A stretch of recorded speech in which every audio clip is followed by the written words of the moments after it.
Chair preside and be seated. Remain quiet, please. Good morning. Good morning. Court is back in session.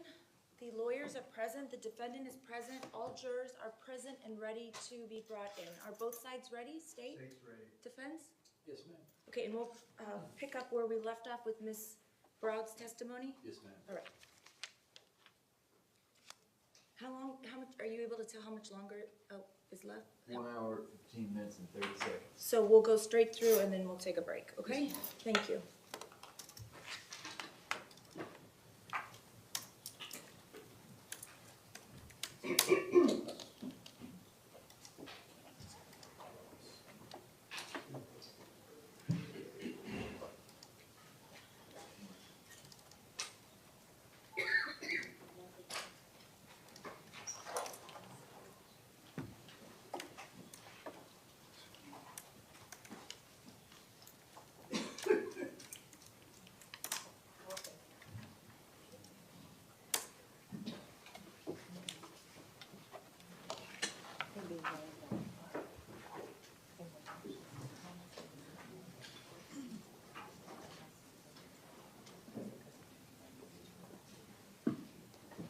Okay, so what numbers are again? Can you just go this way?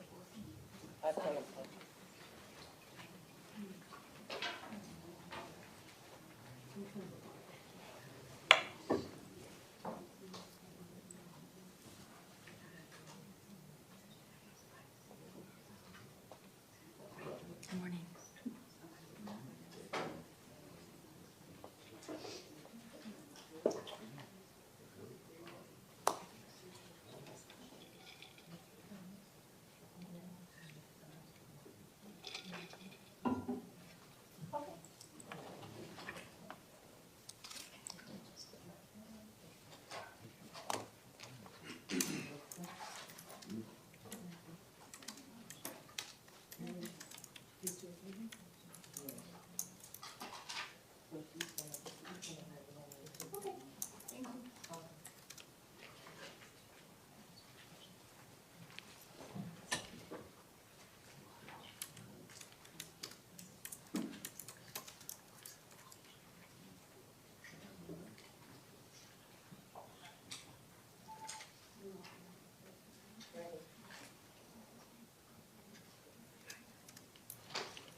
Jurors are entering.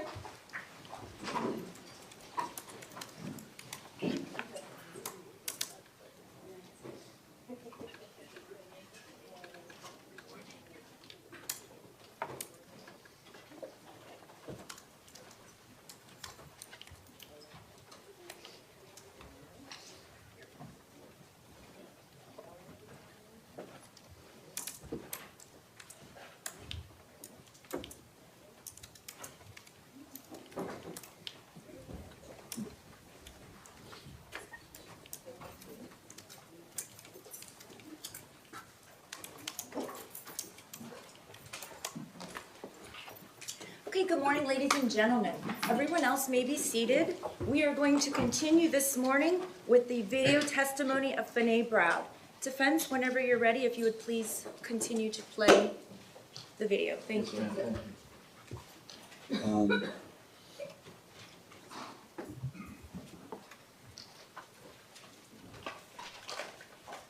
Hi, Ms. Broward. I know we've met a couple times before. Again, my name is Jeff Marcus. And as I've always said to you, if you need a break and you want to stop, get a drink or something to eat, feel free to stop me for any reason. I'd be happy to accommodate you in any way we can. Thank you. You're welcome. So I don't think I need to go back into how you met Linda Cruz. It was in New York, and you all came down to Florida, and it worked out that it was close to being around the same time, correct? I came before her, yes. Right. Was it just a few months before her? No, it was a while before her. Okay, years or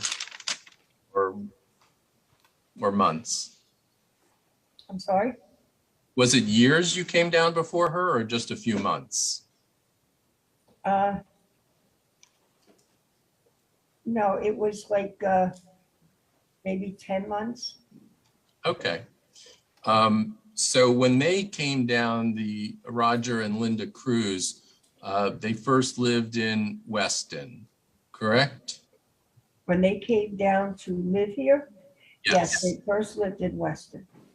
Okay, so did they were they snowbirds and would come down to a place they had in Weston before they moved down for good Yes, for several years or?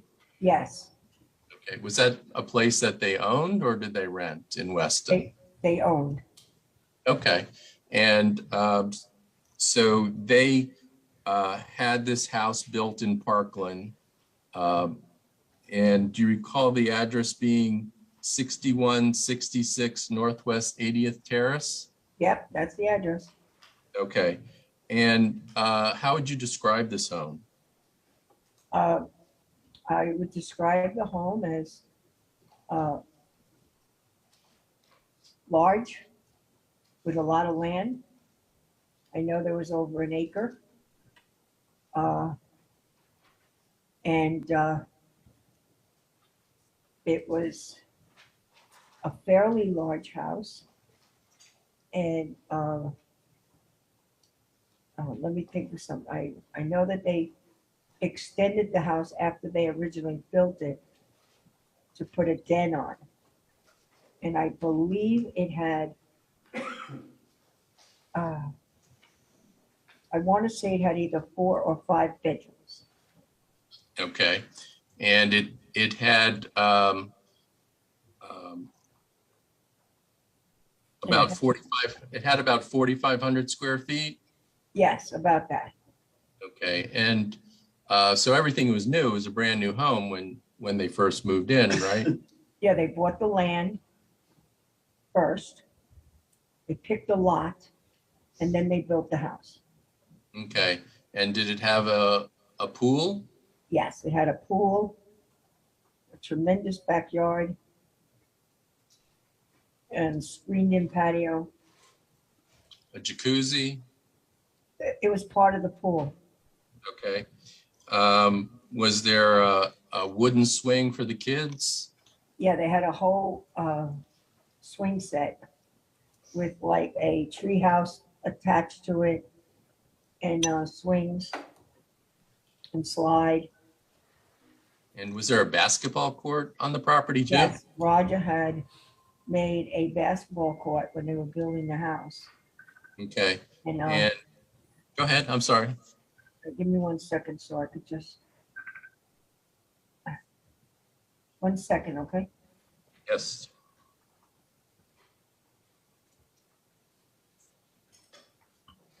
Aiden, Nana has to call you back, all right? I'm in the middle of some, I'll call you back, sweetheart. All right? Bye.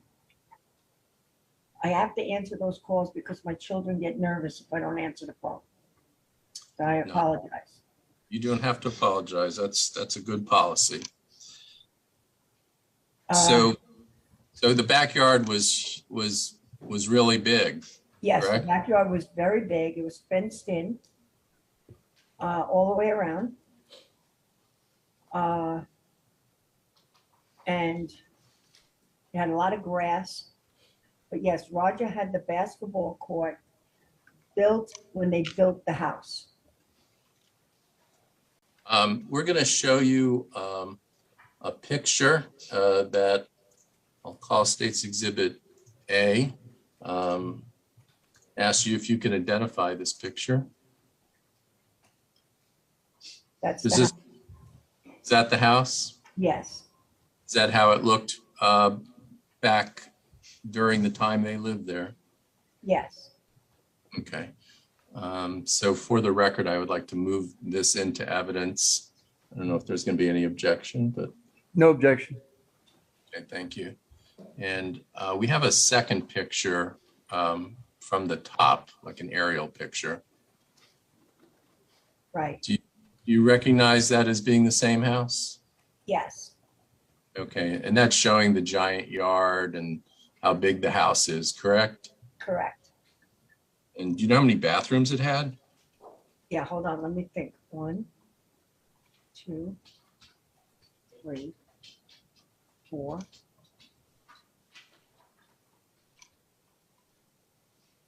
I think it was like, I think it was either 4 or 5 bathrooms. Okay, so 4 or 5 bedrooms and 4 or 5 bathrooms, right? Right, And Roger was still alive, and even though he hadn't been there that long, he added to the house, correct? yes, they added the den in the back of the house. Okay. I would offer this as State's Exhibit B or 2. No objection. Thank you. So, one second. Nicholas's room, the guest room, Zachary's room, all on the same side. And then you walk down and the bed was there. I think that's the window in the hallway. This part right here.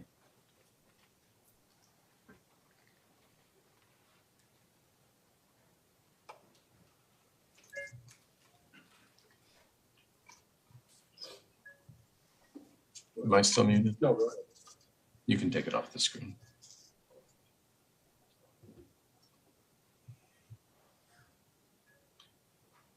So, Ms. Browd, as I understand what you have said was that Linda Cruz unfortunately had miscarried many times, correct? Yes, four that I know. Right. And did they decide about building this house and adopting, about one thing would happen before the other, as you recall?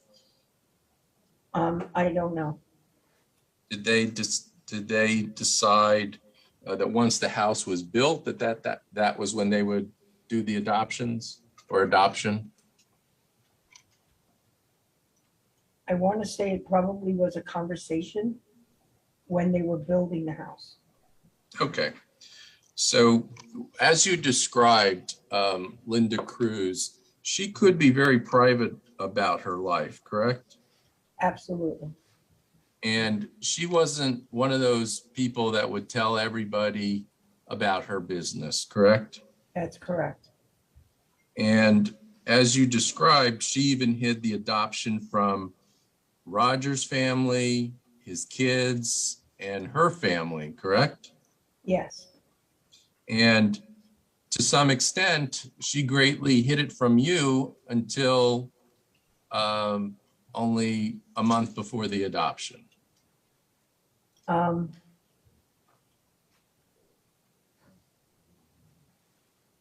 I don't remember. Okay. You didn't know about it until things were about to be finalized, correct? Correct. Okay. So Linda went through an adoption attorney, you said? Yes, And did you ever go with her to meet this adoption attorney? no, All right. But you knew from Linda that she was paying for the welfare of this biological mother and taking her to doctor's appointments, correct? yes, And you never met this birth mother, correct?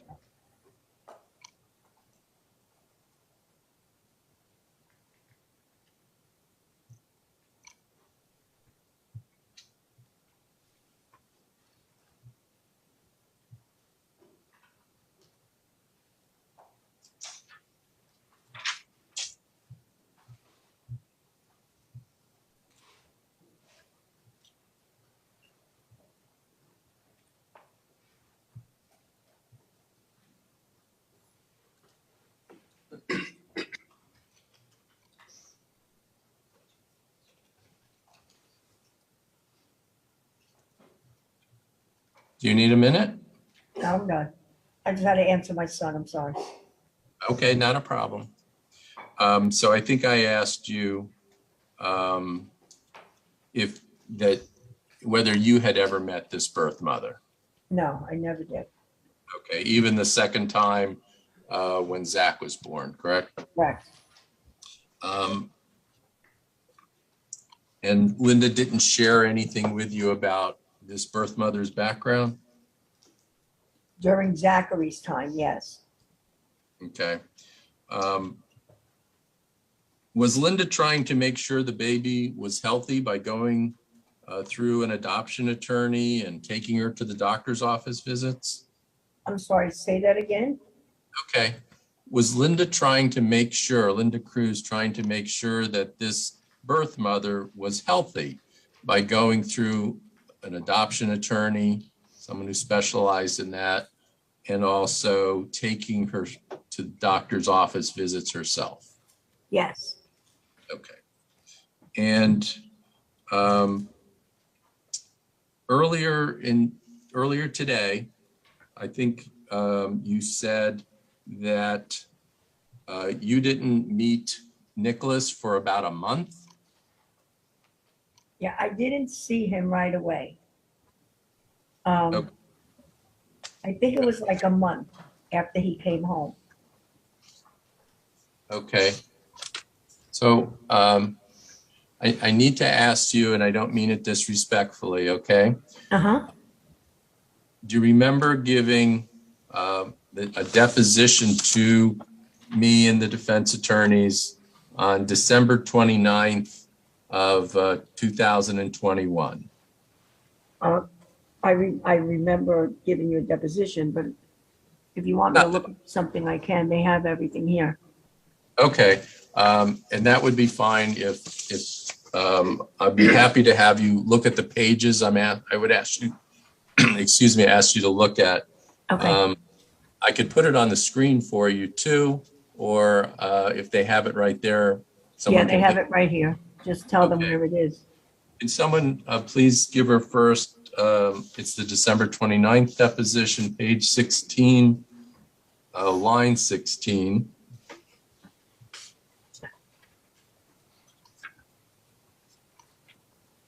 Okay. Okay, and so approximately how soon after the baby was born did you see Nicholas? And I said pretty much after he was born, when he came home. Okay, Yes, when he came home, but like not right away. okay. I want to show you a page before that too. Okay, go ahead. 15 on, start with page line 17. Okay. What about the health of the baby? I said he was perfectly healthy. How did you know that? I saw him when he was born. He was only like 3 weeks old. So Okay, that's what I meant about born. okay. Okay. So Ms. Browd, you had been very close to Linda at this time, and you said you would see her almost every day, at least every week, several times a week. How come after the birth of the baby, you would have waited several weeks to have seen her? I don't know. Okay. But the bottom line is you saw he was a healthy baby boy, right? Yes. And there was no concern about the defendant's health was brought to your attention. No, nothing. Okay. And before earlier today, you were asked about when Zachary was born, and I think you decided, or not, I'm sorry, not that you decided, I think you said that it was 2 years between Nicholas and Zachary's birth. Remember you said that? Yeah, approximately, I said. Okay, so I just want to try and figure that out. So is it your recollection that Nicholas was born September 24th, 1998. Correct. Okay. And are you aware that Zachary was born February 21st, 2000? Yes. Okay. So would you agree that's about a year and 5 months? Right. Because Okay. we used to say that my son Richie and my son Peter are exactly the same apart as them. Okay. So, so now I'm directing this question to everything that you knew about Zachary. It's not just as a little baby. It's during the time that you knew him. As Zachary grew older, did Linda tell you any problems she was having with Zachary? She wasn't explicit. She just said, and she didn't say Zachary himself. She just said the boys. Okay. And so just so we're clear, that was when you were at, I think you called it, that's when you were changing the title to you, and that was the last time you saw Linda Cruz? Yes. Okay. So up until whatever that date is, Linda had never shared problems that she was having with Zachary, correct? Correct. Okay. And you never became aware until after the shooting occurred about problems that Zachary was having, correct? In his life. I wasn't aware of any problems that Zachary was having after the shooting. Okay. So you didn't know Zachary was in psychological counseling, No. although you did know that he was in that bereavement counseling with Nicholas Cruz, correct? When they were younger, after Roger died, yes. Right. So that was the only counseling you knew about for either boy, right? No. Okay. She What used did to have, she would Go ahead. have a social worker that would come to the house when the And- boys were younger. And you were there one time when a social worker showed up, right? I don't remember. Okay. But you're not aware of Linda calling the police because Zachary wasn't coming home at night? No, I was not aware. And you weren't aware that Zachary was having excuse me, let me start over. That you weren't aware that Linda was very concerned with Zachary stealing from stores. I was not aware. And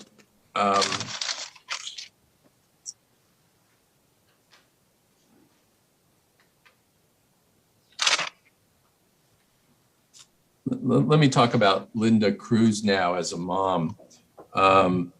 So during this period of time that you were especially close with her when, after the boys were born, of course, you thought she was an amazing mother, correct? She was an amazing mother. Okay. In fact, you thought she was an amazing person too, right? She was an amazing person. Okay. And being a mother, she was in her glory, correct? Absolutely. And she took being a mother to these children very seriously, correct? Yes. She would hug him quite a bit, wouldn't she? That is Nicholas. She would hug both of them, yes. Okay. But didn't you think it was even more than a normal mother would hug and hold a child? No, Okay. But she certainly gave both children love and affection. yes. And discipline. Okay, when you get to. okay, and we'll talk about that too. When Nicholas first went to preschool and he was having academic delays, did she move him to another school that better suited him, had smaller classrooms and special services? Yes, Okay. And you thought that was a good thing, right? yes, And I think you talked about this morning that she would sit with him as a young boy for hours doing homework with him, yes. correct? Mhm. So she wanted to make sure he got his work done as best as possible, right? That's correct. And she would tell him he had to do it, right? She would say to him, yeah, he had to do it. But he was kind of belligerent and would fight with her, wouldn't he? Right, he wouldn't sit long enough to do it. I even tried to help him several times. And you had a little different approach to sitting with him than Linda did, didn't you? Yeah, Okay. Tell us how you did it with Nicholas. I would tell him he has to do this or he can't go play with his toys or whatever. He's not leaving until it's done. Okay. And And- did he And do it? I would help him because his writing skills were horrible, you know, and I would have to help him with the holding the pencil, tracing. He was much, his IQ was much lower than the child his age would normally be. So what age, we're talking 3, 4, 5 years of age at this point? Kindergarten, Oh, kindergarten. Okay. So is that about 5 or 6 years of age? right? Okay. So when you would sit with him, you were tougher than Linda was, weren't you? Yep. Okay. And were you more effective than Linda because you were tougher? You Yeah, think? I think so. Okay. So he would respond to you because he was a little scared of you, wasn't he, Miss That's Brown? correct. Okay. So he couldn't get away with as much with you that he might have with his mother. Is that what you're saying? Yes. Okay. But in a loving way. I mean, I was always hugging him, you know, tell him Right. I love you, but these are things you have to do. Right. I'm not suggesting you beat him or anything like that, but Don't, because I didn't. okay. But you were very firm with him, and he Yes. was a little scared of you, and that was a good thing that got him to do what you wanted him to do. Correct? Right. Uh-huh. Okay. So when he wanted to, he could get his work done with supervision. Yeah, okay. I think you're missing what I'm trying to say. Nicholas could not do it on his own. You had to hold his hand with the pencil and trace the letters. He could not do that on his own. He didn't have the ability. That's why they had ordered occupational therapy for him. And he did receive fine motor training, didn't he? Yes, he did. Okay. And Linda made sure he got that kind of fine motor training, correct? Well, actually, the ESC that I explained to you earlier, when I don't know if you're familiar with what that is, but they have a whole council of people that do a meeting on a monthly basis for these children that have these disabilities. Right. They're And- exceptional students, aren't they? Pardon? They are exceptional students that Right. they Right. receive extra services, correct? Uh-huh. And And- so, go ahead. Okay, and what they do is they pull these kids out of the classroom and they have these people that work one-on-one with them. So it could be occupational therapy, physical therapy, not physical therapy like you're thinking, physical therapy for walking and hand coordination and stuff like that. Okay. Right. So he got fine motor training in exceptional education, right? Uh-huh.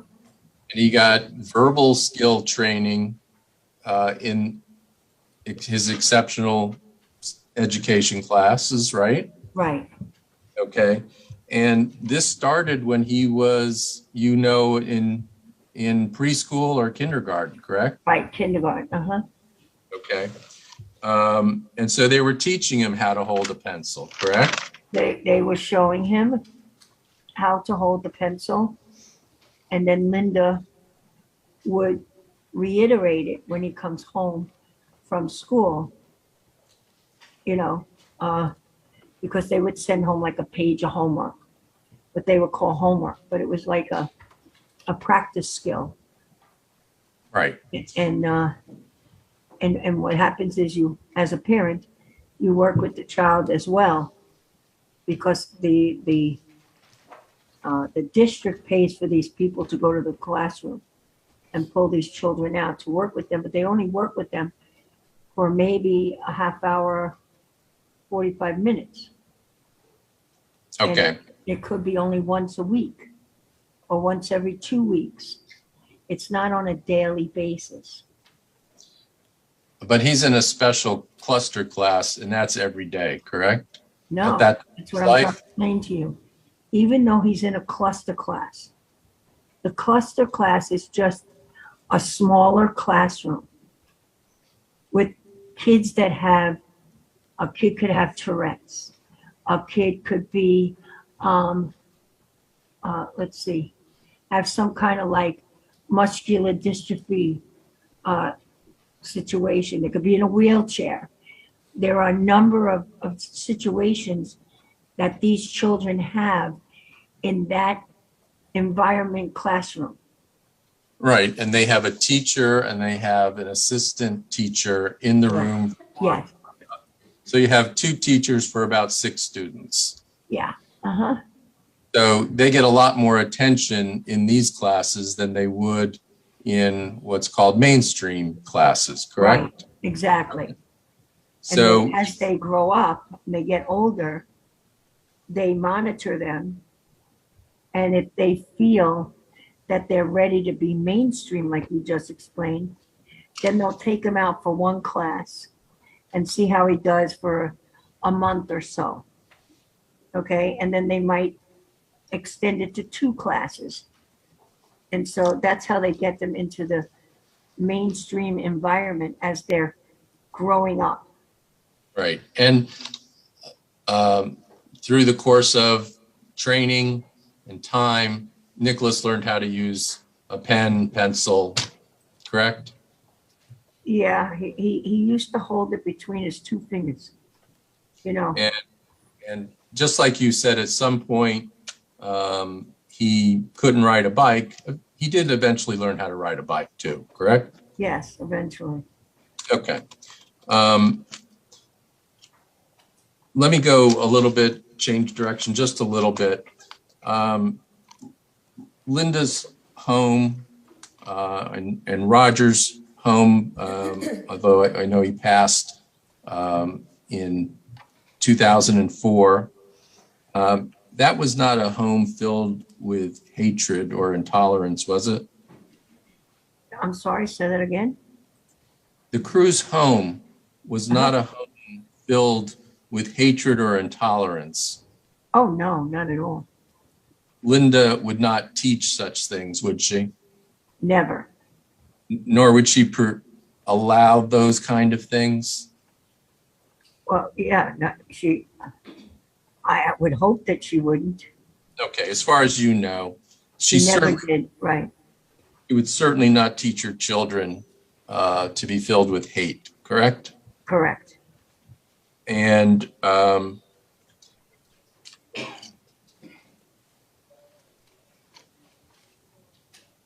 there were some doctors that you were aware of that Linda would take Nicholas to, correct? Can you be more specific? I will. And I told you this once before, but I'll tell you it again. There was a pediatrician named Dr. Marcus, who is no relation to me. Right, That was Nicholas's pediatrician, correct? yes. Pediatric Okay. associates, yes. Right. Mhm. And that was a doctor that you were emergency contact for, weren't you? Yes, Okay. But you weren't a part of actually being involved with taking him to Dr. Marcus, were you? yes, Oh, you did go on occasion? yes. Okay. Were you aware of his diagnosis of ADHD? Yeah, later on, yes. When you say later on, you mean after the shooting? Oh, no. Late, like when he was in kindergarten, around that time, maybe a little bit before, because he was very hyper.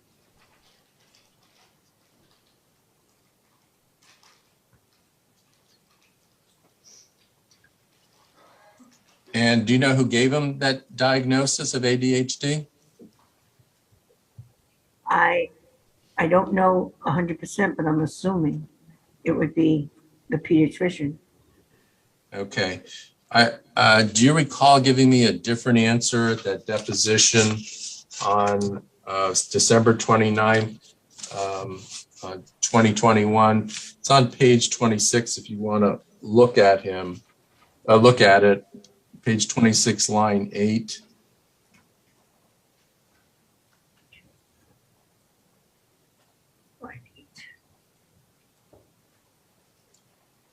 And your answer on line 10.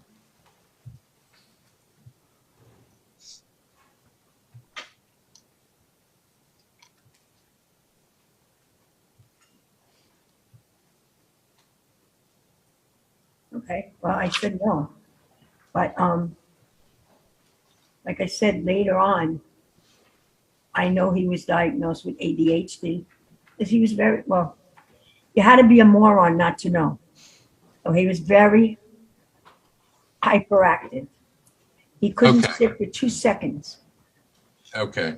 So you had said you weren't aware of any diagnosis Dr. Marcus gave him, but you assumed he had ADHD anyway. Right. Okay, that's fine. Thank you. You never actually participated in any counseling with the family, especially Nicholas, did you? No. And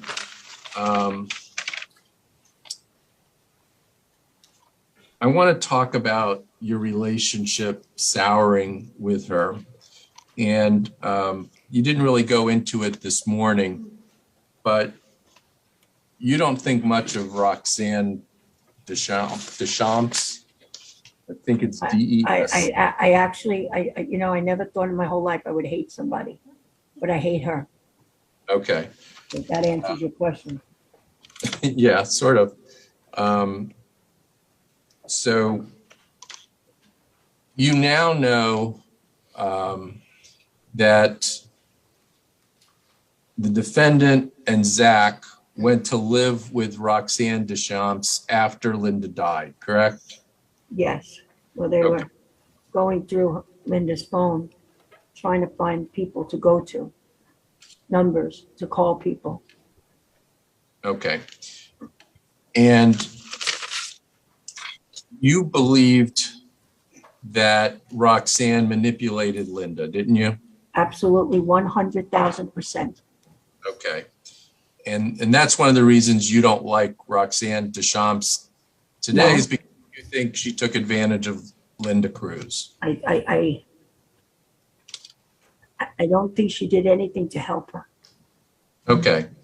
But you also think she actually manipulated Linda too, right? Correct. Yes. You have never spoken to Roxanne in your life, correct? I wouldn't even know who she was if I saw her in the street. Okay. And you were told that Linda arranged for the boys to live with Roxanne, but you don't believe that's true, correct? I definitely don't think that's true. Okay. And you think that Linda still wanted the boys to live with you, even after so many years of not talking to her? I don't know that. Okay. At one time, did you tell us that you believed that Linda wanted the boys to be with you? I Even think I after- said, I believe that Linda would have wanted the boys to live with me. Okay. Even though you hadn't seen her in so many years, you think she still would have wanted the boys to live with you, right? That is correct. Okay. And when Roxanne came into, how did Roxanne come into Linda's life? She moved next door to her. Okay. Was that a house you were contemplating living in at one time? Yes, we were thinking of renting that house. Yes, Okay. And it just didn't work out for you financially to live in that neighborhood, in that house? correct. So we moved down the street. Okay. And so eventually Roxanne moves into that house, right? Yes, And befriends Linda, correct? correct.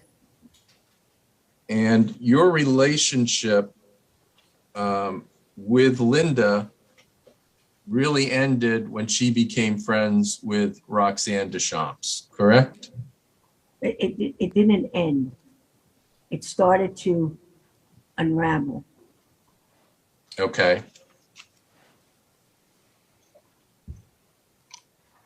Now, what year did you and Linda have begin your falling out? Let me think.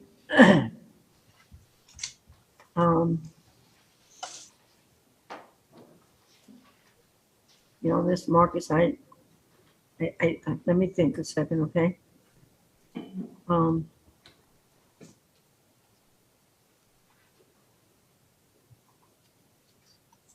I don't recall right now.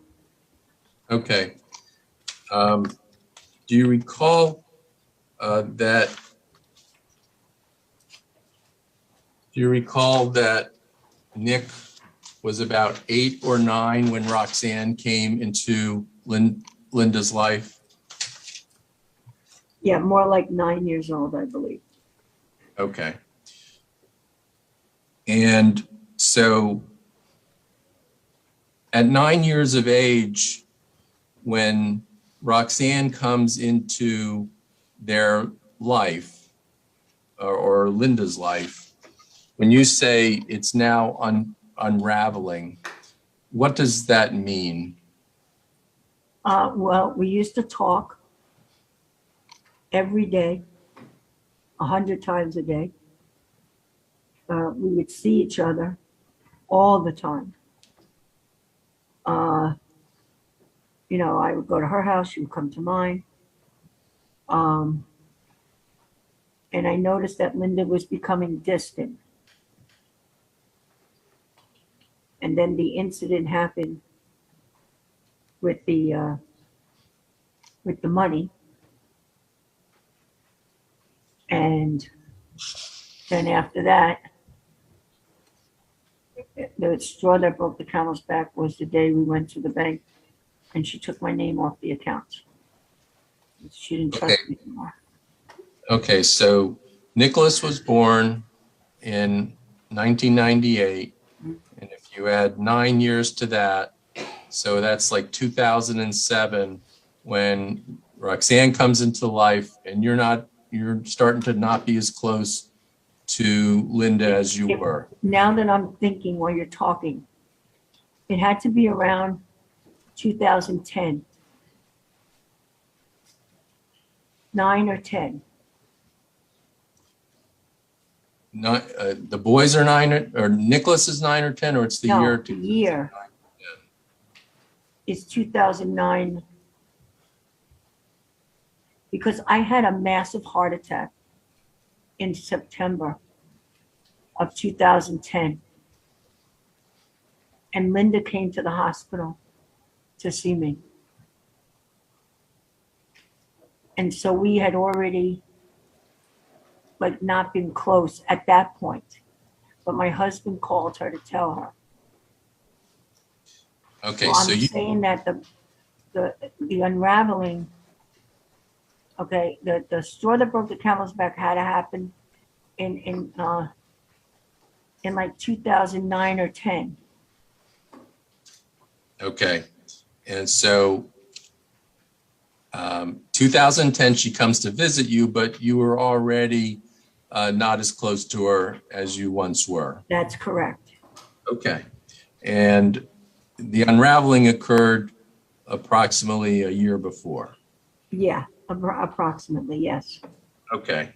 So that would be 2009. Yeah, about 2009, 2010, around there. Maybe late 2009 into 2010. Okay. And when your relationship is unraveling, and the boys are getting older, correct? They're not little toddlers anymore, correct? Uh-huh, And they're running around on their own, correct? yes, Okay. And you're not and she's not even bringing them over like she used to. right, during she the- would make excuses. Okay. So you're not seeing Nicholas Cruz every day in 2009, 2010, are you? No, Okay. How often are you even seeing Nicholas in 2009, 2010? I think I might have seen him in 2009 once. Okay. And just one time in a whole year? I believe so, yes. Okay. Ms. Proud, a lot of people have asked you, including me, about things that have happened in Nicholas Cruz's life. And you remember excuse me, I can't talk. It's already a long day. You remember events in his life, but putting it to a certain date is kind of a hard thing to do, correct? Yes, Okay. And I know you're trying to relate it to other events to try and figure out when something happened, correct? that is 100% correct. Okay. But that's a very difficult thing to do because all of us, we've lived lives and things happen, right? It's hard to remember everything. Yes, Okay. You mentioned the animal noises, and we've talked about that before, that he used to make, right? right. And I had asked you in the past, when did he make those noises? And you told me your best answer. Do you remember what your best answer was when he was making those noises? I don't know what my best answer was, but I could tell you it probably was around 3 years old, Okay. 2-3 years old. Okay. And when he stopped making those noises, is that something you can possibly remember when he actually stopped making those noises? I couldn't tell you when. Okay. And it didn't make an impression on your mind to store that sort of information in your brain, correct? Of when he stopped, I don't know if I was around when he stopped. Okay. Do you remember saying it's hard to remember because he probably went on to something else? Probably.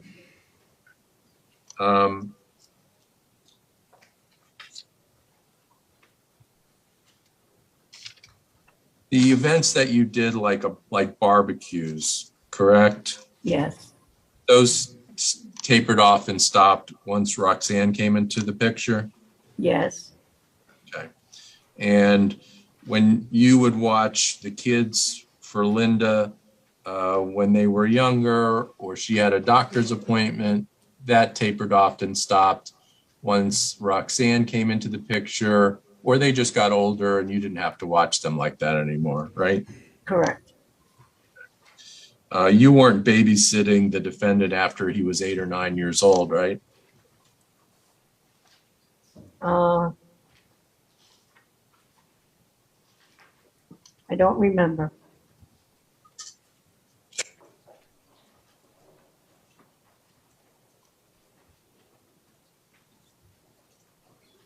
If I could try to refresh your memory about that, if someone could hand you the deposition from April 7th, 2022, on page 31, line 20 through 22.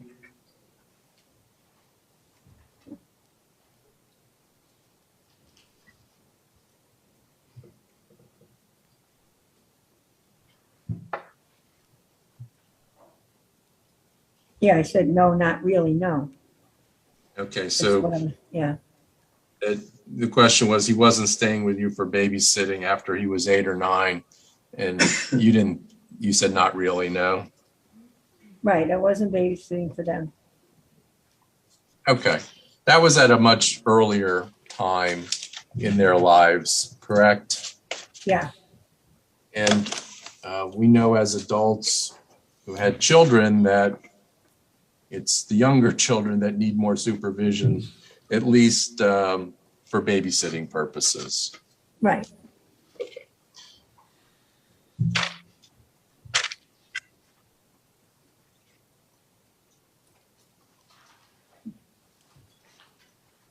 When you were, when he was 4 to 5 to 6 years old, and you were around him at times when he was eating, correct? Yeah, Okay. Would he say to you words like, I don't want this, I'm not eating this? well, I kind of knew what he would and would not eat at that point. Okay, but would he say those words to you? No, because I would give him what I know he would eat. Okay. If you still have that. If I made a, okay, let me back ahead. up for a second, Mr. Marcus. Mhm. If we had a barbecue and we made hot dogs on the barbecue, I knew that his hot dog had to go in the microwave. Does that answer your question? Not exactly, but if you could look on page 34, that same deposition. Or what did I tell him? You to eat what I give you? Page 34, line 18. Okay, we're good? Yep. Joyce? Okay. So, Ms. Browd, you had indicated that you were aware of a therapist coming to the house at one point, correct? Okay. Were you aware of any psychiatrists or psychologists that the defendant was seeing? That Nicholas was seeing? No. Okay. And I'm going to be going through some names, and I just want to verify, okay? In May of 2004, when he was 5 years, 8 months old, were you aware of a psychological evaluation because of his aggressiveness? This was before his father died. I was not aware. Were you familiar with the defendant going to see a Dr. Frederick Kravitz, a PhD, Behavioral Health Institute is the name of where he worked, from 2007 to 2008, where he had 10 counseling sessions because of his aggressiveness? I was not aware. Okay. Were you aware of between 2008 and 2011 that he was seeing the defendant was seeing a psychiatrist named Dr. Lori Karp from 6/25/2008 to December 18th, 2011, because of his aggressiveness, being defiant, cursing, lying, low frustration tolerance, irritable when he didn't get his way, tantrums, and getting in trouble for fighting and teasing. Were you aware of Dr. Lori Karp, Karpf? I know, no, I was not aware.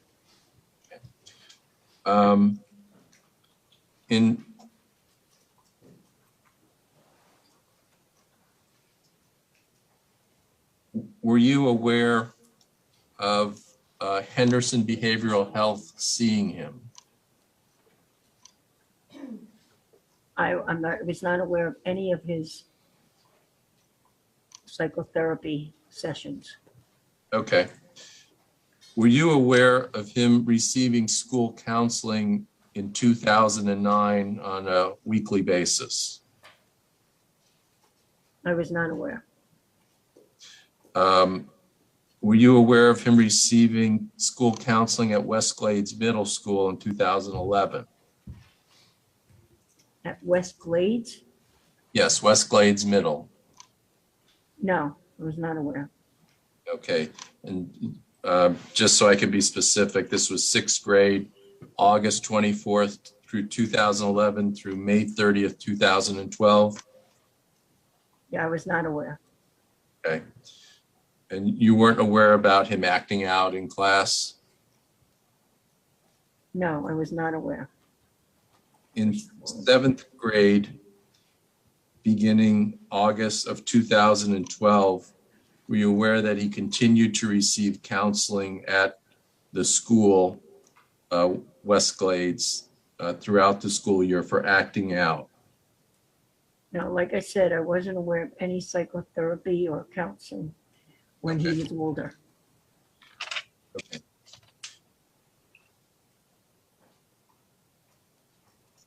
Were you aware that on January 15th, 2013, Henderson Behavioral Health came to the home because the defendant was cursing his mother, punching holes in the wall, and throwing objects in the house? I was not aware. Were you aware that on that time that he was diagnosed with disruptive behavioral disorder? I was not aware. Were you aware in May of 2013, he had a second set of sessions with Henderson Behavioral Health? Nope, I don't know anything about Henderson. Okay, I mean, I know And- who they are, but with Okay. him, I don't know. okay.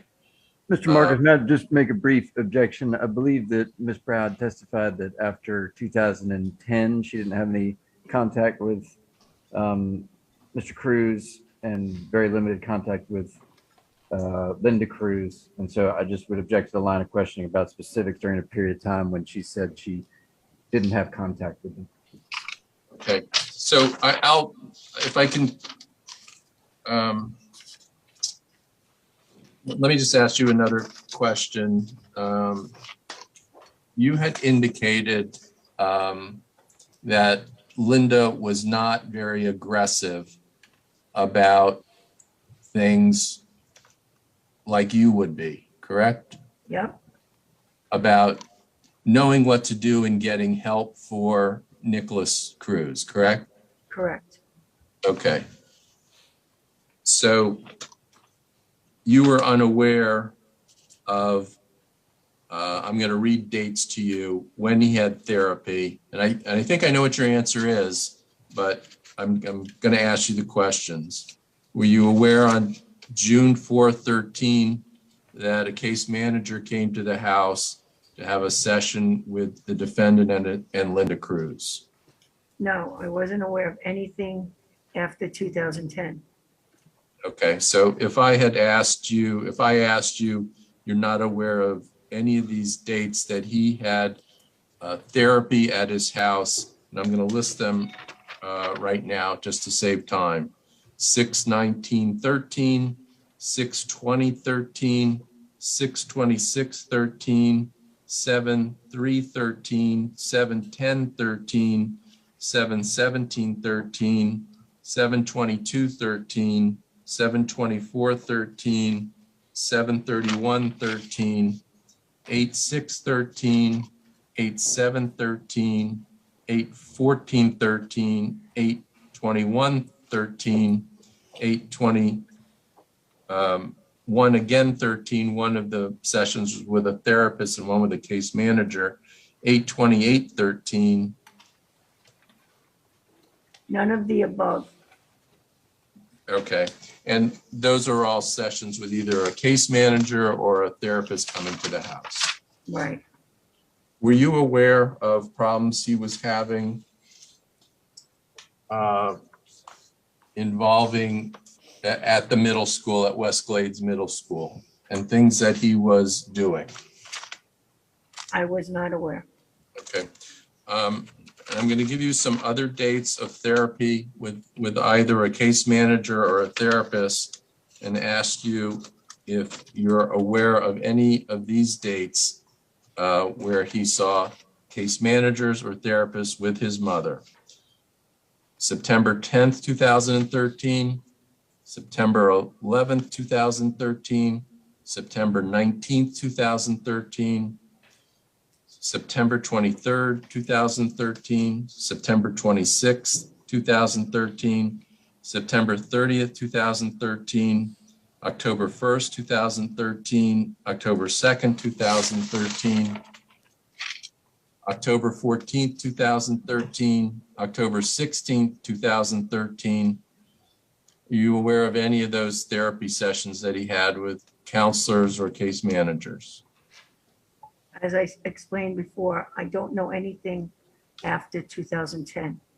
I don't know what counseling he had, what kind of therapy he had, or any diagnosis that was made at that point. Okay. Were you aware of what Linda Cruz was facing with Nicholas Cruz during this time period of his life? I was not.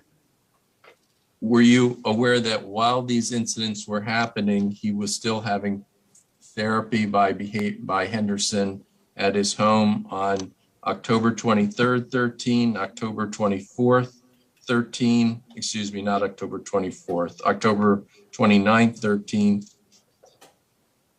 I was not aware of any therapy with Henderson at all. Were you aware that he continued therapy through the end of 2013? 2014, he was seeing two psychiatrists, Dr. Brett Nagin, a personal psychiatrist, and Dr. Nirma Ortiz, a school psychiatrist. In 2014, were you aware of that? I was not. Did you become aware that Nicholas Cruz went to an alternative school named Cross Creek? Yeah, later on. I'm sorry? After this happened, I Okay. know about it. Okay. Were you aware that he was able to get A's and B's, among other grades, while he was at that school? I wasn't aware of his grades, but it doesn't surprise me. Okay. Why doesn't it surprise you that he could get A's and B's? Because my son is very similar to Nicholas, and he goes to school, and he tells me he made AB honor roll, and he can't even write, so. Okay. That's Were you why aware? those schools don't surprise me with I think they do it just to give the child to feel better about themselves. Okay. Were you aware that he was mainstreamed back to MSD, Marjorie Stoneman Douglas? After the fact, yes. And do you know that they have to go through a procedure in order to be mainstreamed? Yes. Again? I know that. Okay. Were you aware? My own personal experiences. Correct.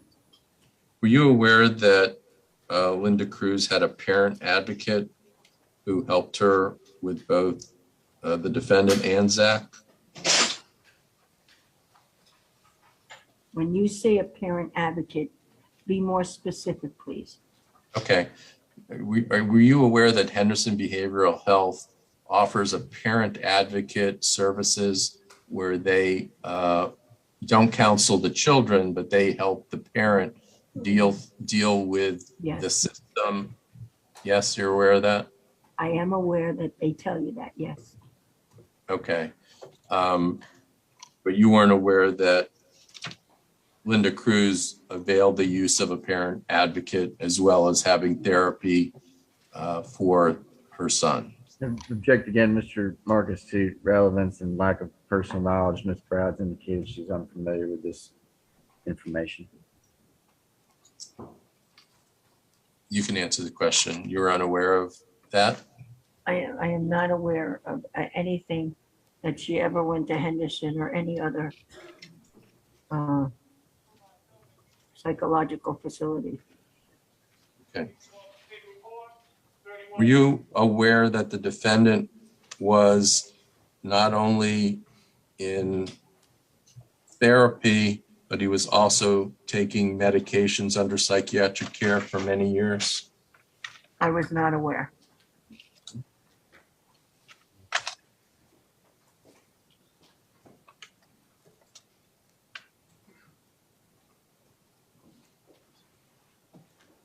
You did testify before that Linda did not have a drinking problem, correct? Absolutely not.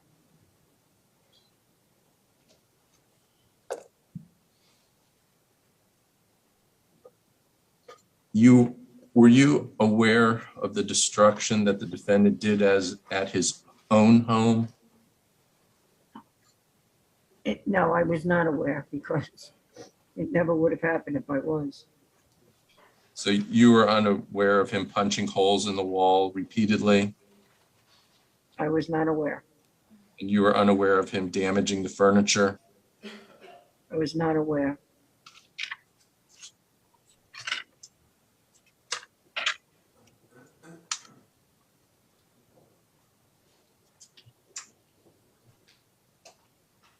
Are you now aware that despite all the help Linda Cruz got, defendant's behavior remained out of control?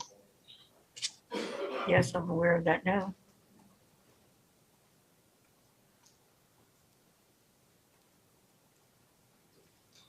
And even before, let's strike that. Do you agree that the defendant's aggressive behaviors that occurred before Roger died stayed pretty much the same after he died? He wasn't really aggressive at that young age. He was aggressive with his sounds and his growling in your face type thing. But he wasn't aggressive like that, by no means.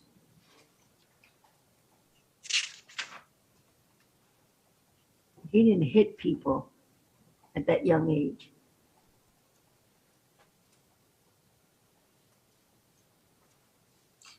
Do you recall from the deposition of December 29th, 2021, page 32, making a different statement? Page 32, line 13. Give me a second. And you could read before that so you can see that I'm talking about before his father died and after his father died. What line? Page 32, line 13 through 16. But if you want to read before that, please Yeah. do.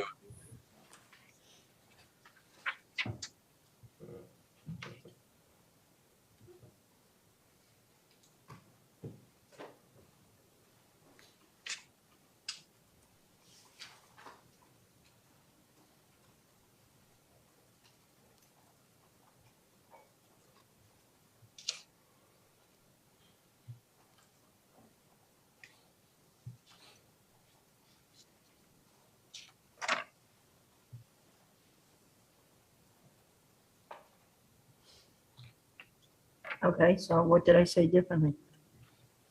Well, I asked you then, as far as his behaviors that you witnessed, did Nicholas' behaviors change afterwards or stay pretty much the same in reference to before Roger's death and after Roger's death? And you said they stayed pretty much the same. He was a little boy. He's 5.5 years old. Okay, Yeah, he stayed the same until he got a little older. okay. And, well, his aggressive behaviors is what I'm referring to. But like I said to you before, he wasn't aggressive like you're thinking he was. He didn't hit people. Okay? He was just aggressive with animal noises and imitating animals. Didn't you say he kicked and bit and spit? Later on, yes. After Okay. Roger died. Roger would never have tolerated that type of behavior. Okay, So after Roger died, and it was just him, Zachary, and Linda, okay, and he would have a tantrum, then yes, but he was older, like maybe 7. okay.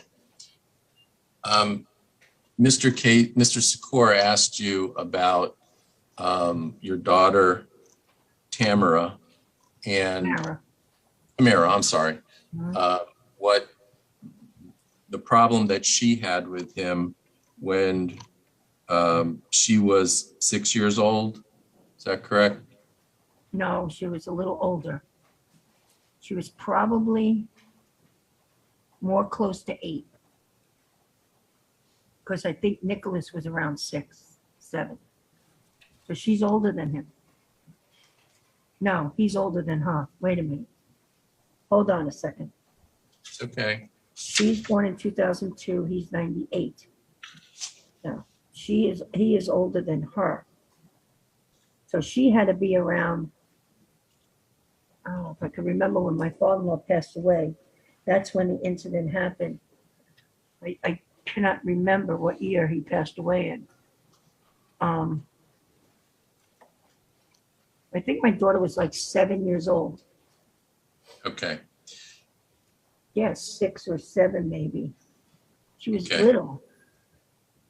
And the problem, and I'm sorry to bring this up after so many years, but Mr. Sikora asked about it, was what? What did he try to do to her? Inappropriately touching her. Okay, he tried to put his hand in her shirt all the time, Yeah, and he tried to watch her shower. yes. But Linda had nipped that in the bud right away. I was not around when it happened. I was in New York burying my father-in-law. That's why I wish I could remember what year it was. Now, you previously has said about Linda Cruz could be easily manipulated by people, correct?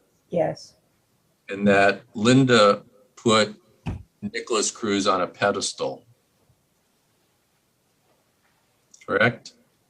let's put it this, she favored him over Zachary. Okay. She would make excuses for his behavior, Yes, true? that's correct. Okay.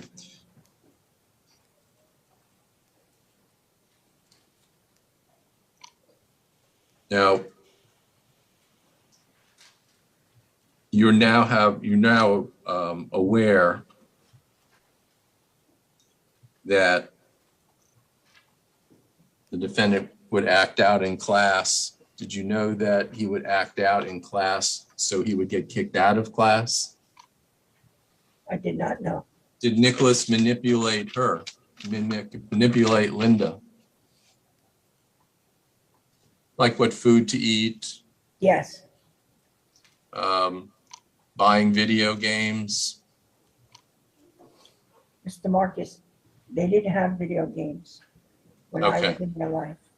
Okay, She barely had, I had to show her how to use a computer.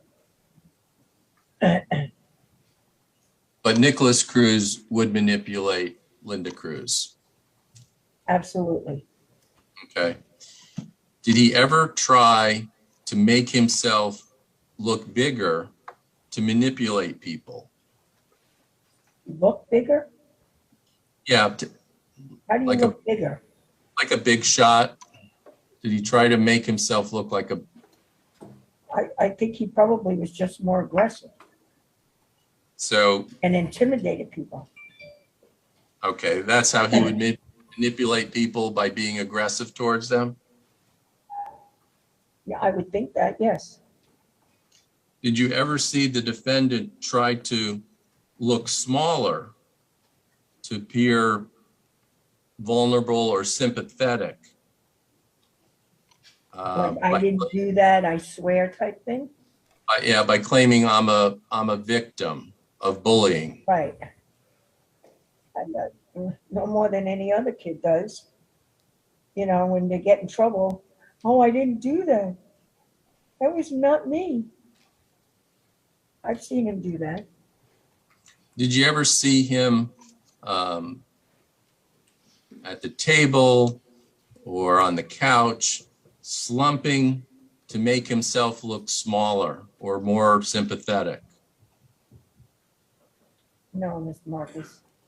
I've seen him slump on the couch just because of being lazy, but not to make himself look smaller. Did you see him lower his head and slump his shoulders to make him look more sympathetic?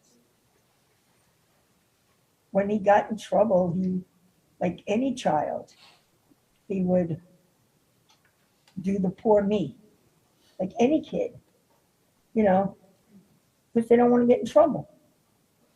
My daughter just did it 10 minutes ago. Okay.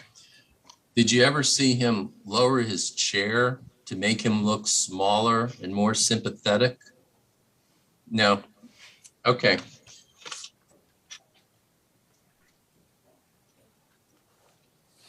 All right, I have no further questions. Perhaps Mr. Secor has some follow-up. Thank you, Ms. Brown. I appreciate it. It's been a long day. I know, it's okay. Ms. Browder, just a couple of quick things to follow up with you.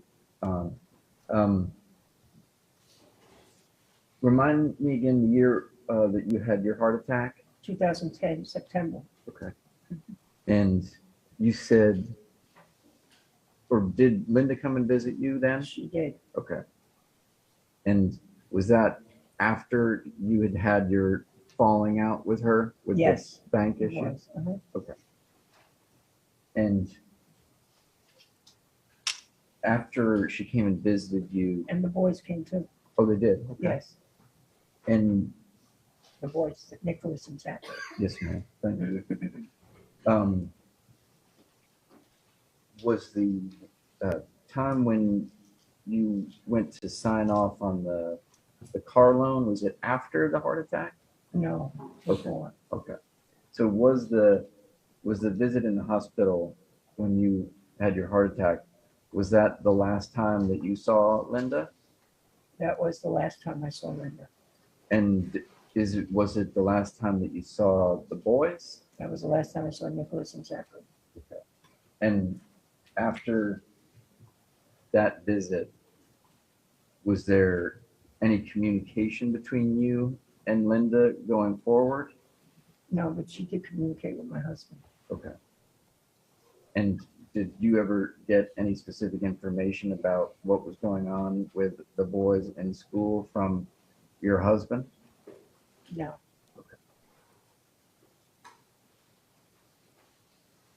Your Honor, that concludes the video. Okay, ladies and gentlemen, at this time, we're going to take a 15-minute recess. Please do not discuss the case, and please leave your notepads behind. Thank you.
wanted for the family.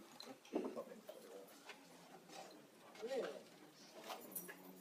Right, that's your job.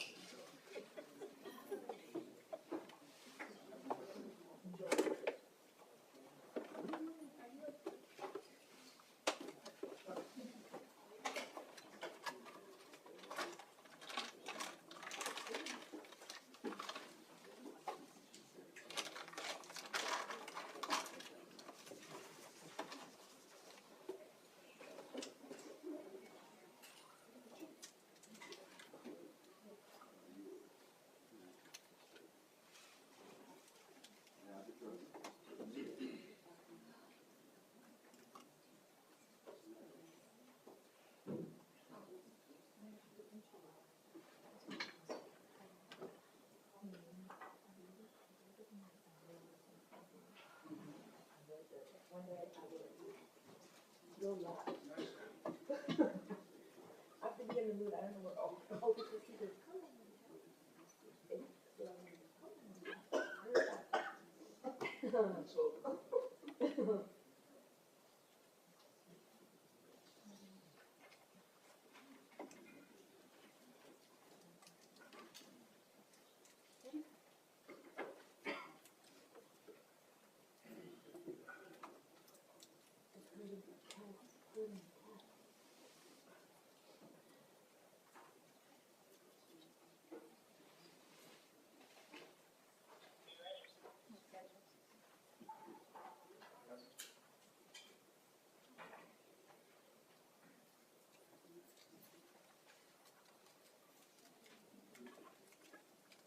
Jurors are entering.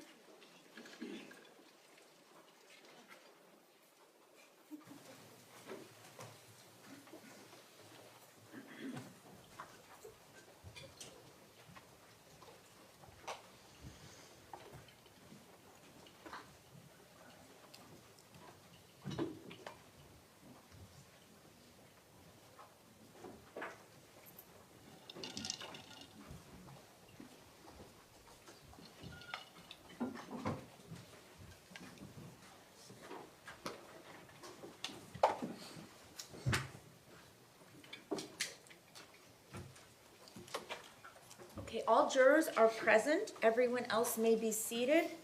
Defense, when you're ready, you may call your next witness. Yes, ma'am. Jessica Clark, please.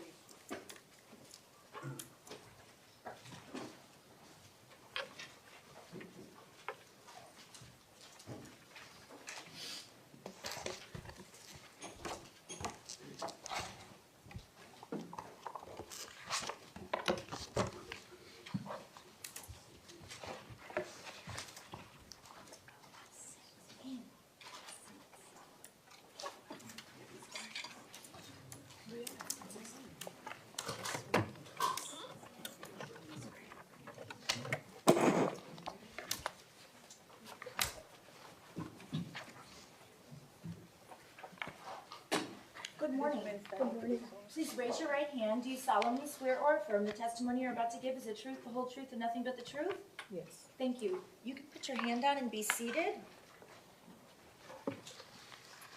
Please speak into the stationary microphone that's directly in front of you. State your full name and spell your last name. Jessica Clark Flournoy, Clark C-L-A-R-K, Flournoy F-L-O-U-R-N-O-Y. Thank you. You may inquire when you're ready. Thank you.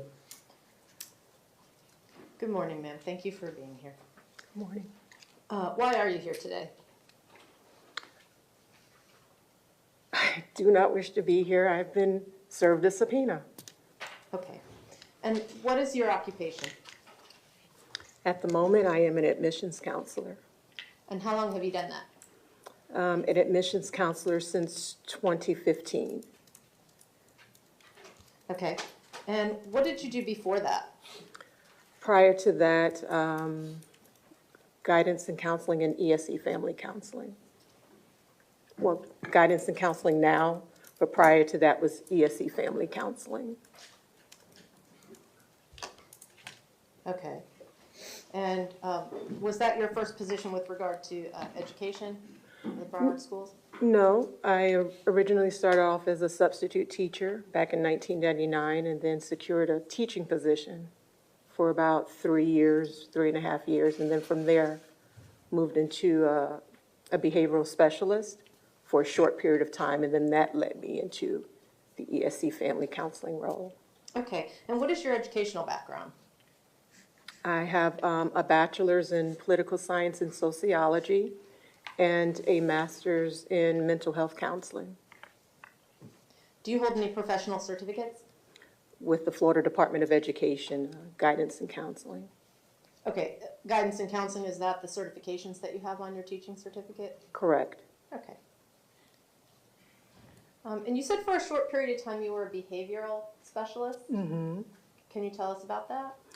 Well, it was basically coaching teachers and staff on how to manage disruptive behaviors if a student is exhibiting disruptive behaviors in the classroom or throughout the school. So basically coaching them and creating plans of incentives that would allow the student to, work his or her way up with an incentive plan to receive rewards. Okay, and then, so from there you became an ESC family counselor? Yes. And how long did you do that? From 2005 until 2013. Okay. As an ESC family counselor, did you attend IEP meetings? Yes. Did you have any input with regard to the amount of time your students should receive your counseling services? I was a part of the committee that made that decision, yes. Did you have input regarding the social and emotional goals that the students would have? Yes. How many schools did you service at one time as an ESC family counselor? It's hard to say because each year was different. Sometimes I would be assigned 3 schools, other times I was assigned maybe 8 schools. So it could vary. And about how many students would you have in a particular year on your caseload? It's hard to say or to remember. It was from servicing 6 or 7 schools. You Okay. can imagine the number. Did you provide counseling services to students one-on-one or in a group setting? Both.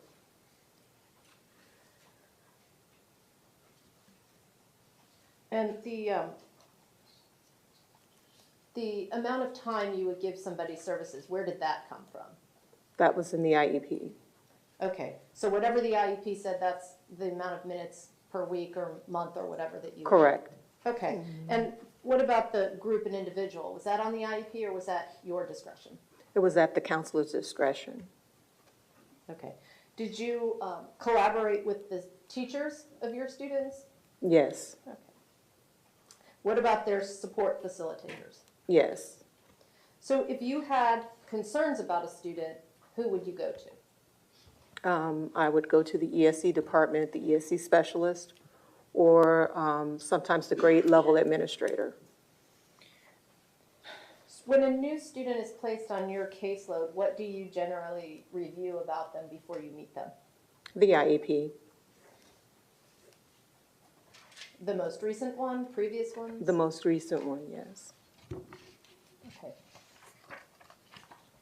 Do you remember Nicholas Cruz?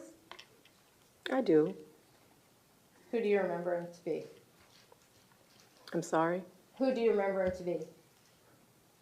When I first met him, Well, was he one of your students? he was one of my students Okay, and where was that? at West Glades Middle School. Okay, and were you his family counselor? Yes. Okay, can you describe your role as his family counselor? Was to provide counseling services, working on his social emotional goals, as written in his IEP, so that's what we would work on, the counseling goals. And are family counselors required to hold any licenses in mental health?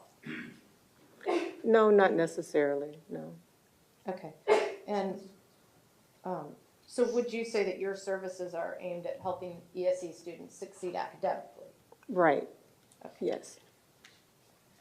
And do you remember what years you were Nicholas's family counselor at Westglades? 2011, for about 2.5 years. So from 2011 to maybe December 2013, Okay, and was that his whole time at Westglades, as far as you know? as far as I know, yes. Okay. Do you recall what his IEP eligibilities were when he came into the school? I think he had an eligibility of EBD, Okay, do you remember any other ones? maybe speech and language Okay. as well.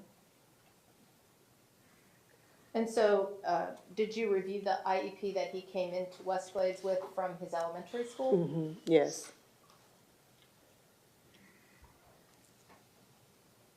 Are you aware whether, while Nicholas was at Westglades, was he receiving any other ESE services?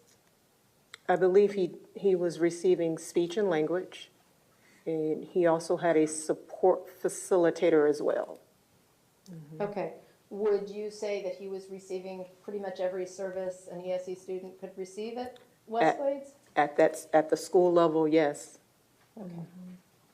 And based on his IEP, do you remember how many minutes per week you met with him? Initially, I think it was 30 minutes per week, and it increased. Okay, do you remember when it increased? Maybe going into his 8th grade year, maybe. Was there a maximum amount of time that a student could receive counseling services? I think 30 was the ideal, but we went up to 45 minutes. Okay, so initially he was receiving the maximum, but then you said he went up to, 45 minutes. okay. And did you document all your meetings with him? Yes. Did you review those documents prior to coming in to testify? Did I review some of my documents? The notes that you made, I yeah. perused some of my notes, yes. Okay.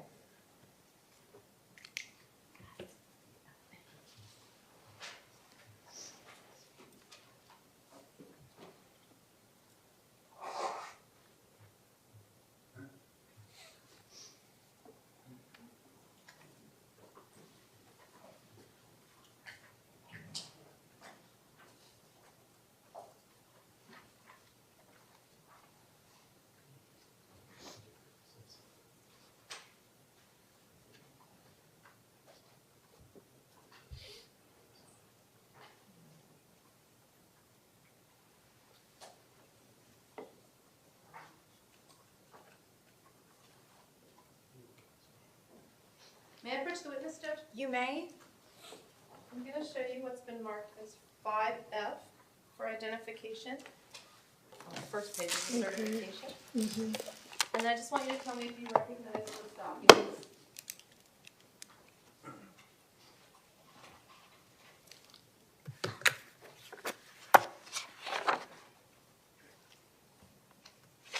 These are my notes. Okay, so those are notes from your meetings with Nicholas while he was your student from 2011 to 2013? Correct. And were those notes written during or shortly after your visits with Nicholas? Yes. Okay. Do those documents fairly and accurately depict all of the notes that you took?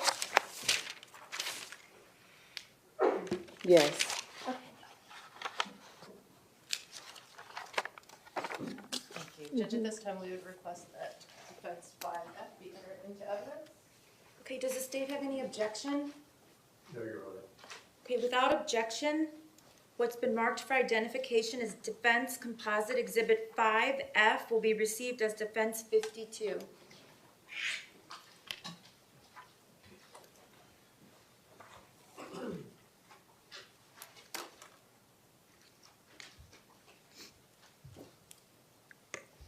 When you first began meeting with Nicholas in the 6th grade, were you meeting with him in group sessions or individual sessions? Initially, the group session. It was a group session. Okay, and do you remember how long you met with him in group sessions? Maybe about 2.5 months, maybe 3 months in a group. Okay, and then after that? It turned to individual sessions. Okay. Do you recall alternating for a couple of months also group and individual? I don't recall. Okay. So your recollection is that after a few months you only saw him individual? Mm-hmm. And did you ever meet his mother, Linda? Yes. Do you remember how many times you met her? I don't remember how many times I did meet with her, no. Okay, what was your overall impression of Linda? Wonderful mother. Just wanted the best for her son, very concerned about him. Very involved. She was involved.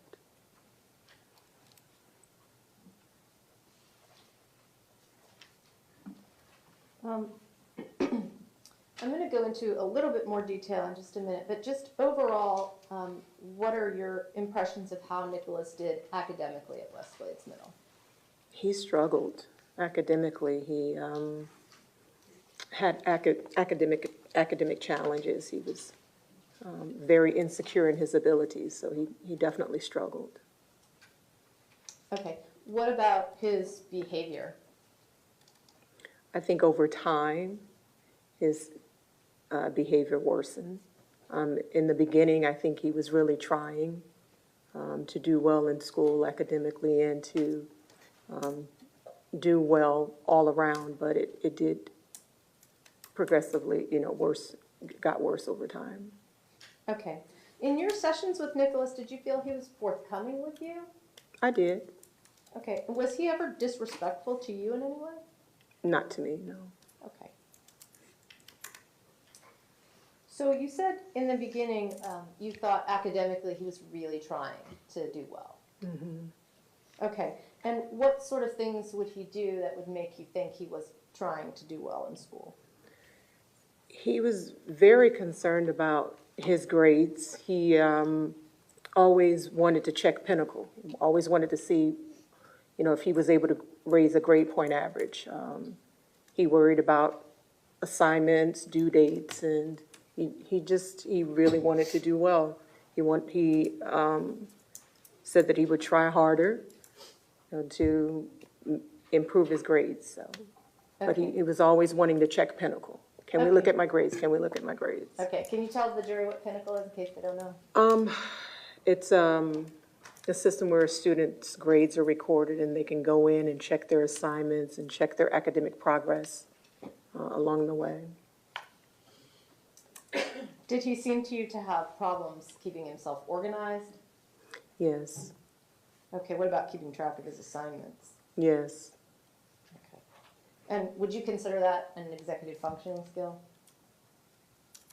Keeping track of his work? I just know that he struggled with that. Okay. Did he ever talk to you about why he thought he was struggling so hard to stay on top of his work and get his work done? No, the only thing that comes to mind is I know he said that sometimes it was very challenging for him to concentrate and to focus. But nothing else really comes to mind right now. I do remember him saying that he had a challenging time staying focused in class. Okay. Did he seem to you to be overwhelmed by the demands academically? Sustained. Ask open-ended questions, please. This is direct examination. Okay. Do you remember any other issues that he had academically with being able to keep up with the work? He had a lot of anxiety about it. He did not have a lot of self-confidence in his abilities to perform well in school. And how do you think he felt about his inability to do the work, to keep up? Well, he wasn't happy about it. He was sad about that. Okay, did he talk to you about any things that he would do in class that would show that he was not happy about it, He was embarrassed by it? very nervous about, other people knowing, like if the teacher would pass out graded work, he would grab it and quickly crumble it up and shove it in his book bag, not even knowing whether or not he passed or not. He was just very nervous and afraid about other people seeing what kind of grade he scored. So, yeah, he was just very nervous about people knowing his grades. Okay, and what about advocating for himself? Did you work on that with him? We tried working on that. He didn't like to ask for help in class. He was very nervous about people knowing what he didn't know. And so we worked on maybe nonverbal cues. Maybe like I gave him a strategy to use like a blue note card or something for him to be able to place it on this desk. And that would indicate to the teachers that he's asking for help. He needs help without having to say it out loud. Okay, and did the teachers know about that? And that was discussed with the teachers prior to enacting the strategy. Okay, do you know whether he ever used that blue note card?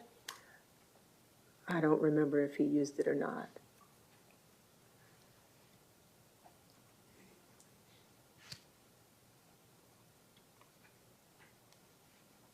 So overall, was Nicholas able to maintain good grades while he was at Westglades?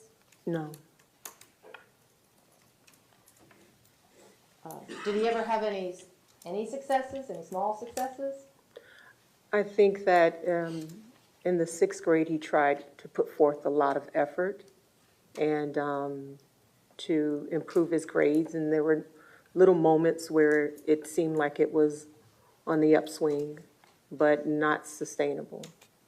Okay, so when he would do well, how did he talk to you about that and how he felt about that? He felt good about himself. Something as simple as raising a grade point average from an F to a D. He felt very good about that. Okay, let's talk about how Nicholas did socially at Westglades. Do you know whether he had many friends? I don't know. Did he ever talk to you about friends, wanting to have friends? Yes, he did want to have friends. He wanted to be liked by his peers. Mm-hmm. And did he seem successful in that, to your knowledge? I think he struggled with that, with, making friends. Okay, did he tell you how it made him feel? He was sad about that. He really wanted to be accepted by his peers and to be liked. He did. Okay, did you feel that he was not successful in that? I think he struggled in that area, yes. Do you remember ever talking to Nicholas about his brother? I do. Mm-hmm. Do you remember what you talked to him about with regard to his brother Zachary? He was very nervous about the possibility of Zachary catching up to his grade level. That made him very anxious. And I think, if I can recall, that he had mentioned that his brother would, make him feel bad about himself. In what way? Maybe call him a name, call him stupid or something like that. Okay. Would you describe Nicholas as a bully? The grades that I had him for 6th and 7th and some of 8th, no. He was so consumed with being liked and wanting people to like him.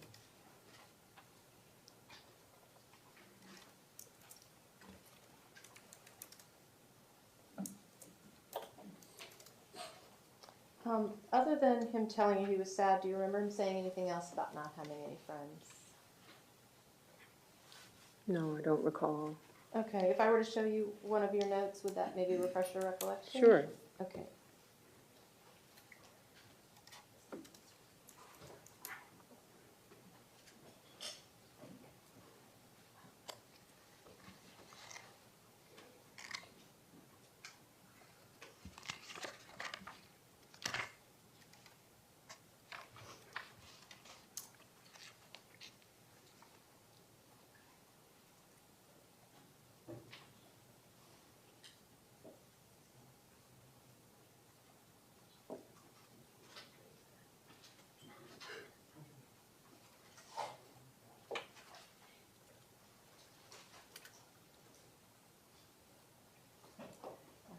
to witness? You may.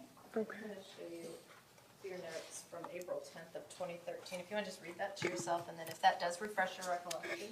April 10th? Yes.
What's your question?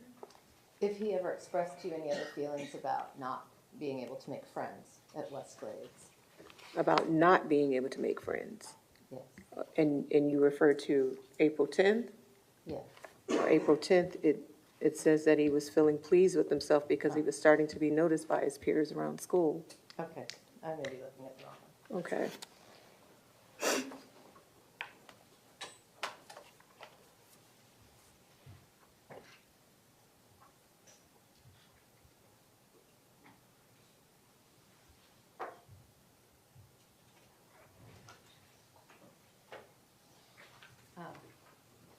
So, to your knowledge, was he able to maintain any significant friendships at Westglades? That I don't know. Okay. All right. How did Nicholas do behaviorally at Westglades? I think initially he was trying really hard to do well, and over time, he started having issues with managing his behavior. Okay. Was he exhibiting disruptive behaviors? Yes. Okay. Can you give me some examples of that? From what I can recall, laughing, doing a lot of laughing in class, and maybe blurting out inappropriate things in class. Did he seem obsessive to you? Obsessive? Were there any things he obsessed about? Initially, he was worried about his grades. That seemed to preoccupy his mind initially. Okay. Did he later appear to have any more concerning obsessions?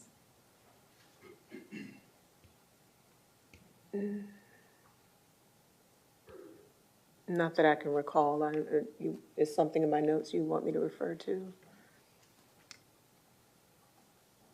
In just a moment.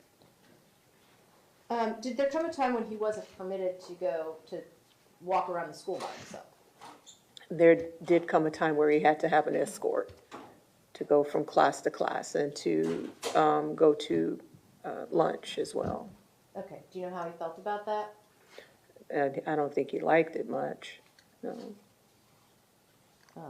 Do you know if he had any issues getting to and from school on the bus? I do remember that there was a time where his mom had to provide the transportation because, and I don't remember what the incident was, but there was something that did happen on the bus, and his mom had to provide transportation for him for a short period of time. Okay. Did you feel that he had trouble transitioning from one thing or place to another? Over time, yes. Mm-hmm.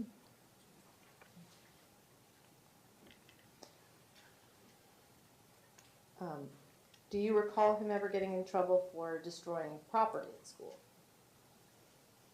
That I don't recall.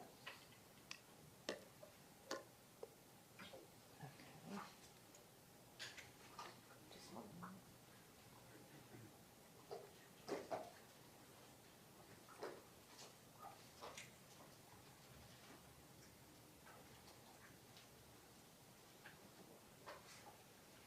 If I were to show you one of your notes, would that refresh your recollection? Sure. Okay.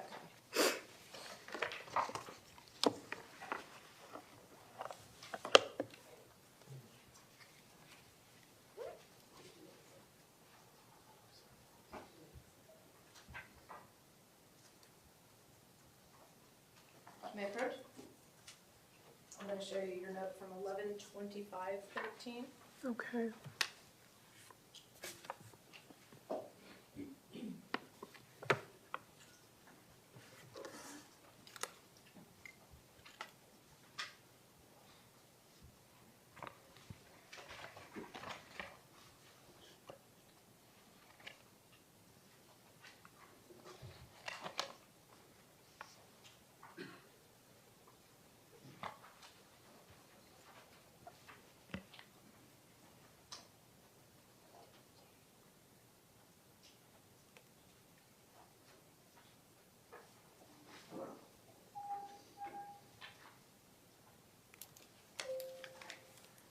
Okay.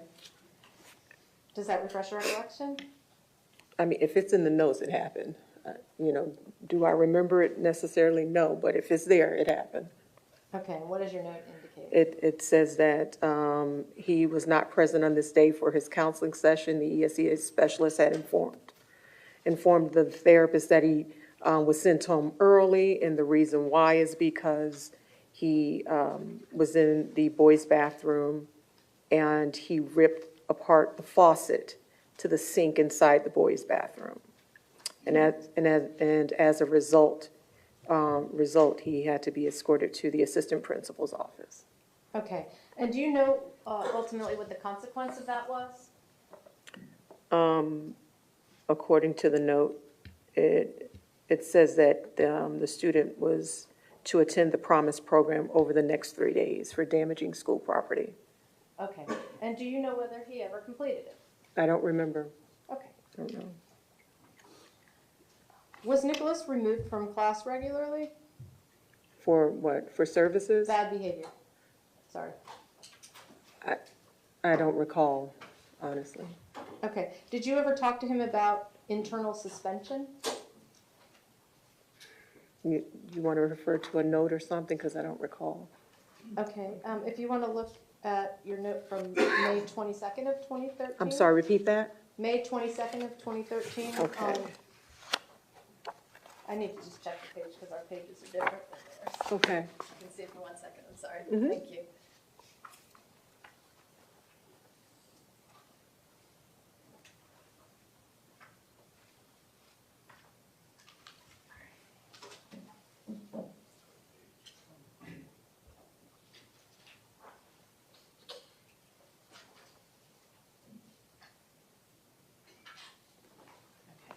So I'm going to refer you to page 2304, May 22nd of 2013. See?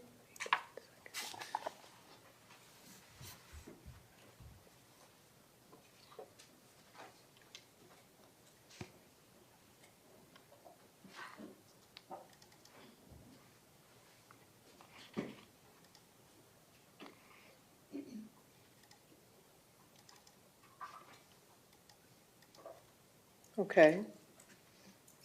What did he tell you about internal suspension? He said going away to the Promise program, he said he did okay, and he said that he actually preferred going back there, and he explained that because the Promise program did not have a lot of students there, and because there were not a lot of students there, he was able to get a lot of his work done. Okay. But in this note, though, this is before the Promise program incident, right? AES, I believe. Okay.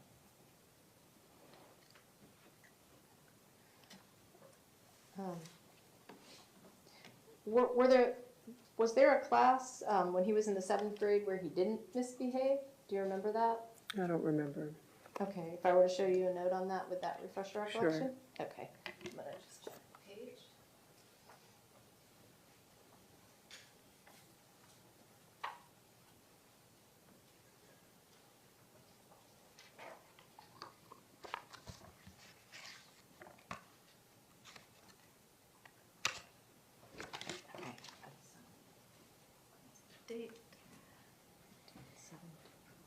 9/19.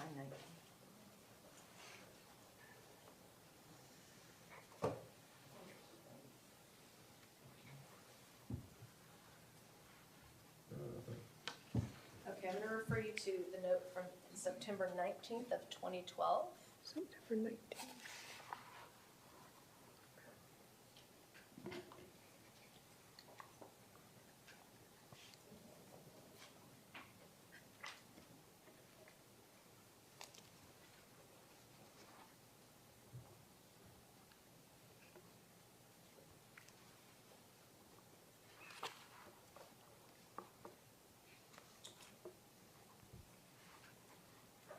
Okay, And do you remember what he told you about that fourth period class? I can tell you what I wrote. He said that he's been uncontrollably laughing in three of his classes. And he explained that he can't control himself when he starts to laugh. Okay, did he talk to you about his fourth period class in that note? Fourth period class, he says he said he doesn't misbehave in his fourth period class. And Why? And I questioned him as to why he does not. And he explained that his fourth period teacher is strict and she runs a structured classroom and no one in that class gets out of line. Okay. I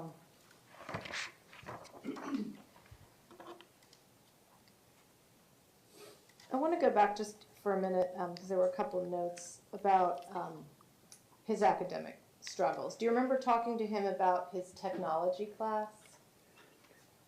I don't remember offhand. I know that, can you point to that in the notes for me? Yeah. Do you know what the technology class is? His computer class? I'm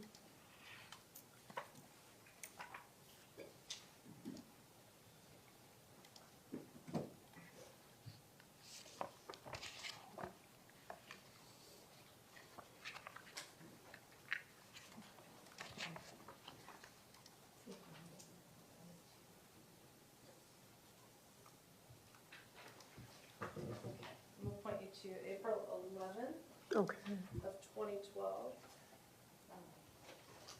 okay.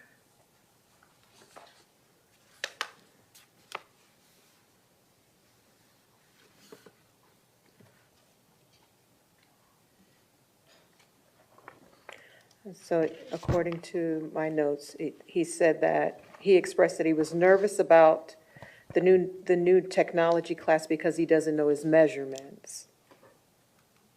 Okay. And he went on to explain that while he gets world history, like he gets it, in science and math, he doesn't really understand language arts and reading. Okay. Do you remember writing a note about what your opinion was about why he's struggled so much academically? And I don't remember offhand, no ma'am. Okay, so if you look at the March 7th, 2012 note, would that maybe refresh your recollection? Okay. March 7th? Uh-huh. March 7th, it's on SBBC 2282.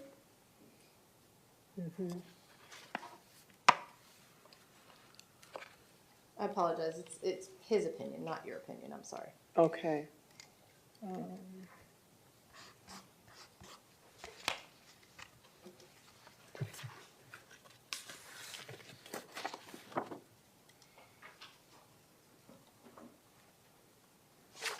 March 7th. Okay, so what's your question? I'm sorry.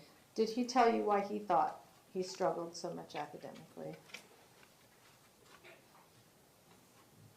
He said his biggest challenge / struggle in school is understanding and comprehending the work. Okay. So he's telling you he doesn't understand his schoolwork. According to the notes. Okay.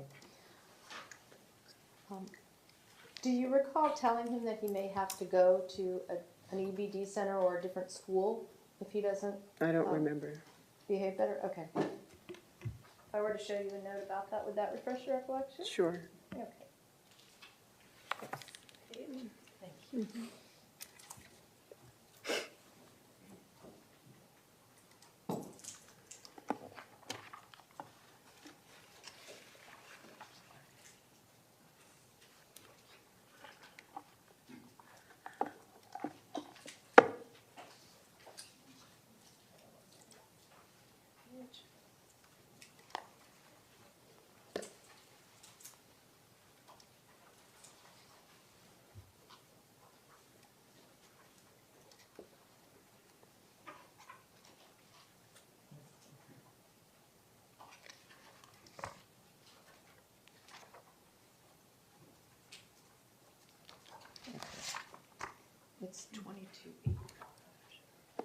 Okay, I'm gonna point you to the May 23rd of 2012 note.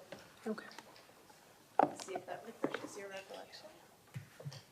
I'm sorry, May 12th? 23rd of 2012.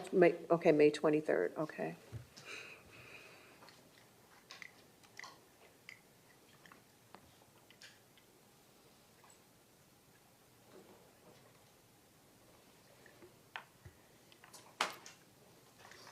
Okay.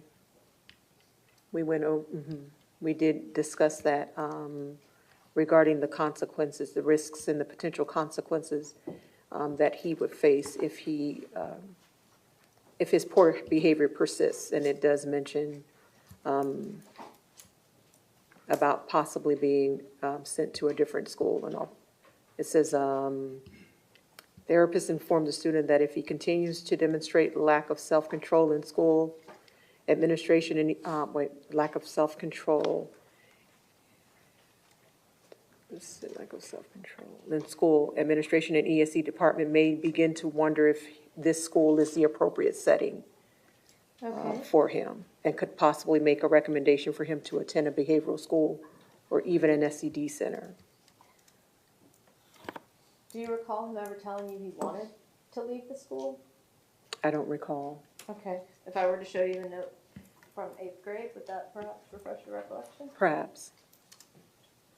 Let me just find the page.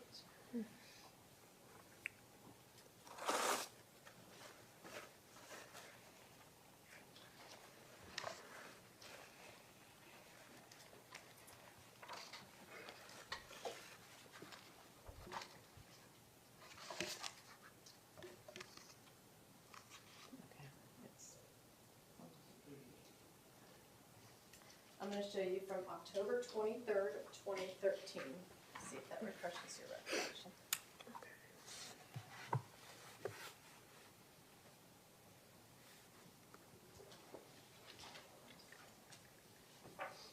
What's the date, Ms. Cruz? October 23rd.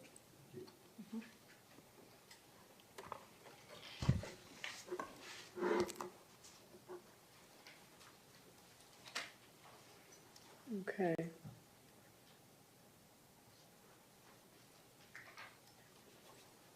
It says that a part of the notes says that Nicholas stated that he doesn't want to go to West Glade Middle anymore because he believes that he's wasting other people's time, as he is always getting into trouble. He expressed that he believes, he expressed that he is basically behaving badly in hopes that it will lead him into withdrawing from the school and enrolling at another school. Okay. And do you remember him talking to you about how difficult it was for him to prepare for and take tests? I don't recall. Okay, if I were to show you a note from October 24th of 2012, would that maybe refresh your recollection? It can help. You Okay. said October 24th, Yeah, it's 2297. 2012? Yeah, 10/24/2012.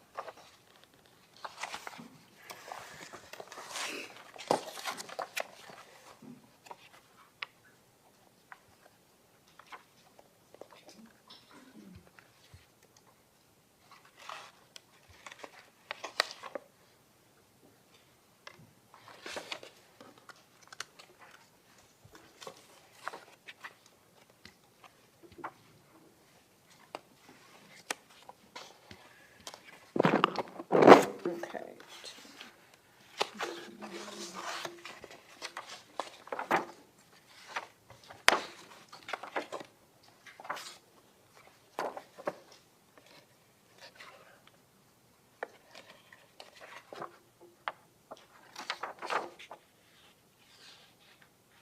I don't see it. Can you help me? Yes. If you look at the top of the page. You said the date, 10/24/2012, right? Because it stops. Oh, yeah, the order. The order.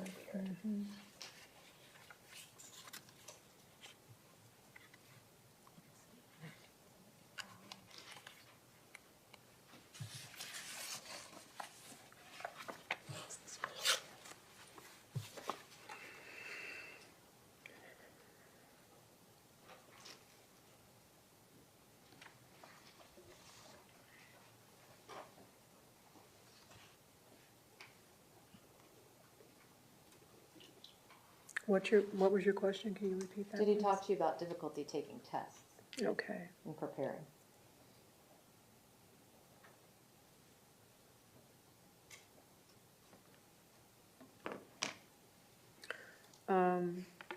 It says that he expressed concerns regarding his performance on his most recent science test. He explained that he didn't do so well on the test because he didn't prepare for it. He says he doesn't know how to study for a test. And when he does try to study for one, he seems to forget the test material. He went on to say that he is often distracted by his thoughts and is unable to concentrate on tests. Okay. Did he ever offer you any excuses for his behavior or what you thought were excuses? I don't recall offhand. I do know that I've challenged him. I did challenge him a few times on some of the choices that he made in class or something like that, but I don't. Is there something you can point to me? Well, I'll just ask, did he ever tell you he couldn't control himself? He was out of his control?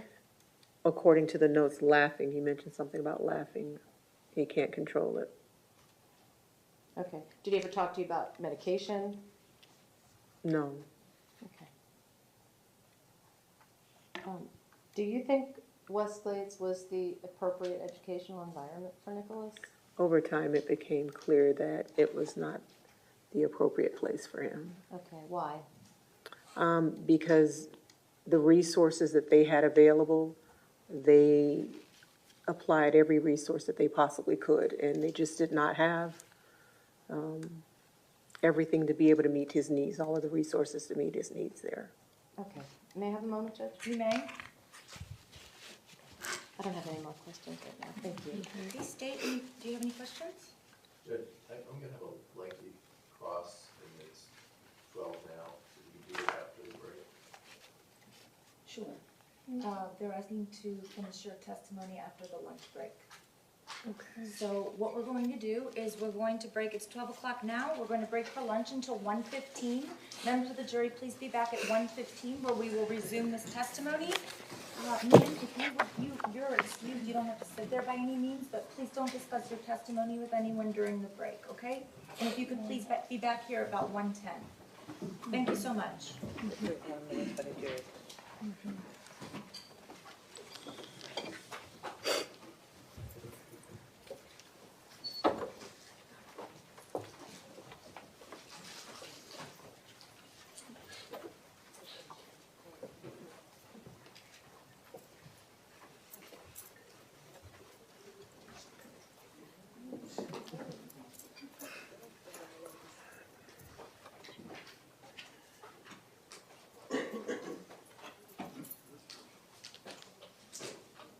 Okay, we're in recess. The jurors have been excused. Thank you.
do you want us to just, you have the witness just come back in and? Sure, that's fine. Okay.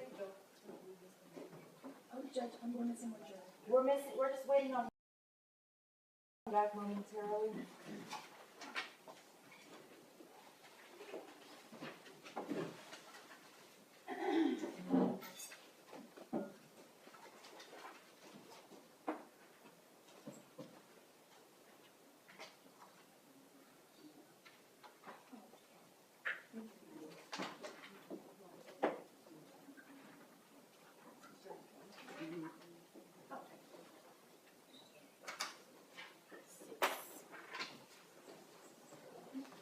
Thank you.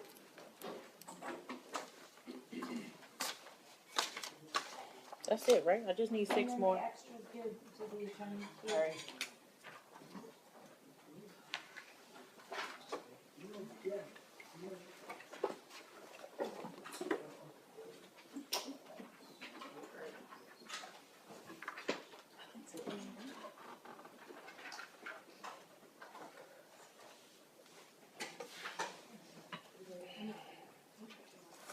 We're still waiting on one juror.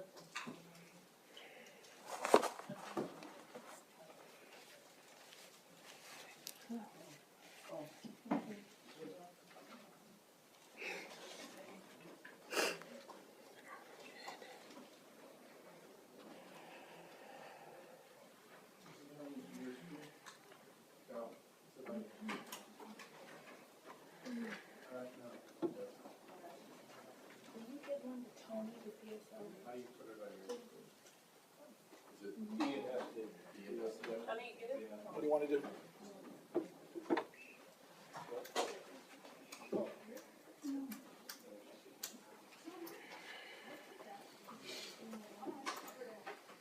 You know there's water.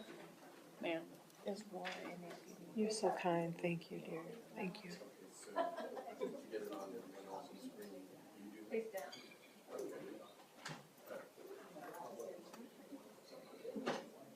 I will in a few minutes. Okay. Not yet.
All present.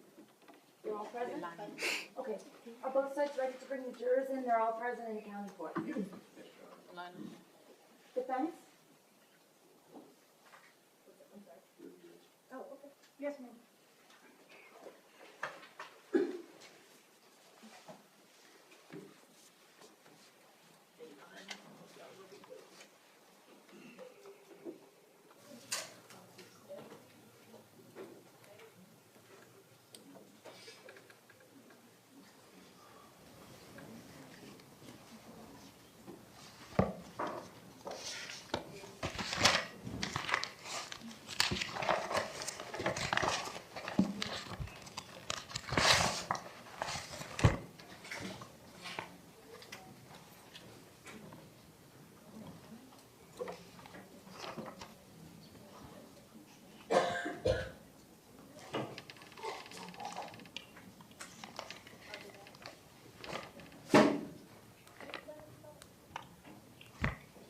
Jurors are entering.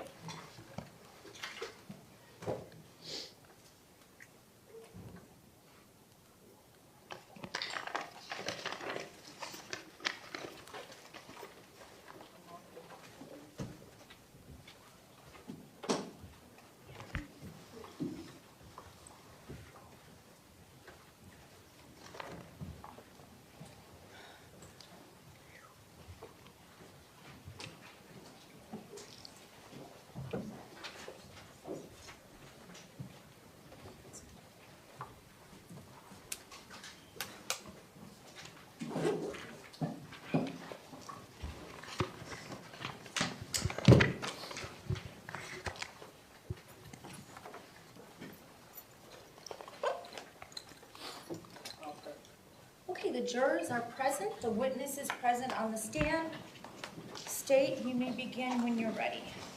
May it please the court, thank you. Good afternoon, Ms. Flournoy. How are you? Good afternoon. Well, thank you. Of course, I want to talk to you about the time that you were at Westglades and that you were the family counselor to Mr. Cruz. Okay? Yes, First of all, so this goes back a number of years for you. This is about 9 and 10 years ago, 10 years. correct? Correct. Okay. Would you agree that most of your knowledge of this is by reading your notes as to the notes that you took at the time? Quite a bit of the information, yes. Okay. And you mentioned that you go to lots of schools, correct? I did at the time when that was the role that I was employed as, yes. Right. So you have students at each of, you said maybe 6 or 7 different schools you would go to? At one point, yes. Okay. It depended on the school year. It varies, but yes. Okay, so you don't specifically remember how many schools you were going to? At that time? Yes. I don't. Okay, so again, just so we remind everybody, it's the school year 11-12, the school year 12-13, and then only the fall of 13. Correct. Okay, Only the fall. okay, August to December. December. Mhm. Okay, so your role is, you've got kids, I don't know, you're probably in the northern part of the county. I'm sure they keep you, at least the schools are fairly close, I hope. Are they? Maybe north central area. North central? Okay, so you're in the car a lot, you're traveling, and you have an appointment at a particular school, or did you do like all the kids in one school per day? Correct. So for Westglades, it was twice a week. Okay. For which school? Westglades. Westglades. Okay. So that's when you would go there, but you would see the defendant once a week. Correct. And you had a lot to keep track of, and that's why you kept notes, correct? Correct. All right, so all your particular conversations with one particular student 9 to 10 years ago, that's why you keep notes, right? Well, I mean, you're trained to do it, so I had no choice. It's a part of the training, and if I wanted to be effective, I would, keep notes. Okay. Now, so is it fair to say then you do not have day-to-day responsibilities for Nick Cruz, correct? That is correct, yes. Okay. There's teachers who are with him every single day, correct? Yes. And there's security specialists or security monitors that are there every single day, correct? Yes. And even when you're not there, they're escorting him from class to class, correct? Yes. Okay. You used the phrase in deposition about staying in your lane. Do you remember using that expression? I don't remember, but if I said it, it's there. Okay. It's taped. And I think the context of staying in your lane is that you're a counselor, right? Mm-hmm. And I'm not being rude, but for the court reporter, we like people to say yes or no. So, Oh, yes. so Sorry. it's clear. My apologies. Those Yes. hums don't show up so well. Okay. Okay. So you're a counselor, and I'm not going to say just a counselor. You're a counselor, correct? Correct. Okay. So whatever is going on in the classroom, you're not witnessing it as a teacher, correct? That's correct. And you're not sitting in the classrooms like a behavior specialist might, correct? Correct. And did you know Miss LaTanya Fondren? I'm not good with names, but maybe by face. Okay. LaTanya Fondren was a behavior specialist at Westglades. Okay. Do you know who she is now when I say that? No. You still don't know her, okay.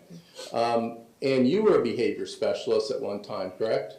For half a school year. Like 4 months, I think you told us, right? Probably, right, from maybe February to June. Okay, that's 4 months.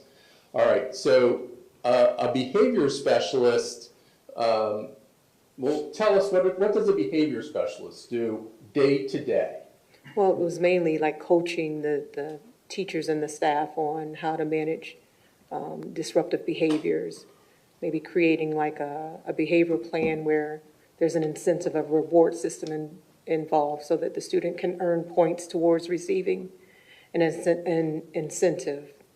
Okay, so I'm not sure if your job was the same as Ms. Fondren's, but it also can involve working with the student directly, correct? Correct. Okay, so it's not just teaching the staff how to deal with a behavior problem. It's also sometimes sitting with the behavior problem, correct? Correct, sorry, correct, yes, yes. Did you know Ms. Fondren at one point was sitting in the classroom with the defendant 4 classes out of 6 a day? Did you know that? I don't remember. Okay. I wouldn't say that it didn't happen. Okay. It wasn't, I don't believe it's in your notes, but you don't remember that a behavior specialist had to sit with him for 4 classes out of 6 a day. You don't know that, correct? I'm going to say I don't remember. I'm not going to say I never knew it. And I understand the 9 or 10 years, so the fact that I say you don't remember or know it now, I don't mean any disrespect by it. Okay. Did you know Carrie Yon, a teacher, Miss Yon? I don't remember. And you don't remember speaking to her about the defendant, do you? I don't remember. Okay. Is it in my notes? Is that? No, I don't believe it is. Oh, okay. Okay. So you weren't aware of Miss Yon's problems with the defendant, were you? You couldn't be now, right? You don't remember it. I don't remember that. Okay. Did you know that Miss Yon was afraid of the defendant to be alone with him in his classroom? Did you know that? I don't know. Did you know that she wouldn't teach him unless there was an assistant principal or a behavior specialist in his room? She was an 8th grade language arts teacher. You're not aware of that, I'm correct? not aware of that. And of all his years, 8th grade was the worst, wasn't it? Yes. Okay, like you said, beginning of 6th grade, he was doing okay until the end of the 6th grade year, correct? Correct. And then 7th grade, his behavior started or continued what started at the end of 6th grade, and the 8th grade was the worst, correct? 8th grade was the worst, yes. Okay. Now, you don't have a recollection of how the defendant got to Cross Creek, do you? No, I don't. I know it was a process. It was a process, but you don't feel you were involved in that? I'm not going to say that. I don't remember? I don't. Okay. Now, the process, you do know that if a student is going to be taken from a general education school like Westglades and go to Cross Creek, which is a more restrictive environment, correct? Correct. And it has behavioral problems as well as ESE services. It takes care of behavioral problems as well as ESE services at Cross Creek, correct? Correct. Okay. And you're aware that the school, that is not your school because you had lots of schools, but Westglades would have to go through an ESE committee process to get him into Cross Creek, correct? Correct. I knew there was a process, yes. I'm sorry. Yes, I knew that there was a process, yes. Okay. And after going through that process, he was sent to Cross Creek, correct? Correct, Or- after I'd already left. Okay. Now, were you aware of a functional behavioral assessment that was done on the defendant? I believe that there was one done, yes. Okay. And let me show it to defense. State's Exhibit 27B. Mr. Marcus, will you just repeat the identification number? I didn't hear you. 27B, Your Honor. Thank you.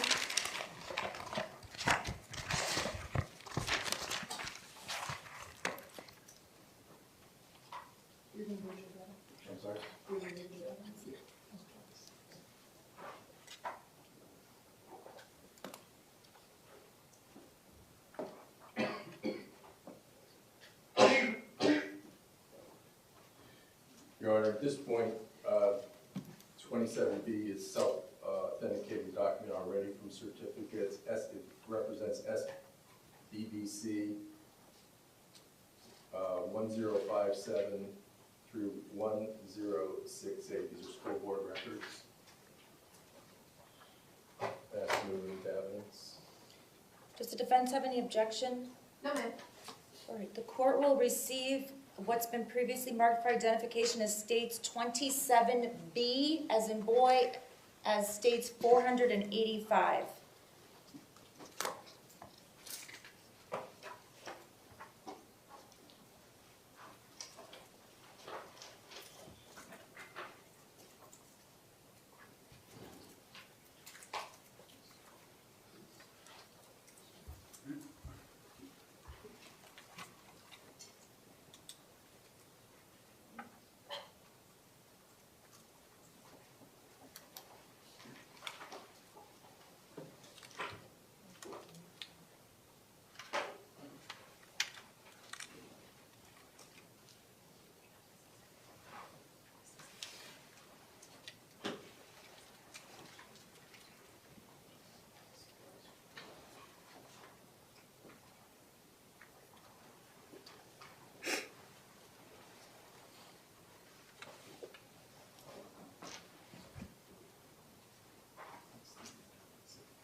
Your Honor, for the record, I'm showing Exhibit 26A to the defense.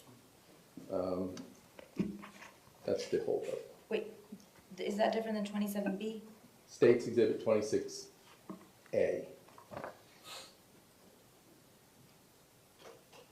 This No, is a separate, this is not what you just entered. No, a separate. Okay. A second exhibit. Thank you. States, Sorry. no, that's my fault. I misheard you.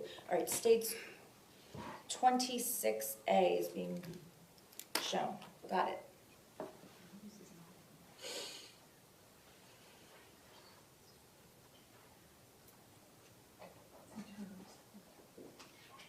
Your Honor, the state would offer as a school record 8247, 8248, 8249, 8250, 8251, 8252, 8254, 8255, and 8256 school records as a composite exhibit. Does the defense have any objection? No, ma'am. Okay, without objections, what's been marked for identification as states 26A, which is a composite exhibit, will be received as 486. So I'm going to show you now what's marked as 485. Just give you an opportunity to look through it, and then I'll show it on the screen in a moment. But I wanted to give you an opportunity to flip through that, please.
You wanted me to review what, my indirect assessment, or? No, I just wanted you to, Okay. first, are you familiar with that document? Do you recall it in any way? No, I mean, I know it was conducted, but yeah. Okay, and it was finalized in November of 13, so right before you left, correct? Correct. Okay, I'll show you it on Okay, the screen portions of it. all right. Okay? Mm-hmm. When the information that you were testifying to this morning, much of that is based on your conversations with the defendant, correct? Correct. Okay, so you ask him what happened. You might get a report that he's misbehaving in class, that he's laughing, correct? Something like that? Correct. And then you say, what happened, correct? You ask him about it? Right. Okay, and so then he gives you an explanation, like, I couldn't help it, I couldn't stop laughing. Right. Correct. Okay. You don't, since you weren't there, you don't know everything that occurred in that classroom, correct? Correct. Okay, your role is a counselor, you're not the assistant principal. Correct. You're not there to decide, you're there to help him, you're not there to discipline him for what happened in the classroom.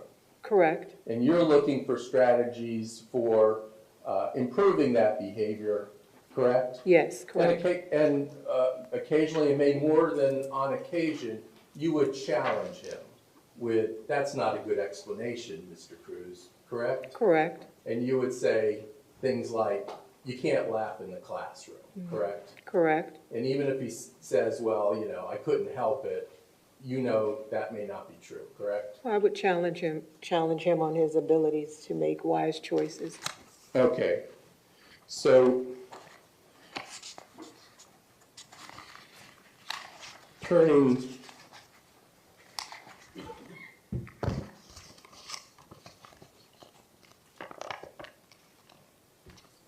let's see this.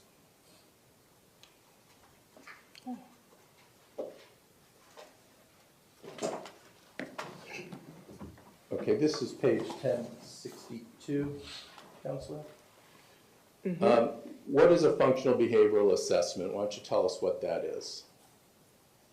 See, that's not my area. I'm not even going to speak on what, that whole thing, because I was not, it was an assessment, I guess, to put together a behavioral plan.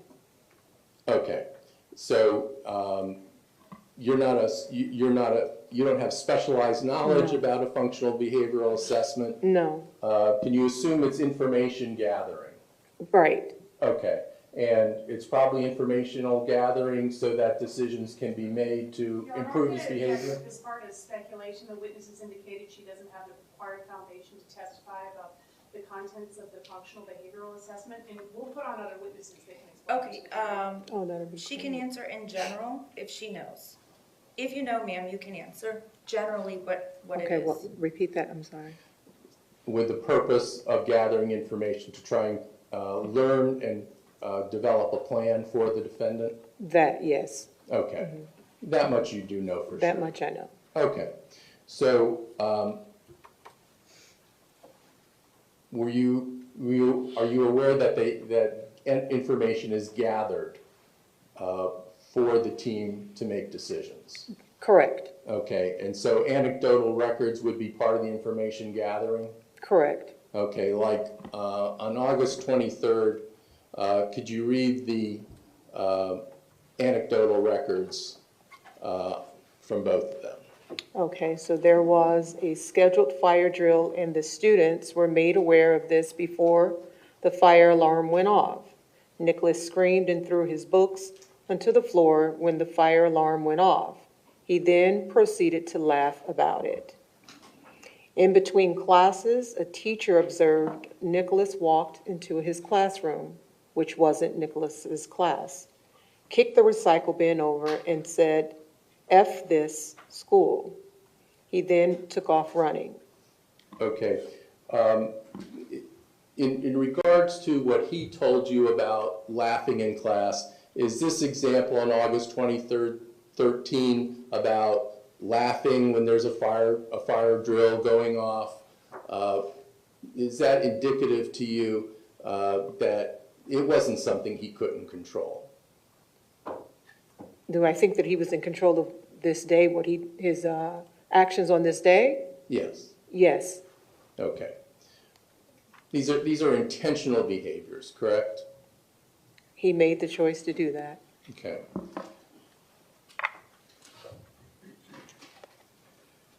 Did you ever discuss with him his fascination with guns? No. All right, that did not come up in a counseling session, did it? No. Could you read? And this, I'm sorry? these are not my notes, I know. right? We've No, they're not your we've notes. made that clear? They're not your Okay. notes. All right.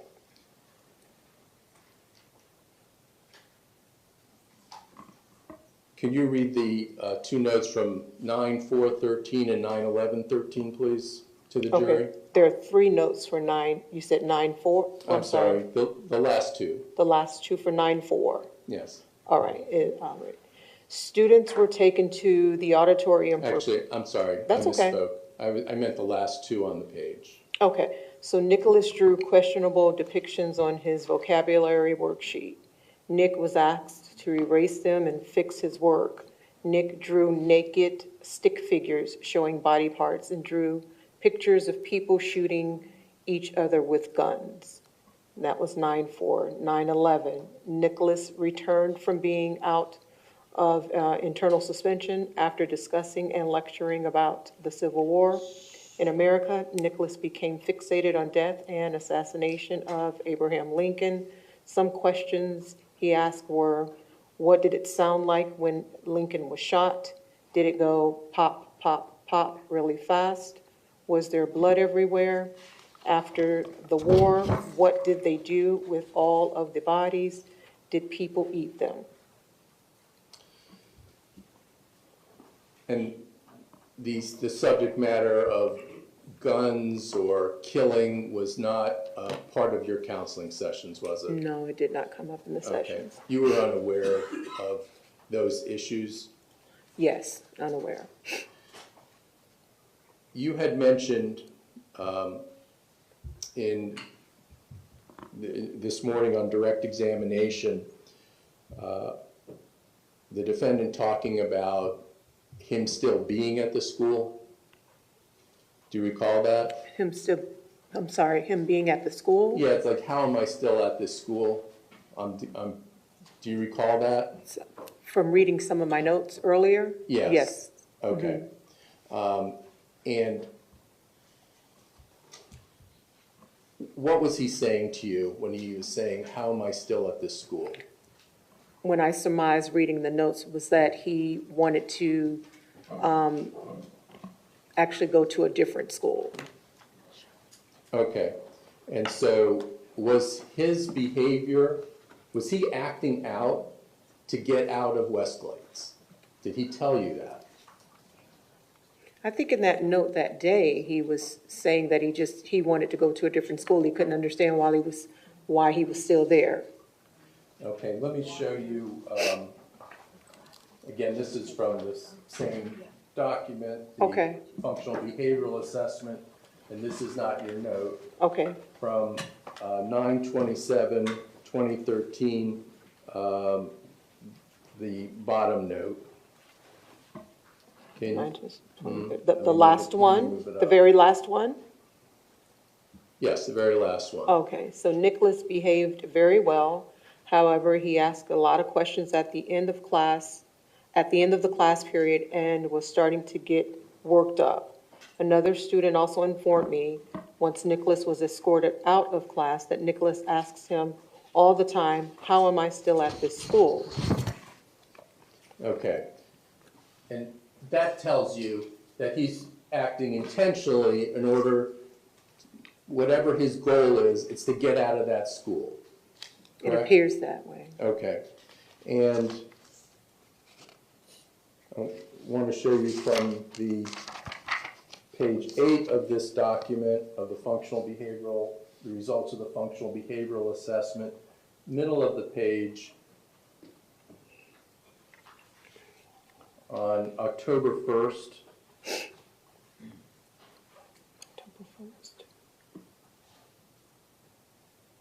There's a mark on here. Mm-hmm. Oh, no, it's gone, thank you.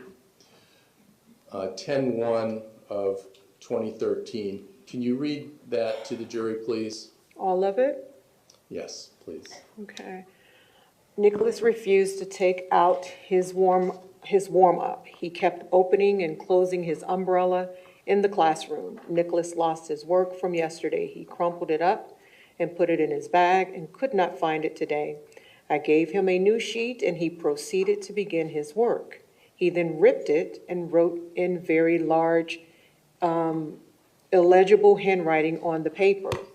I tried to assist him and he stated, "I don't want your help." When talking about figurative language, and I don't know what that is. You want to help me with that one? Onomatopoeias? That one. Nicholas shouted out, "Like a gun shooting?"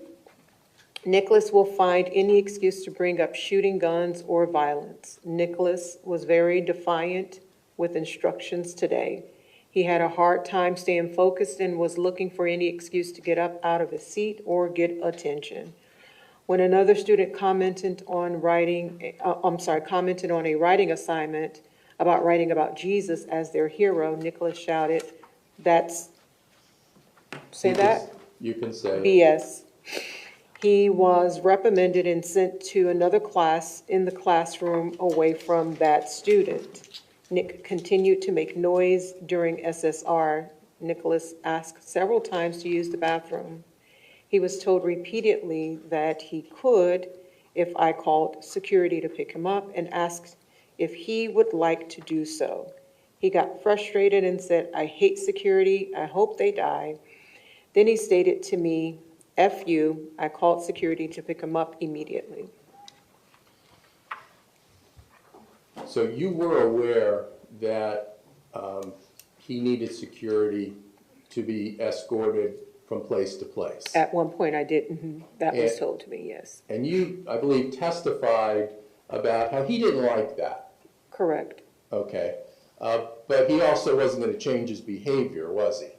It didn't appear that he was.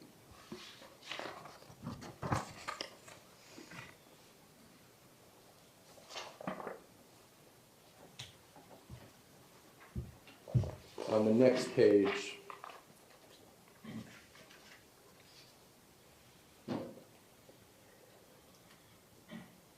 well, I appreciate you reading it. Thank you. Sure. I'm going to ask you to read the first paragraph, and actually almost the whole page, but the first and second paragraph, please. Okay, to be clear, I'm not reading the whole page, just first and second, right? Right. Okay, so during the last 20 minutes of class, we discussed the book, and I answered some questions about the book. I'm sorry, yes, and I answered some questions about the book. Nicholas began reading the last couple of pages of the book out to the students, intentionally trying to ruin the book for everyone else. I asked him to stop, and he told me that he dislikes the book, and then he stated, "I like guns. Can we talk about that?" Then he continued to read the book out loud again. I called security to have him removed and stood by the door so that he would not run out. This continuation on the 17th. Mr. Lindsay, assistant principal, observed in reading class. Nicholas was okay while Mr. Lindsay was there. After Mr. Lindsay left, Nick said, "Thank God he left. I don't like him."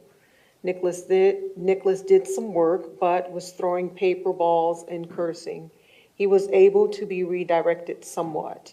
He also threw a pen cap and a pencil sharpener across the room at 2 students. Could you remember Mr. Lindsay?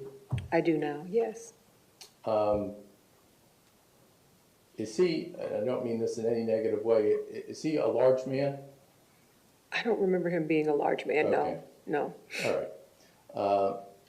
And in this example on, with Mr. Lindsay, the assistant principal, being in the class, and the defendant was acting okay, and then he wasn't acting okay when Mr. Lindsay left the class, does that tell you that he can control himself when he needs to? It tells me that he has the ability to make wise choices.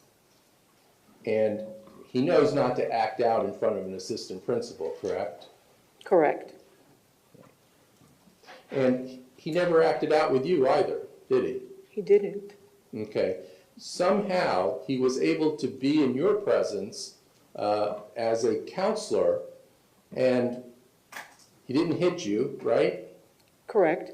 He didn't throw something at your head, did he? He did not. He was able to conform his conduct to what would be expected of him at that time, couldn't he? He was cooperative. But when he was in a classroom with students and female teachers especially, he would act out, wouldn't he? According to what I'm reading, yes.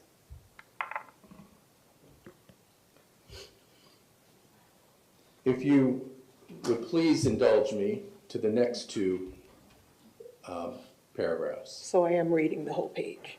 Okay, so Nicholas There is a proceeded. portion I'm going to say you can skip, so it won't be the whole page. Okay. Nicholas proceeded to shout at me to answer a question. What are you talking about? What? What?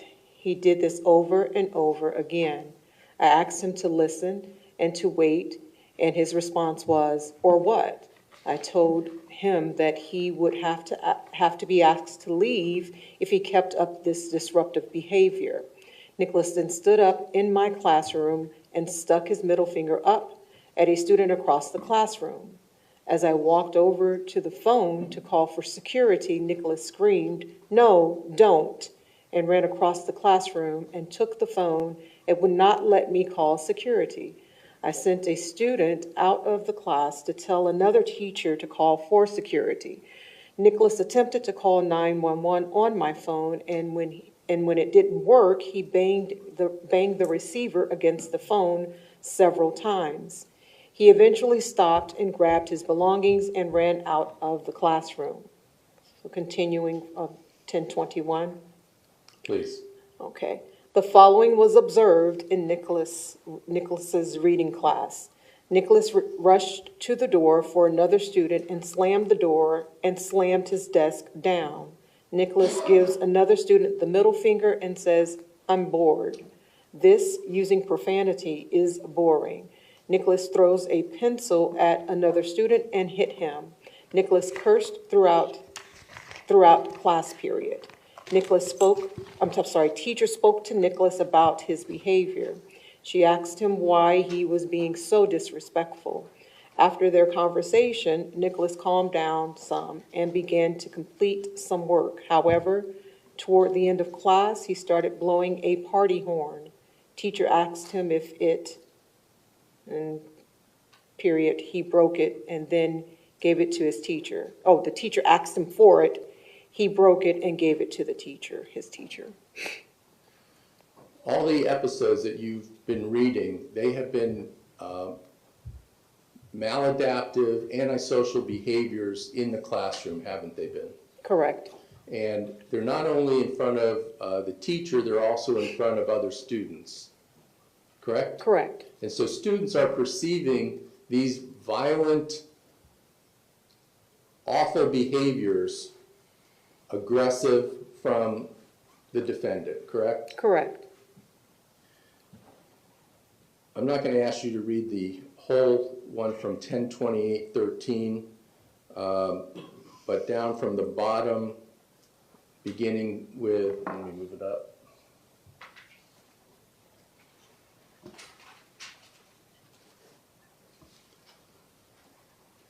I then asked him to stop cursing. Could you read that?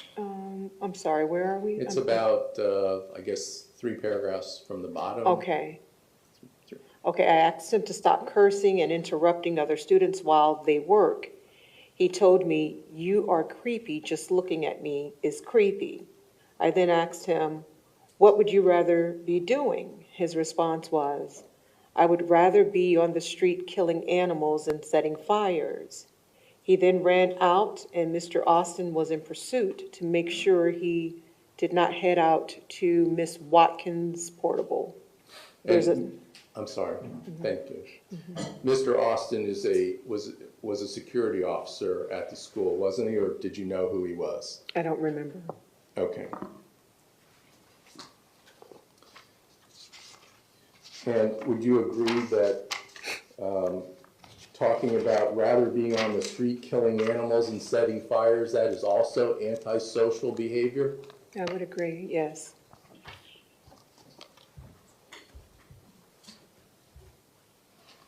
Now, were you aware of all the referrals the defendant got while at West Glades? I was aware that he did receive some referrals, but to the extent of the amount, no. Okay.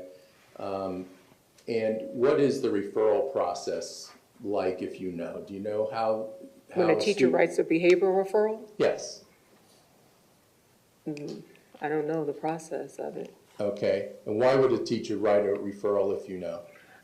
Disruptive behaviors, aggressive behaviors, student walking out of class without permission. Okay. And including some of the things that you just read, those would be referral type situations, correct? Correct. Okay. And I think on the direct examination, they showed you a referral when he broke a sink in a bathroom. And that's a referral as well, correct? Correct. Okay. Now showing you what's, I'm going to show it on the overhead. There's probably a more technical name for this, but that's what we used to call it, an overhead. State's Exhibit number 486.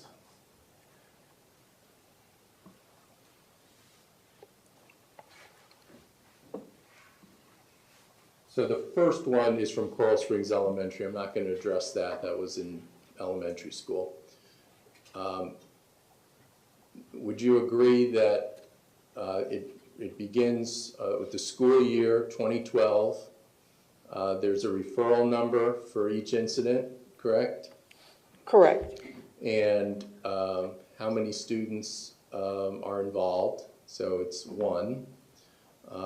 The student would have a unique number, correct? Correct, his student number. Okay.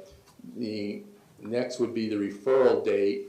So would that be 2012 being the year, 05 being the month, and 15 being the day? Well, this is the first time I'm seeing this, but yes, I would think so. Okay. And then Nicholas Cruz is the name?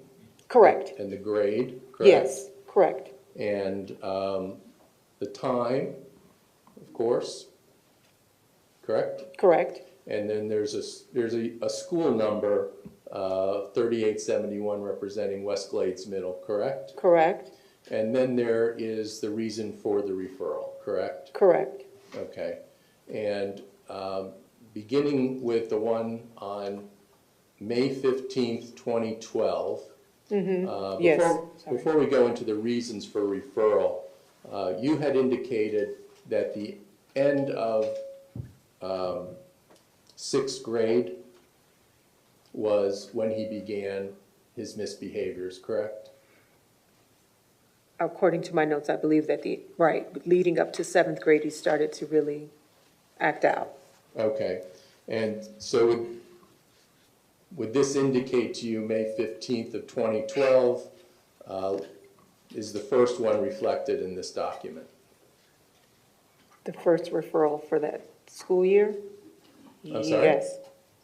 For that school year, the first Yes. referral written for, yes, For 2012. for 2012. And the next one being May 17th of 2012, Yes, and then May 30th of 2012, yes, June 5th of 2012. yes, And the next one appears to be not until February of 2013, correct? correct. Okay. Are Are you able to get that mark off? Click on Am X. I doing it? Click on your X. I'm sorry? Click on your X on the screen. I'm not getting that. Yeah, you just did. Oh, okay, now I have it.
Ms. Flournoy, looking at the reasons for referral, beginning with May 15th, would you agree that this includes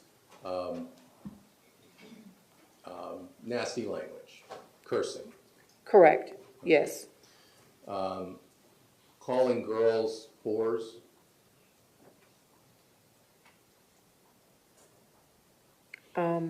It says, called a girl in class a crazy,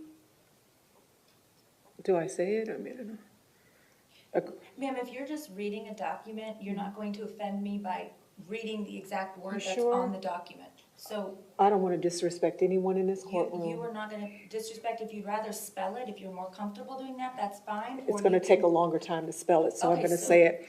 Nick called a girl in class a crazy ass bitch. Okay, and then later on in there, and excuse me if I'm saying words that you're not comfortable with. We're just quoting what was said. I'll just ask the question, and you can agree or disagree. Does it also say later during the same class, Nick yelled out whores when I mentioned 2 girls in the class? It says that on here, yes. Okay, and on the next one, there's more cursing, correct? The May 17th. The reason for referral? Yes, And yes. the May 30th, more cursing, correct? More cursing, yes. And June 5th of 2012, the defendant called his teacher a name, correct? He called his teacher by his first name. Okay. All right, that's right, he called him Big P, correct? His name was Petey, correct? We called him Or Call Pete. first, and then the teacher insisted that he corrects the behavior, and then he referred to him as Big P. Okay. The next one is another example of obscene language. It's another example, yes, yes.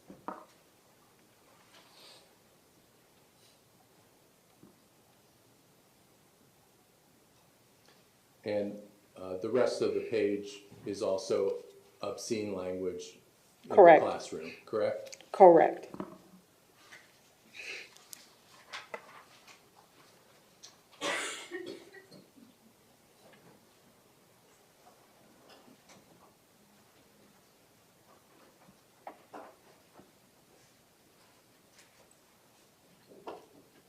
Your Honor, I just, at this point, would just like to allow the jury a chance to read the document. Okay.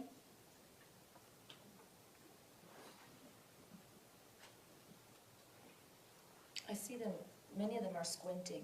Can you make it a little bit bigger?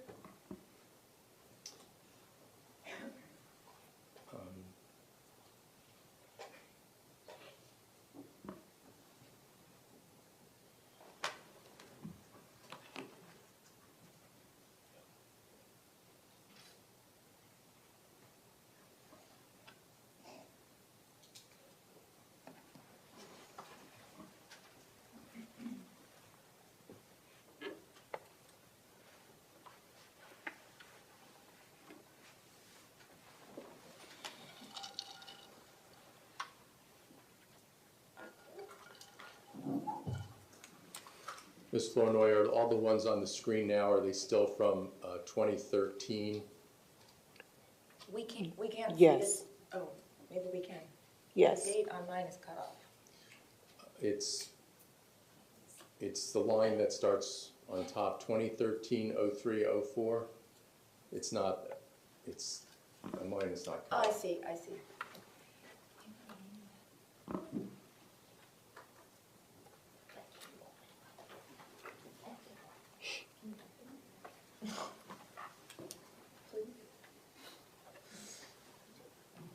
you.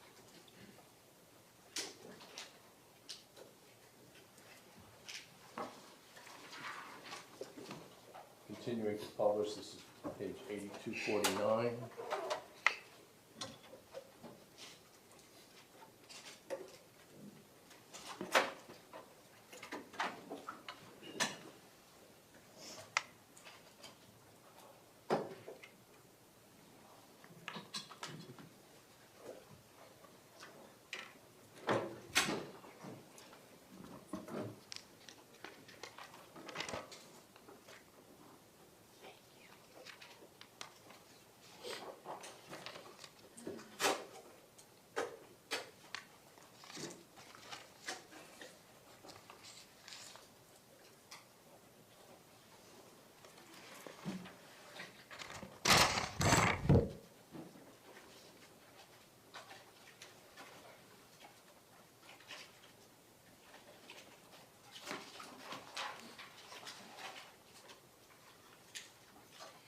Page 8250.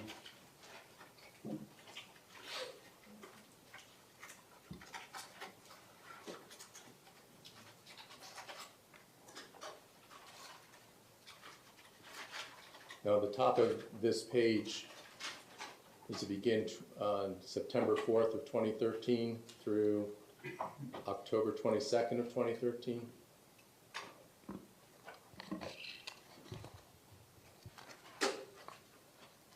Ms. Flournoy? I'm Okay. sorry, the dates, yes. Okay.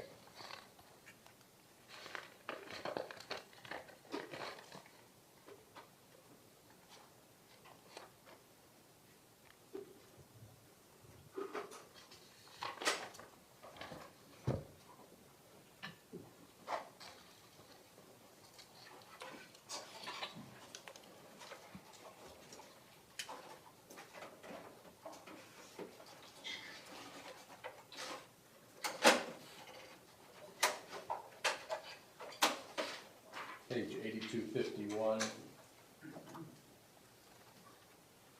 This is from October 29th, 2013 to December 12th of 2013.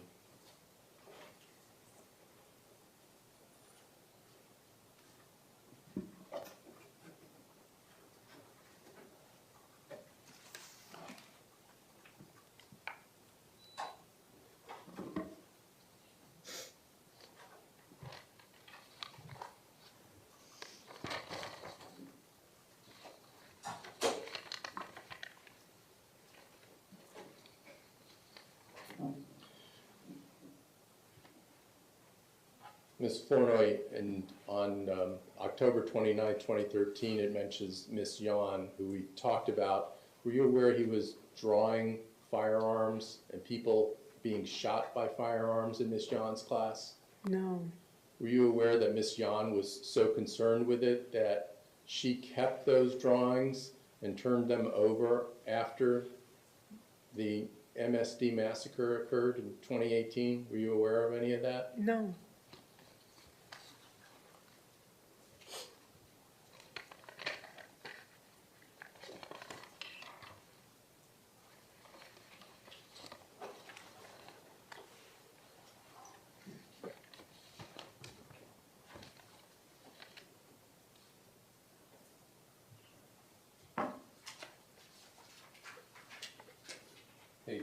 8252 from December 17th, 2013 to January 24th of 2014.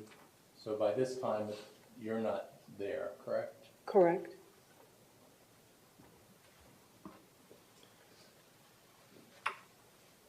And that's when the defendant went to Cross Creek, correct? I don't know when he went, to be Okay. honest. I just know I left. Okay.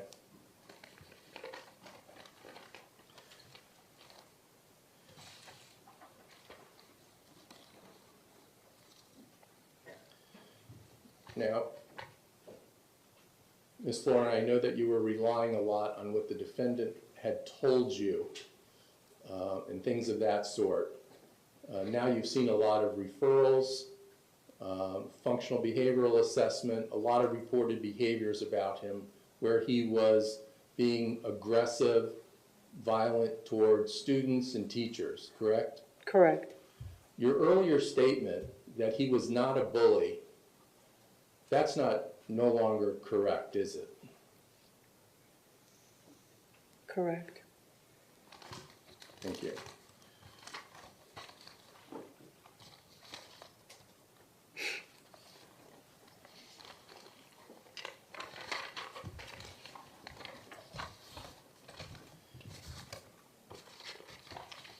You were asked about a portion of your report of notes from May 23rd, 12, which I'll put on the screen. Page 2285, counselors.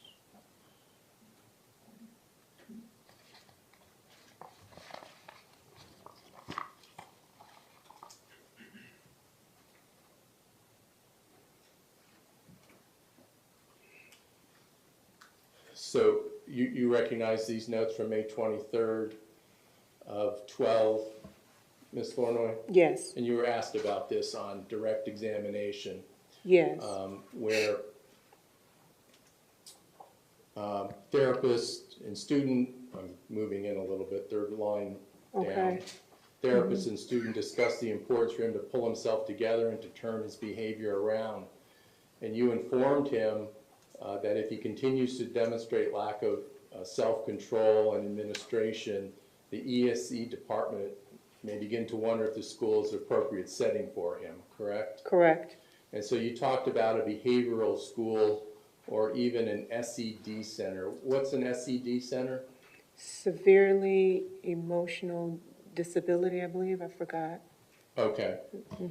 And so Cross Creek is a behavioral school? Your Honor, objection.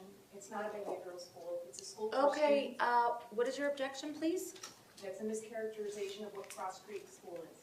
It's not a behavioral center. Since that wasn't a legal objection, I'm going to just ignore it. Your Honor, I'm objecting because Mr. Marcus is mischaracterizing the type of school. It's that for Cross Creek behavioral is. problems. Pardon? It's for Okay, behavioral he problems. can ask, are you asking the question? Are you asking her a question?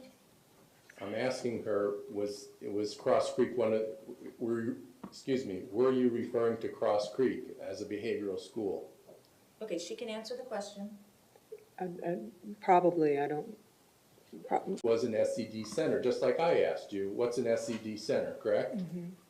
And you explained it to him, correct? Yes. And isn't it true that his response to your explanation was he doesn't want to go to a school like that, correct? Let me read. I'm Okay. sorry.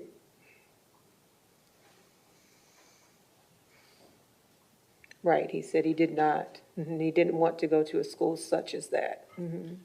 Okay, so is it fair to say that his response to what you said was a rational response?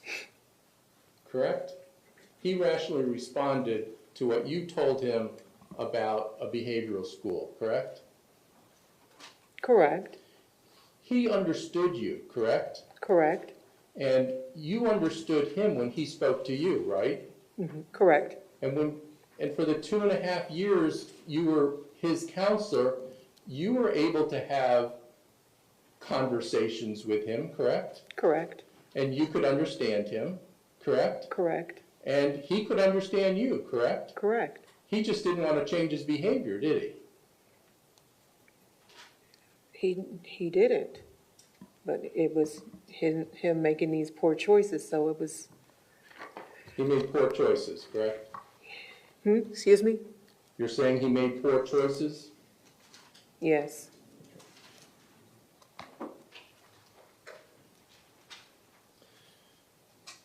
Sorry, this is taking a little while. We're almost done.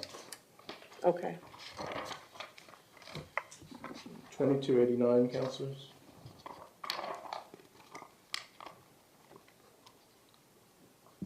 I'm showing you now from page 2289, school records, and these again are your notes from October 14th, 2013. And the conversation that you have with him, if you want to look over the section under D, beginning with the IE academic. Okay.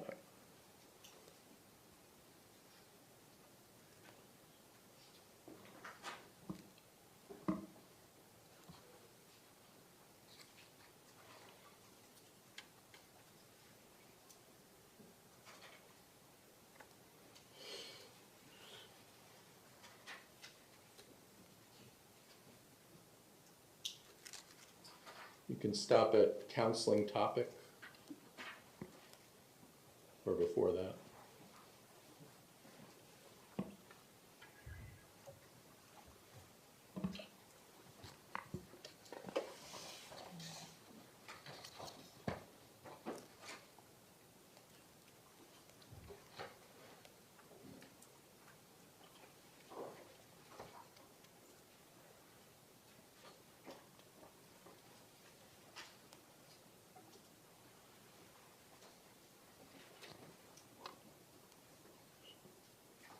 Okay.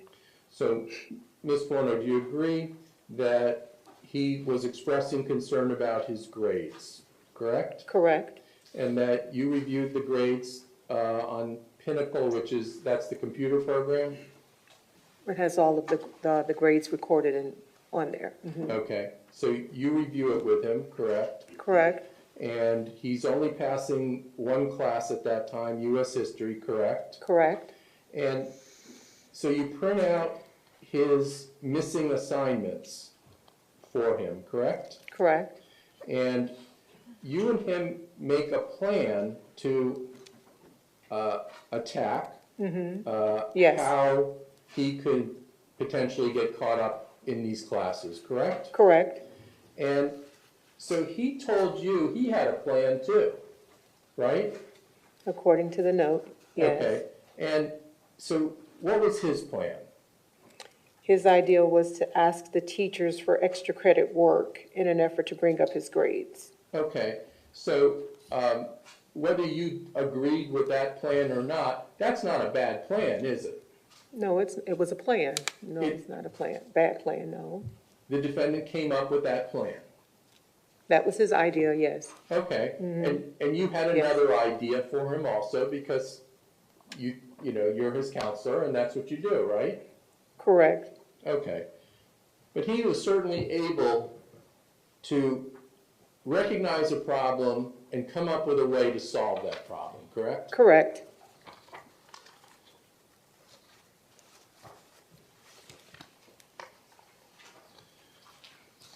Okay.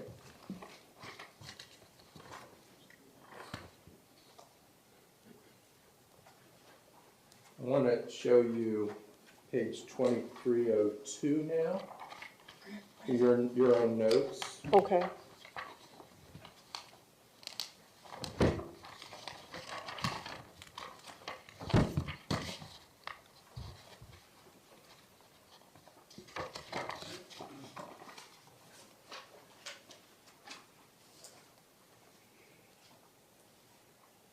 And this is going to be at the bottom of the page.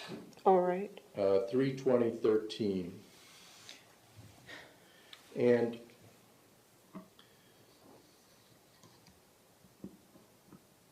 you met with him that day, and he told you there might be a possibility he will pass his language arts class and science class, correct? For the Correct. third quarter? For the third quarter, yes. And did he tell you that the reason why he stopped regularly checking his grades is because he felt that if his ship is going to sink, he'd rather go down with the ship being known for something? You see that? Mm-hmm. Okay. Well, first of all, on direct, you said he was always checking his grades, but apparently he wasn't checking it always, correct? Especially when he thought he was doing bad. Right. In the beginning, he did. Right. So he does say that if he felt his ship is going to sink, he'd rather go down with the ship being known for something, correct? Mhm. Correct. Ms. Warner, are you aware that 3 days before he committed this mass murder, on a video that he made of himself, he said, "Location is Stoneman Douglas in Parkland, Florida. It's going to be a big event, and when you see me on the news, you'll all know who I am. You're all going to die. Can't wait." Were you aware he said that? No. He wanted to be known for something, even back in 2013, correct? And I guess he is now, right? Sustained. What do you- Sustained, you don't have to answer, ma'am. Thank you. Thank you. Nothing further. Redirect.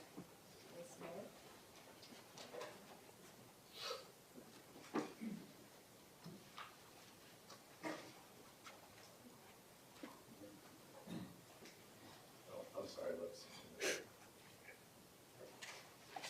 This goes to take pictures. I think that's evidence. I'm going to take some other evidence. Oh.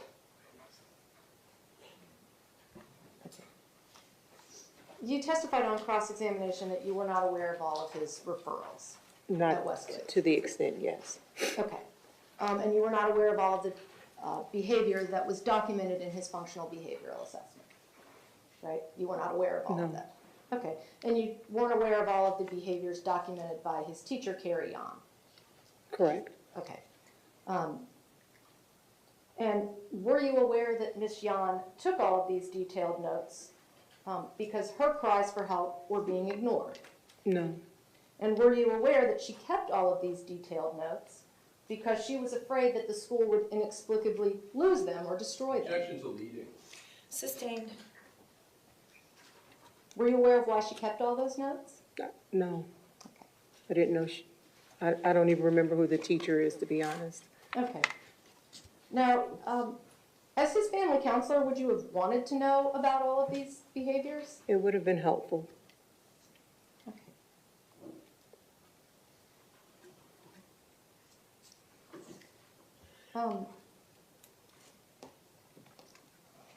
Was Nicholas transferred to Cross Creek because of his inability to succeed academically, socially, and behaviorally at West Glades? Objection leading. Sustained. Why was Nicholas transferred to Cross Creek? He was transferred after I left. I mean, West Glades obviously was not the appropriate setting for him. They did not have the necessary resources to be able to, assist the student. And that's just very clear. Okay, and Mr. Marcus asked you about Cross Creek being a behavioral school. Is it in fact a behavioral school or is it something else?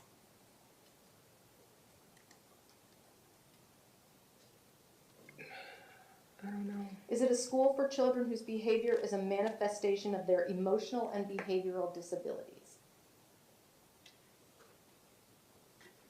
Cross Creek, I don't know. Okay, is it a school for children whose poor choices are a manifestation of their mental illness? Mm-hmm.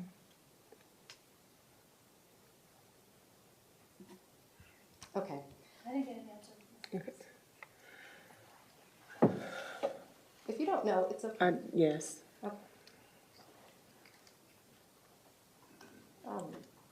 Do academic demands increase as a child moves from grade to grade to grade to grade? Yes. Okay, what about social demands? Do they increase as a child moves from grade to grade to grade?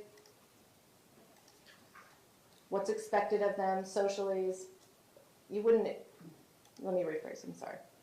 What would be acceptable for a child of 5 is not acceptable necessarily for a child of 15, right? Correct. So their social and behavioral demands increase. Right. Age-appropriate behaviors, yes. Expectations, yes. Okay.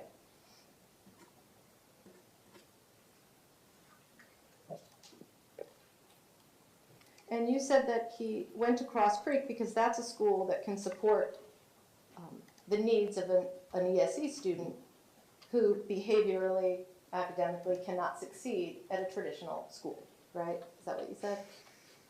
I said that? Okay. Yes. Okay.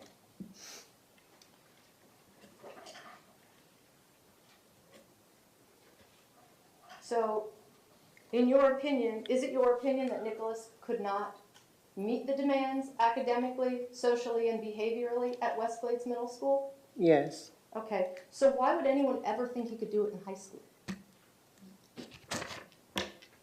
I left. Why are you, you know? That's okay. Okay. Thank you. Ma'am, thank you so much Thank for your you. patience. You're excused. Okay. Okay, ladies and gentlemen, we're going to take a 10-minute recess. Please do not discuss the case among yourselves, and please leave your notepads behind. Thank you.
clerk's office is lining up the jurors to come back in.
No, I said that airdrop one, the green airdrop, right? Not yet.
Jurors are entering.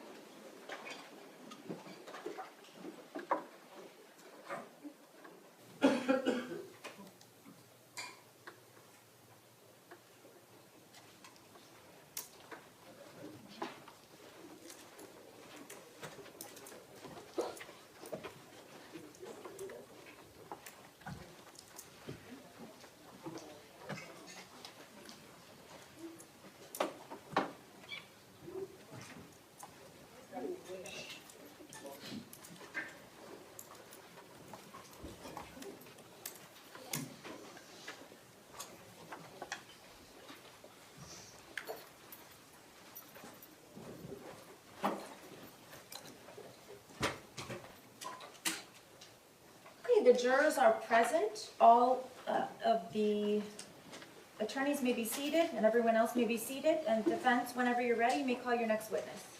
Thank you, ma'am. Thank you. Susan Scully Danziger, please. Would you repeat that? Susan Scully Danziger. Thank you.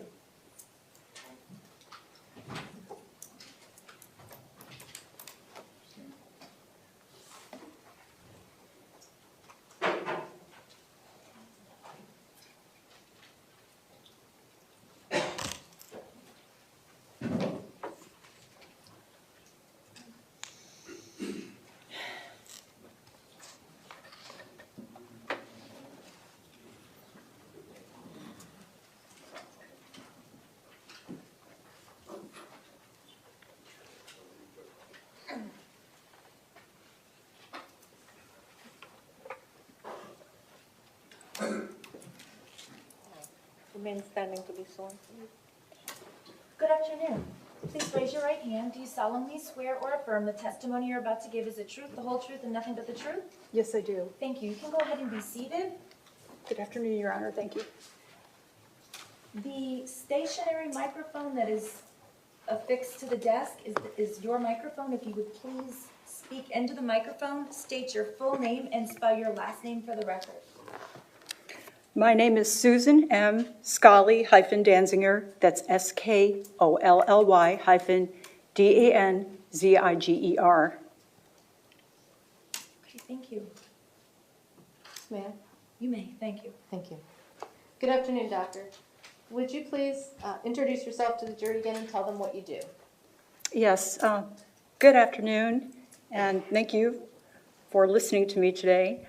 So, as you heard, my name is Dr. Susan Scully-Danziger, and I go by Dr. Scully. And I am a doctor of pharmacy. I have a bachelor's degree in pharmacy. I have a doctor's degree in pharmaceutical sciences. I have a master's in forensic toxicology, and I also have a master's in drug chemistry with an emphasis in pharmaceutical analysis. Thank you. And can you tell the jury about your work experience, please? Yes, I've been working for a long time. I started work in 1980s. I've been a pharmacist for a long time. I worked at Cook County Hospital in Chicago as a clinical pharmacist. I came down to Florida because I was in Chicago and it was pretty cold. So then I received my doctorate degree at Nova Southeastern University. My bachelor's degree is from University of Iowa, and I have 2 master's degrees, and they're both from the University of Florida. I've been working as a director of the Penn State Poison Center, and before that I was the assistant director of the Miami Poison Center. And I've been working at various hospitals. I've been a clinical pharmacist for many different hospitals, and currently I'm a clinical pharmacist for a hospital called Select Specialty Care, where people spend an average of 25 days there. They're very ill and require an enormous amount of services. I've worked for several pharmaceutical companies, and that includes Shire Pharmaceutical, GlaxoSmithKline, Roche Pharmaceutical, and Seprecor. Okay. And do you have any specific expertise in ADHD medication? Yes, I do. So I was a research scientist, medical liaison for a company called Shire, and Shire is a manufacturer and a researcher for the drug Adderall. And Adderall is approved for the use of ADHD in various age groups. And have you ever testified as an expert in court? Yes, I have. How many times? Oh, at this point, at least 150 to maybe 175, maybe even 200 times. When did you get involved in this case? So I got involved in this case, it was at around September of 2019. And how did you get involved in the case? I was contacted by Kate O'Shea, and she asked me to join up in this case. Okay, who's Kate O'Shea? So Kate O'Shea is a mitigation specialist in this matter. And what were you asked to do? So what I was asked to do is to review some of the documents, some of the materials that involved the practitioners who saw Nicholas, and to look at some of the birth records and to assist the defense with regard to medications that Nicholas was given throughout his lifetime and even right now. Okay, and how many hours have you worked on this case? I've worked on this case about 45 hours. And what is your hourly rate? My hourly rate is $200 an hour. Okay. You said you reviewed birth records. Is that right? Yes, I have. Okay. And in that review, did you see any testing that was done at Nicholas's birth? Yes, I did. I saw testing that was done at or around the birth, and that was testing of what's called meconium. Okay, and what is meconium? So meconium is the baby's first stool, and that consists of different cells in the GI tract, different enzymes that are in the baby's gastrointestinal tract. It's also amniotic fluid that the infant swallows during its time in gestation, so while it's maturing in the mother. And when does that start to form? So this meconium begins to form in the baby between the weeks of 12 to 16 weeks, so very early on. And when was this sample taken and sent for testing in this case? So the sample was taken from Nicholas about 22 and a half hours after the birth. What was it tested for? So this sample of meconium was tested for drugs of abuse for the mother. It was a 7-panel drug test. Okay, and did that include alcohol? No, it did not. Okay, and what was the result of the meconium test? So the result of the meconium test was, it was defined as a negative test. Okay, and does that mean that his birth mother was not using drugs during her pregnancy? No, not necessarily. And why is that? Well, the devil is in the detail of the test. So the test is, it's important to know, first of all, how the test was taken, how the meconium was extracted, so that means how the drugs were released from the matrix of the meconium, and what was the threshold given for the positive test for the scientists to determine if drugs were present or not present. So that was important to me to find that information out. So it could have been drugs were present, but at a lower level that was below the threshold for a positive test. Okay, and were you able to determine the threshold that they were testing? So what I did is I contacted the lab, and what the lab told me, the drugs were tested for what would... Can you speak to the lawyers, please?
Were you made aware of the threshold level that this test was done?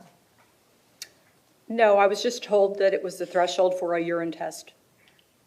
Okay, and are you familiar in your training and experience with what the threshold of that testing would be, a urine test? At that time, it would be likely at 300 nanogram per ml, so an ml is a milliliter.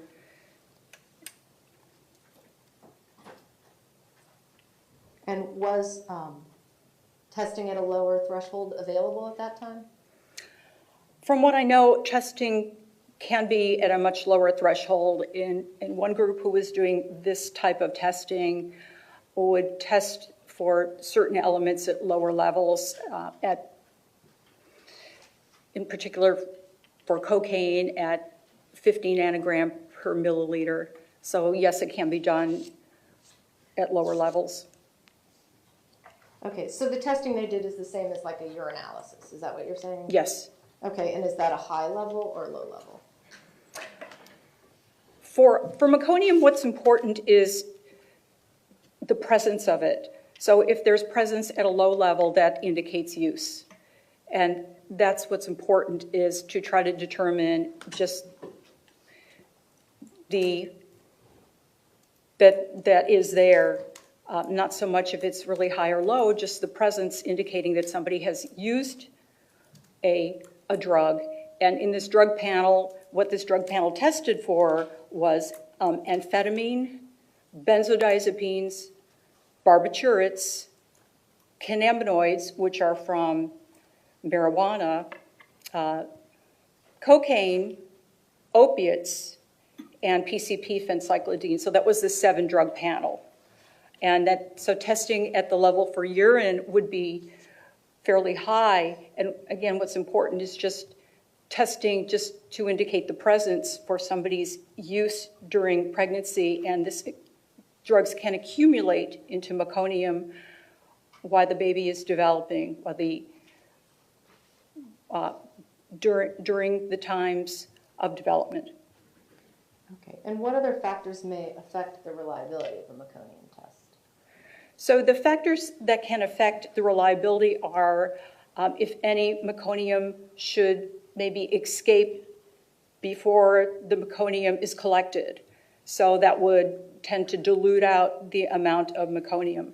What would be a factor is at what level the meconium is tested. So that's the sensitivity of the test. That would be important in understanding whether a drug is present or not present. So those things are important in this type of testing. Okay, and did you see any evidence from the records of that meconium escaped into the amniotic fluid? Yes, I did. Okay.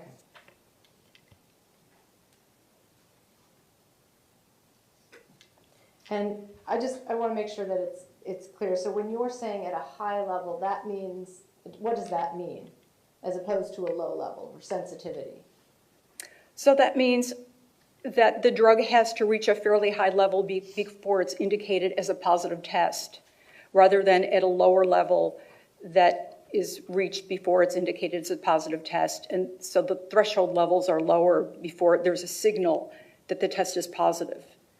And so that's what newer tests in this day and age look for, lower levels of meconium, lower levels of drugs in meconium to signal that it's present. Okay. So the lower the level, the more sensitive the test. Is that what you're saying? Yes, right. Okay. And you said there was evidence of meconium escaping into the amniotic fluid in this case? Yes. Okay. And what is the result of that? Well, it's called meconium staining, or it's staining in the amniotic fluid. So the amniotic fluid is tinged with the color of the meconium, which means there was release of this meconium into the so-called the water that surrounds the baby. You've heard the term the water breaks. That's what this amniotic fluid is. So that released early in the mother, and there was this staining that was present. And so that was early release. Okay. What about the timing of the sample and the testing? Does that affect the reliability?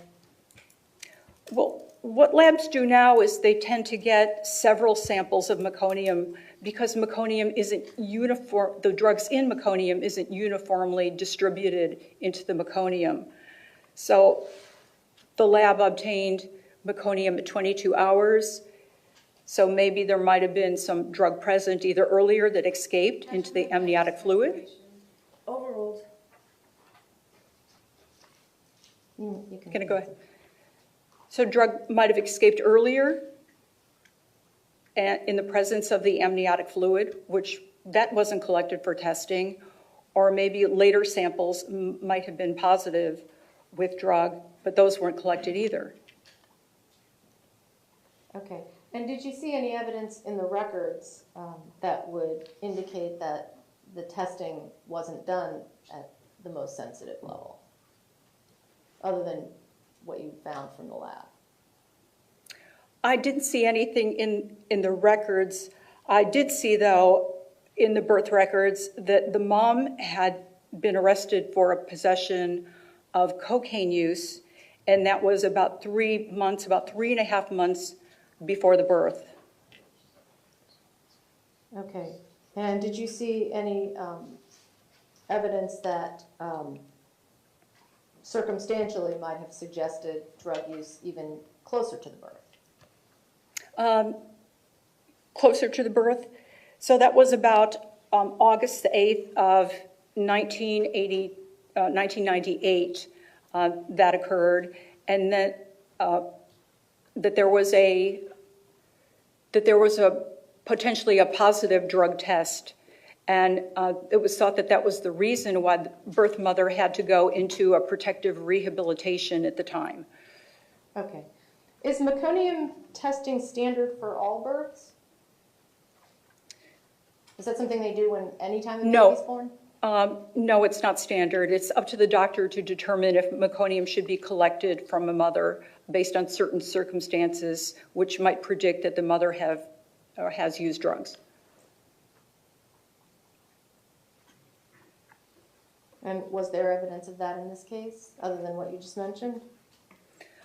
Yes, there was evidence. The mother had already admitted to drinking alcohol during the first 3 months of her pregnancy, so that was number one. Some other risk factors include... Judge is not responsive. Sustained. What are some other reasons that a doctor may determine meconium testing is appropriate? prior drug use history. Continuing this line of questioning, this is the pharmacist. Okay, let me speak to the lawyer's side then.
Doctor, how is alcohol classified? Alcohol is classified as what's called a teratogen, where it can cause some fetal embryo and fetal malformations. So the embryo, that's when the early form of development within the first 8 weeks, and then after that, the developing baby is classified as a first embryo. And then it's also considered as a neurotoxin, and it can be hazardous to the functions of the brain and the spinal cord. Is the placenta an effective barrier for that? No, it is not. Alcohol can pass through the placenta, and the baby receives the effects of alcohol as well. Okay. Did you receive any information in your review of the records of the type of alcohol that the birth mother was consuming? Yes, I did. What was that? So what I received was information that the birth mother was drinking something called Colt 45 and was drinking an alcohol product called Cisco. Okay, and tell us what Colt 45 is. So Colt 45 is a malt liquor. It has a higher alcohol content than regular beer. Colt 45 is an alcohol content of 5.6% alcohol by volume. Okay, and what about Cisco? So Cisco is a fortified alcohol product, and its alcohol content is 20%. Okay, and are you aware of any governmental orders with regard to Objection. Cisco? This is irrelevant for Overruled. for examination. Judge, can we go sidebar? Okay.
What would a single bottle of Cisco wine be equivalent to? So a single bottle of Cisco wine that is 20% alcohol would be equivalent to somebody drinking 5 1-ounce shots of vodka or drinking 5 beers. Is there any safe time to consume alcohol while you're pregnant? No, there's no safe time to consume alcohol when one is pregnant. Is there any safe amount of alcohol to consume? No, scientists have looked at this issue for a long time and have determined that there's no safe amount, even though there are people who drink alcohol and they've had successful births. The science would say that there's no recommendation for drinking alcohol, so there's no safe amount that could be said without having a possible risk of either a birth defect or some type of developmental disorder. Okay. What about babies whose mothers engage in heavy drinking? Well, the risk is much higher for babies' mothers who engage in heavy drinking, so that is certainly what the science would show. And how is heavy drinking defined? So there is an amount that's considered heavy drinking. For a woman, having 4 drinks at one sitting, that's considered binge drinking, and if you do that for 5 times in 1 month, that's considered heavy drinking. Okay, so drinking 1 bottle of Cisco per day would be considered heavy drinking, is that right? Yes, it would. Okay.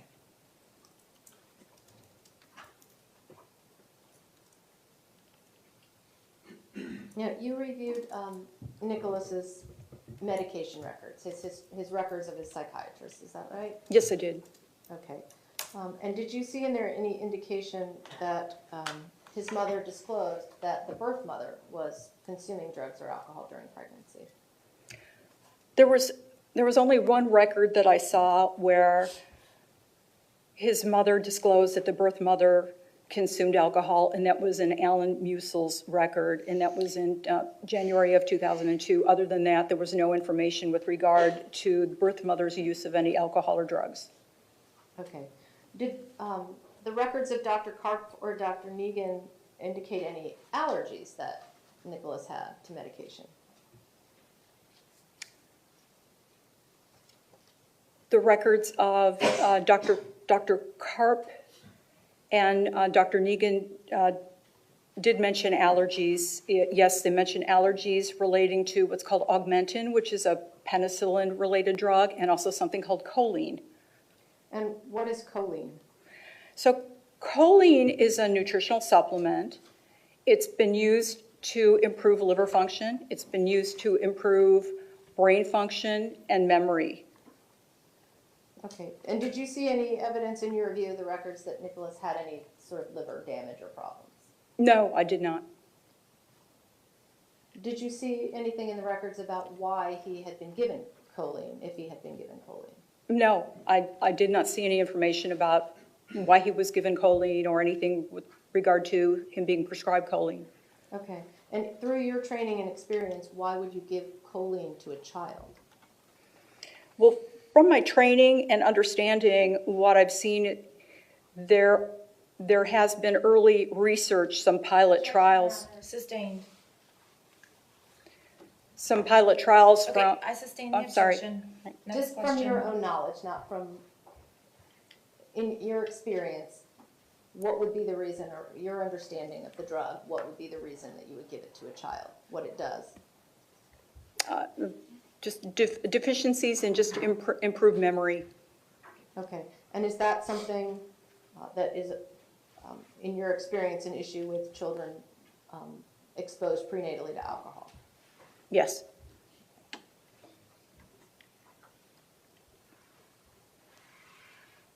Generally, are there challenges to medicating children?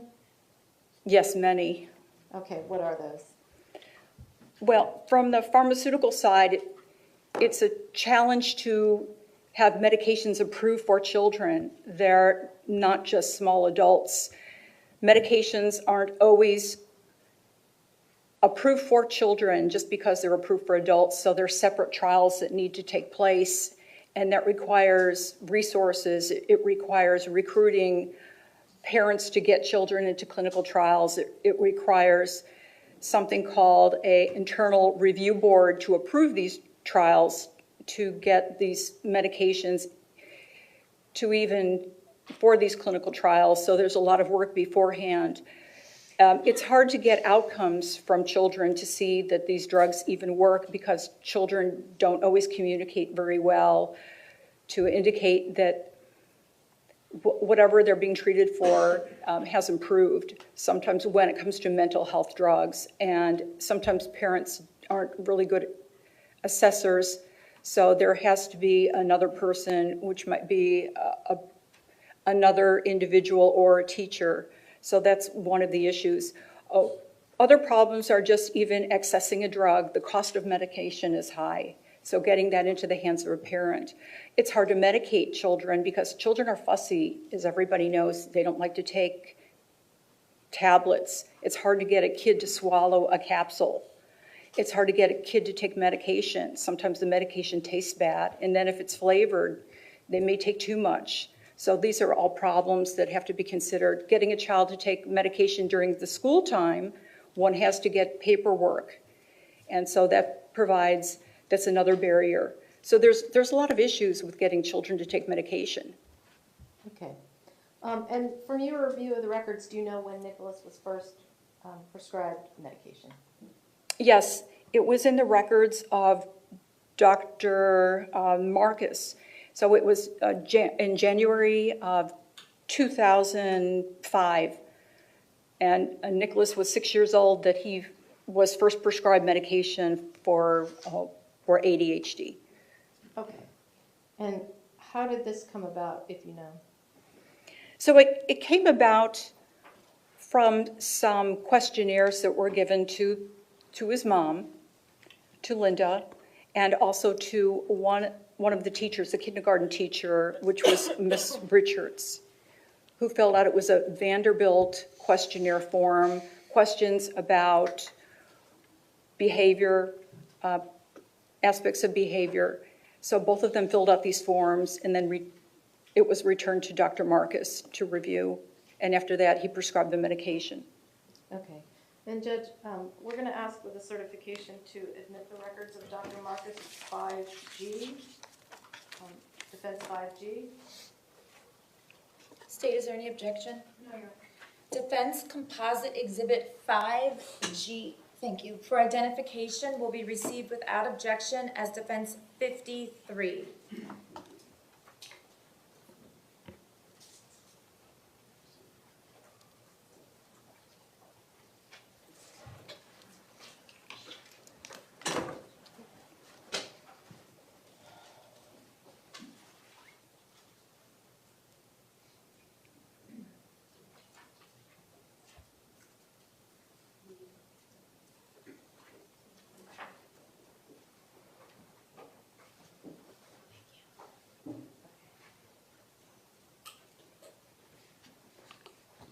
All right, so you mentioned the Vanderbilt assessment.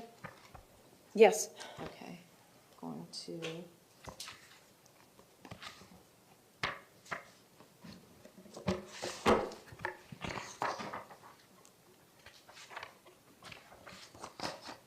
Okay. Is this one of the documents that you reviewed? I'm trying to make it smaller. Is this one of those documents? Oh. You see it? Well, it was there, yes, in the beginning.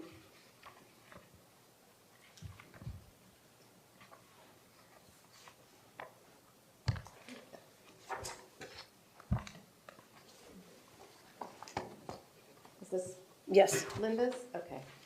So she's asked to fill out a form. Is it similar to the form that the teacher was asked to fill out? Yes. Okay.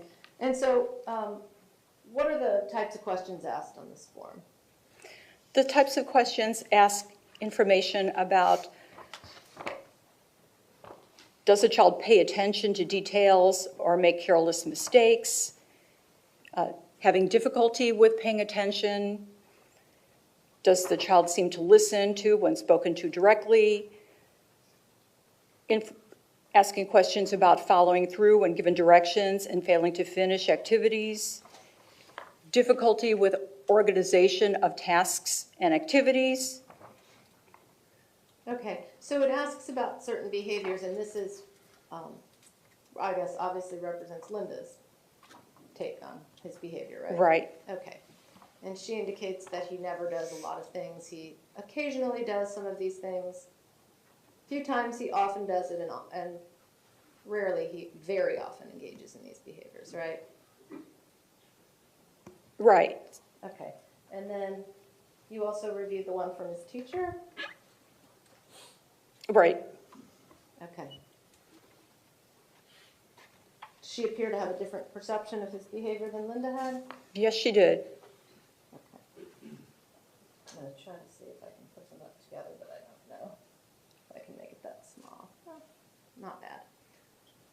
Okay. So,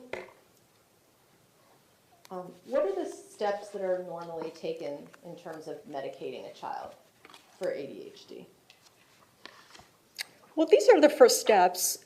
Taking a look at the assessment of examples of symptoms of attentiveness, of impulsivity. Impulsivity, I mean, does the child go from 0 to 100 without provocation, or with just something very simple, that's some irritation that's out of proportion to the event?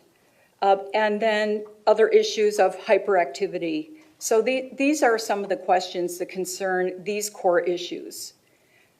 So these are the questionnaires that look at these type of symptoms, and then next the doctor would likely review the responses from mom, from the teacher, and then also look at any medical type of problem that might be leading to some of these problems with impulsivity, with inattentiveness, and hyperactivity.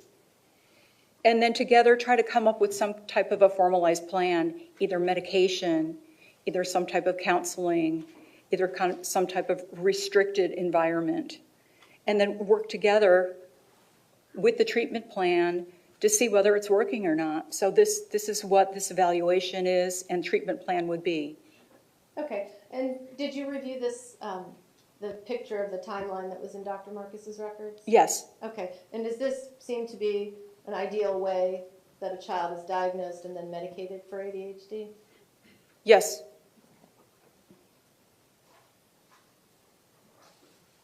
Do you know how many psychiatrists Nicholas was treated by throughout his life? He was treated by 4, but of course there's psychiatrists that are in the jail right now. Okay. And did you review, or were you able to review any of the records from Dr. Moskowitz? No, I was not able to review any records. They were not available. Okay, and do you know why? They were purged after 7 years. That was my understanding. Okay, and is that something that's common in the medical field, that can be purged after a certain time?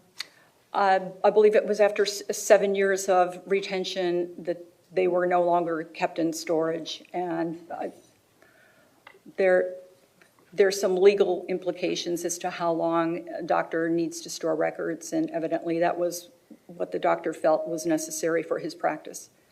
Okay. Did you see any notes from any of the other records indicating that Nicholas had been treated by Dr. Moskowitz? I did. It was in Dr. Marcus's records. There was a note from Linda Cruz indicating that she had seen Dr. Moskowitz with Nicholas, and that was in February of 2007. Okay, and do you know what Dr. Moskowitz did at that time? At that time, Dr. Moskowitz advocated to increase the amount of what's called Concerta. Nicholas had been on 36 milligrams, and he advocated to increase it to 54 milligrams. What is Concerta? So Concerta is a long-acting type of stimulant called methylphenidate. Okay, and what is it used for? It's used to treat the symptoms of ADHD, the impulsivity, the inactivity, the inattentiveness, and the hyperactivity. Okay. And when you reviewed Dr. Karp's records, did you see what medication she had provided to him?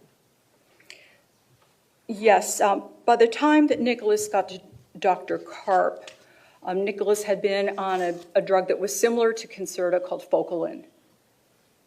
So he was on that, and Dr. Karp then added another medication, and that was in October of 2008, and this is called risperidone. So a different class of drug. Okay, what is risperidone for? Risperidone is an antipsychotic medication that's actually approved for schizophrenia, bipolar disorder, schizoaffective disorder, which means problems with thought and problems with mood as well. It's also approved for children that have a spectrum of autism disorder who have problems with agitated behavior. Okay, and from your review of the records, did it appear that the risperidone was working on Nicholas? Yes, it did. She had very good success with it when it was prescribed to Nicholas. Okay, and then what happened when he went to changed to Dr. Nagin? Nicholas was also on one other medication too, so there was a combination of medications. So there was the Focalin. There was another drug called Intuniv, which is a different type of medication it's guanfacine. It's a blood pressure medication, but it also serves to decrease activity in the central nervous system and has a calming effect. And then on top of it, the risperidone, but Nicholas was doing very well with that combination. Okay, so what happened when he went to see Dr. Nagin? So when he went to see Dr. Nagin, Nicholas was still on he was no longer on the Intuniv. He was still taking risperidone. Nicholas stops taking the risperidone. His mother said that it did not work for him anymore, and he stopped taking that. Okay, and from your review of the records, did it appear as if he should have stopped taking that? Well, it's hard for me to say whether he stopped, but I don't really know the reason why, other than mother just says it doesn't really help him without any reason where it helped him before, and now suddenly it stops helping him. So, it just ended like that. Okay, so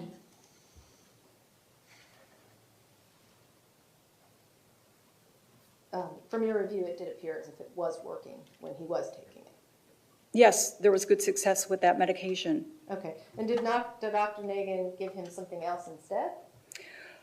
Dr. Nagin prescribed a drug that was similar to this Intuniv called clonidine, which is actually, again, a blood pressure medication. It's shorter acting than the Intuniv, and Dr. Nagin was given Nicholas that medication as another type of medication to assist with some of the behaviors with ADHD. Okay, and while he was with Dr. Nagin, did he also change his Focalin? So the Focalin was changed. There was Focalin that was called XR, so that's a longer acting type of Focalin. It's an extended release. And the Focalin was changed to a shorter acting. It's what's called the IR, immediate release, and that was changed in February of 2013. Okay, and how many times a day would someone take the XR? They would take the XR twice a day. Okay, and what about the regular Focalin? Well, I'm sorry, the XR is once a day. It has a longer activity. The shorter acting one is twice a day. Its activity is about 4 hours compared to the longer one, which is 8 to 12 to about 10 hours. Okay, and did you review any of the records regarding the filling of prescriptions for Focalin? I did. Okay, and with a cert, I'm going to ask.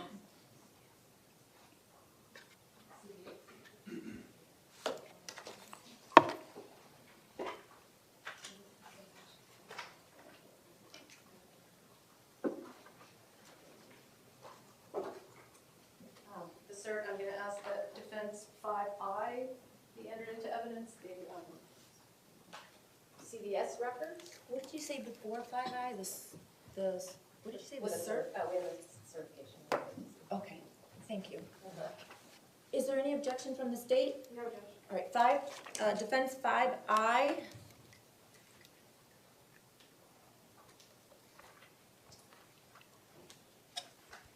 For identification, which is a composite exhibit, including a business record certification, will be received as defense 54. So when Nicholas was receiving the Focalin prescriptions, do you know how many pills each prescription would have in it? If it was the IR, it was 60, so the immediate release was 60. There was one time when there was 90 that I recall, but other than that, it was 60. Okay, so if he was receiving prescriptions for 60 pills, that should last him how long? That should last 1 month. Okay, and did your review of the CVS records indicate that that was being filled every month? No, it did not. How often was it being filled? It was sporadically being filled. There were some times where it would be filled 1 month after another, and then there were times where it would be maybe 4 months difference, and even beyond that. So what would happen if a child who's taking Focalin only once a day, say took it in the morning, what would happen later in the day? Well, the effects of the drug would wear off, and the child wouldn't have the benefit of the medication later in the day.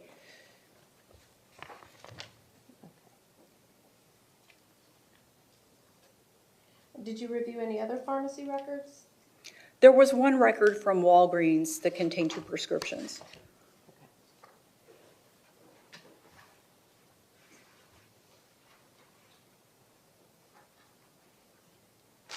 Judge, I'm gonna ask that 5H be entered. We have certification on that one.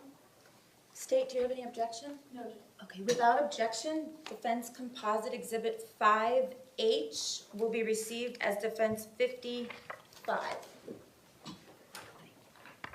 And what did the Walgreens records show? There were 2 medications. One is for ibuprofen, which most people know is it's a generic type of Motrin for inflammation, aches and pains, take down a fever. The other one is a Focalin as well. It's an immediate release, and it's for number 30 that were prescribed in August the 15th of 2017. Okay, and did you see from your review of the CVS or Walgreens records that any other prescriptions for Focalin or any of the other medications were filled after August of 2017? No other medications. In your opinion, did Nicholas respond well to his medication regimen? Well, outside of that one time in the 5th grade, it's hard for me to assess that because the medications weren't filled regularly. It's hard to assess any efficacy unless one knows that the directions are being followed by the doctor and the medications are taken as directed. And further, when Nicholas saw Dr. Nagin, he saw him for a total of 6 years, and he was at the doctor's office 13 times over a 6-year period. And there was 1 year, and it was from the time period of March 2013 to April of 2014, and that's 13 months where Nicholas wasn't even seen at the doctor's office. So it's hard to assess his progress when he isn't followed up at the doctor's office. Okay. Now, you said, you told us in the beginning that you also reviewed records of his current medication. Correct. Okay. And is he currently taking a medication? Yes, Yeah. he's currently taking medicine. Okay. And what is he taking? He's taking a couple of medications. One is called Zyprexa or olanzapine. Okay, and what is that for? So that medication, that is in the class of antipsychotic medications. It has an approved use for schizophrenia, for bipolar disorder, and schizoaffective disorder, which is used for people who have abnormal thought disorders and or abnormal mood disorders. Okay, and what are some of the effects or side effects of it? So the effects can be a reduction in the abnormal or dysfunctional thinking, regulation of the mood, by the way it affects neurotransmitters in the brain. There can be a whole host of adverse effects, which one considerably is how it affects somebody's sedation, so it can put somebody to sleep. It can cause dry eyes, dry mouth. Okay, so it has a sedating effect? Yeah, very sedating. Okay. May I have a moment, Judge? You may. I don't have any more questions, Doctor. Thank you. Okay, cross-examination.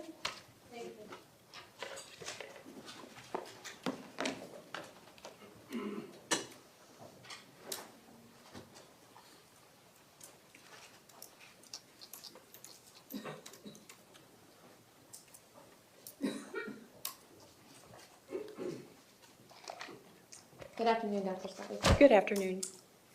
So I know you just went over Dr. Nagin's records a little bit, so I want to start and focus on those.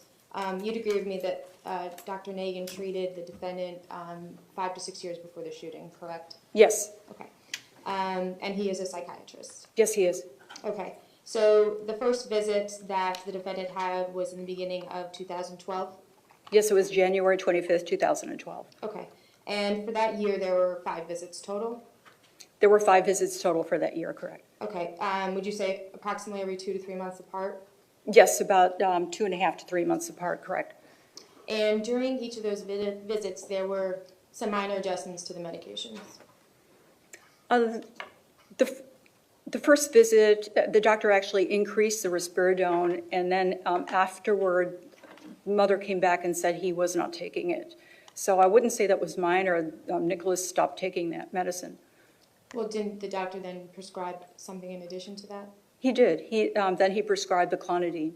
Okay. So I'm saying adjustments, a little bit of this, a little bit more of that, maybe remove one, add one over the course of that 2012 year. Is Right. that a fair statement? Well, yes. Okay. And during each visit, Dr. Nagin noted his observations of the defendant, correct? Yes, he did. And during every visit during that year, he indicated that his thought process was linear, correct? On some of them, yes.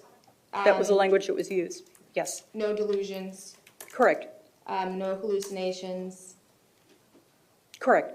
full eye contact, Yes, and no suicidal ideations. correct. Okay. And you would agree with me at that time the defendant was 13, 14 years old? Yes, he was correct. Okay. Moving into 2013, there was only one visit that year. That was March 5th, 2013, correct? Right. But you're aware that during that year, the defendant was also getting treatment at Henderson. Yes, he was seen at Henderson. Okay. And there was only one adjustment to the medication that year. I believe that there was a second adjustment, and that was a clonidine, even though there was no visit. Okay. And I'm sorry, I forgot to ask, in that 2012 year, there were approximately 23 prescriptions filled throughout that year. And there may be 23 prescriptions filled. I didn't count the number. Okay. And back to 2013, again, Dr. Nagin wrote down his observations of the defendant during his visit, correct?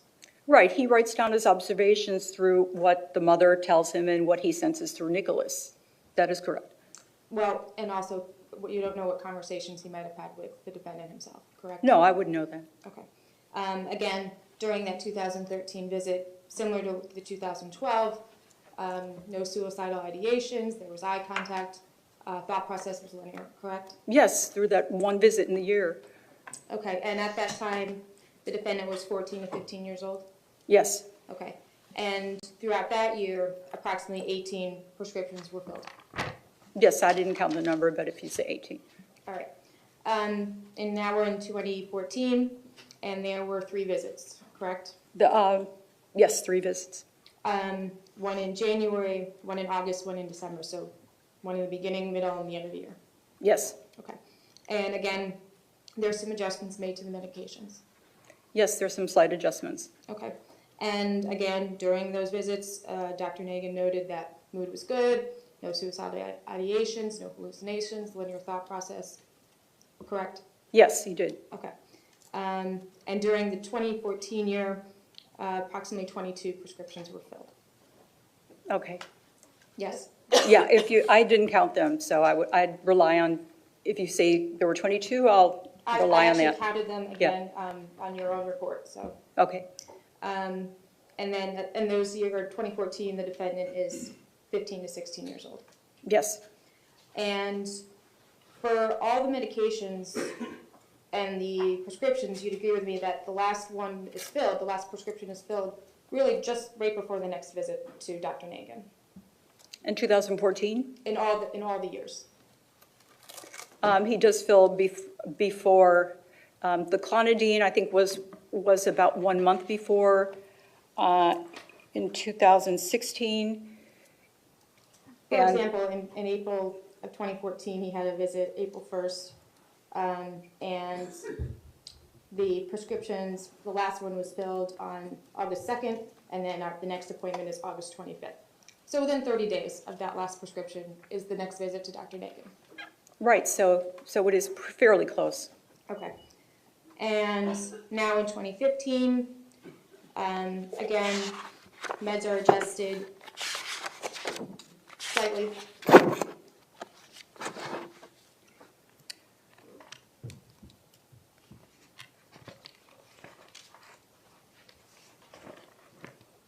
Right, he's only taking clonidine in the evening.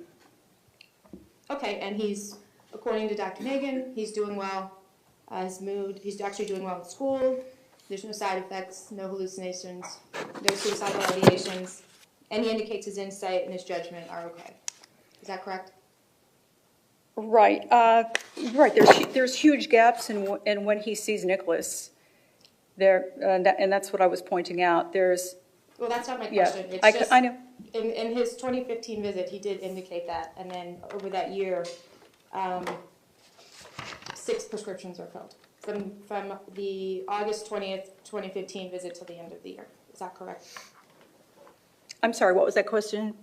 So we're on the August 20th, 2015 visit. Yes, Until the end of the year, there were 6 prescriptions that were filled. yes, Okay. And the defendant is now 17 years old. yes, right. Okay.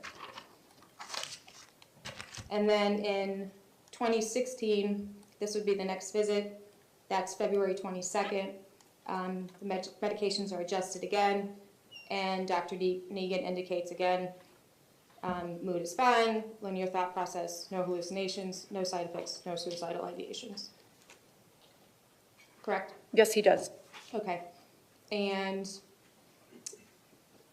during the 2016 year, 9 prescriptions are filled.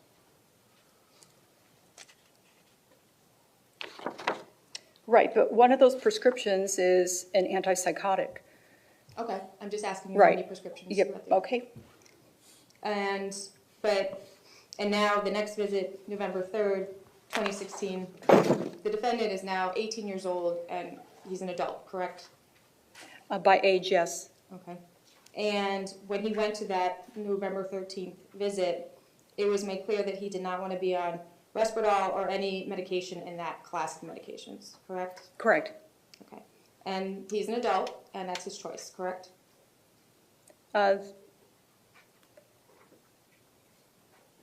It says his mother did not want him to be on that. That Well, was so there's right. 2 adults, Linda and Right. Nicholas, in the doctor's office, and an adult is saying, we don't want to be on this medication anymore. Okay, well, that's what I have. His mother said she did not want him back on risperidone or any he's other an adult, medications in the though. class. If he wanted to be on it, he could have opted to be on it. Okay, I'm not arguing with you. I wasn't there, but that's what I have written, is that his mother said she didn't want him on it. Okay, can an 18-year-old make the election to say, no, I do want to be on this? Sure, they can. Okay, and that was not done. I don't know what was done. I just have written that's what his mom said. And during that visit, the same thing, Dr. Nagin noted he was doing well, his insight and judgment were fine, There's no side effects, no suicidal ideations. Okay, and tell me where you're referring to when you say everything is fine. Well, I just meant his mood is good. I basically didn't want to repeat everything that I've been saying, but it's the same line of questioning.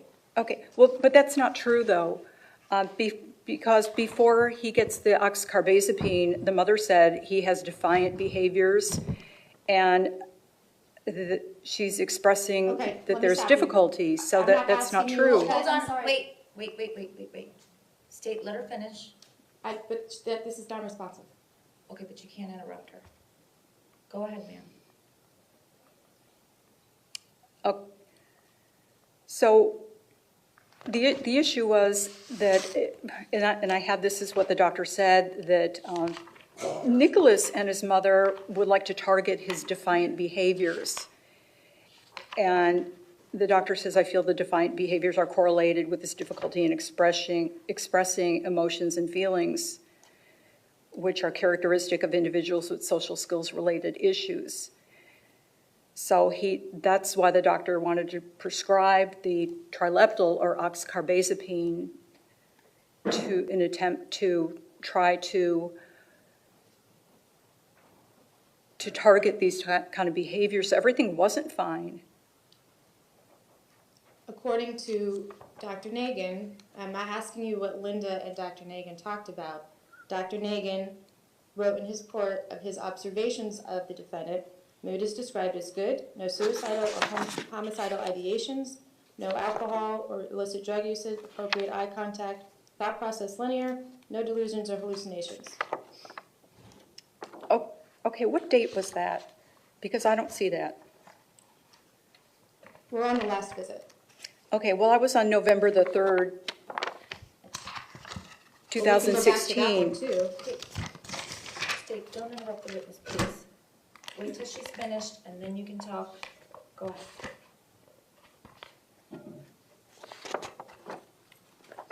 So this was the visit on November 3rd, 2016.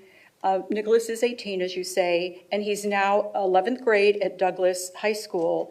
And it says Nicholas having defiant behaviors in school, including getting into physical altercations with peers at school. And then the doctor says, when I ask about this, he appears remorseful and states he understands the importance of not engaging in such behaviors. So that, and then you're right, when you say affect is full range, mood is good, thought process is linear, no delusions or hallucinations, but I think you missed that first part here. Well, I was asking what his observations were, and that's what I was referring to as I have been throughout the different visits, and that he's physically observing him and having conversation with him, and so this is what he dictates as what his observations are. This conversations between him and his mother is not what I'm asking you. I'm asking you about how he was observed by Dr. Nagin. So you're asking just what the doctor sees right in front of him at the time, and you're discounting what information was conveyed at the time. So yeah, I'll agree with you. What the doctor saw was what he reported, but there's critical information that's reported at this visit. Okay, but again, you don't know what conversation he's also having with the defendant, because that's not in there. These are his observations of the defendant. Okay.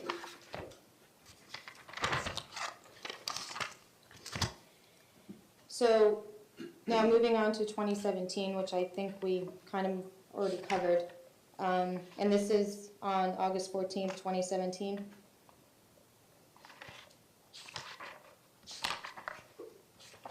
Correct? Okay, and what is the question? I asked you if that was the date of the last visit. Yes, it was. Okay. And now the defendant is almost 19, Yes.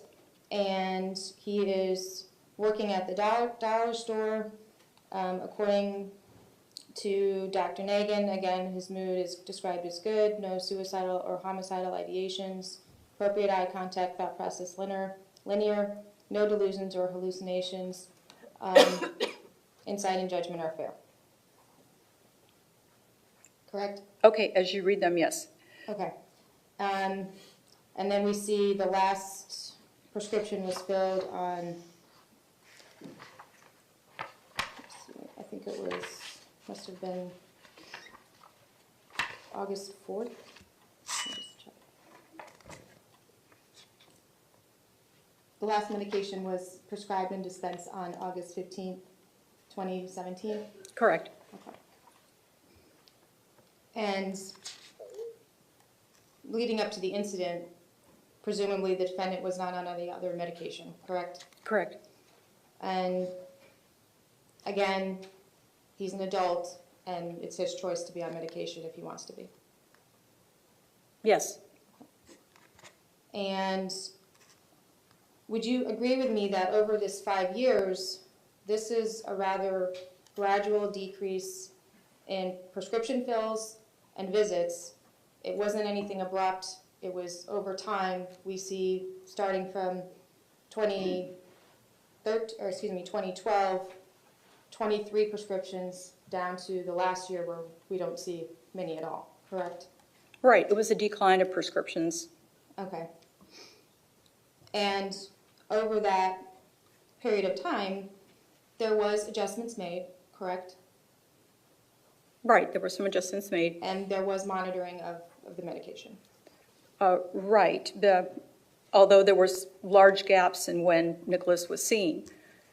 But during those gaps, he was still picking up prescriptions. Yes, he was picking up prescriptions Okay. irregularly. And the defendant was diagnosed with ADHD as a 6-year-old child? Or 5-year-old child? As a 6-year-old, correct. Okay. And so now this is 13 years later, correct? Yes. He's obviously older, he's more mature, and has spent some years learning how to communicate better. Would you agree with me? I would imagine, I can't tell you what his level of communication is.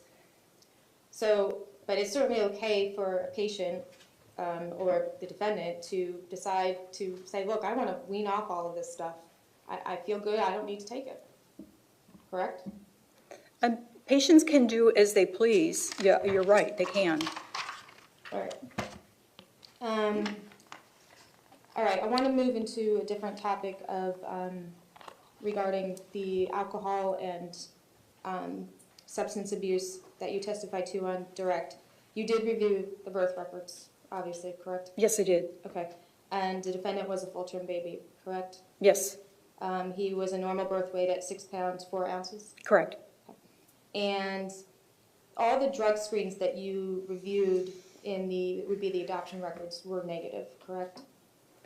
There was one that I did not have the results on, and that was the August the 8th of 1998.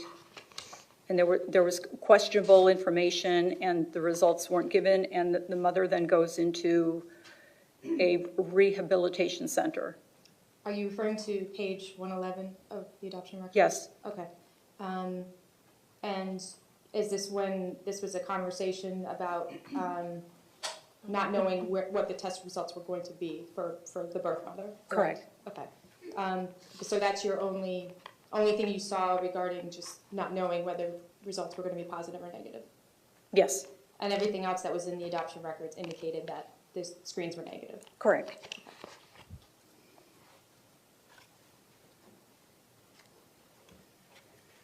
And you did indicate that you read there was some information that was self-reported by the birth mother and her alcohol consumption, Correct. and that was that she consumed some beer up to 5 weeks, up to the 5 weeks of her pregnancy. I had read it was the first 3 months. The first 5 months? 3 months. First 3 months, that's what she self-reported? Yes. And did you get information, you didn't read any information that was only up to 5 weeks? No. And the bottom line is we don't really know how much alcohol was consumed in this case, do we? No, but And we that's, don't know. yeah, hard to obtain that kind of information. Sure. And we don't know for how long it was consumed. Meaning, At least 3 months, based on Brenda's self-reporting. based on her self-reporting, correct. Okay. And so all we can say is that there's possible exposure in the first trimester of her pregnancy. Based on the self-report, yes. Okay. And the birth mother was in a treatment facility. Yes. And you'd agree with me that it's not uncommon for women to drink during their pregnancy and still have a perfectly healthy baby. Yeah, they can have a perfectly healthy baby, that is true. As to the meconium staining,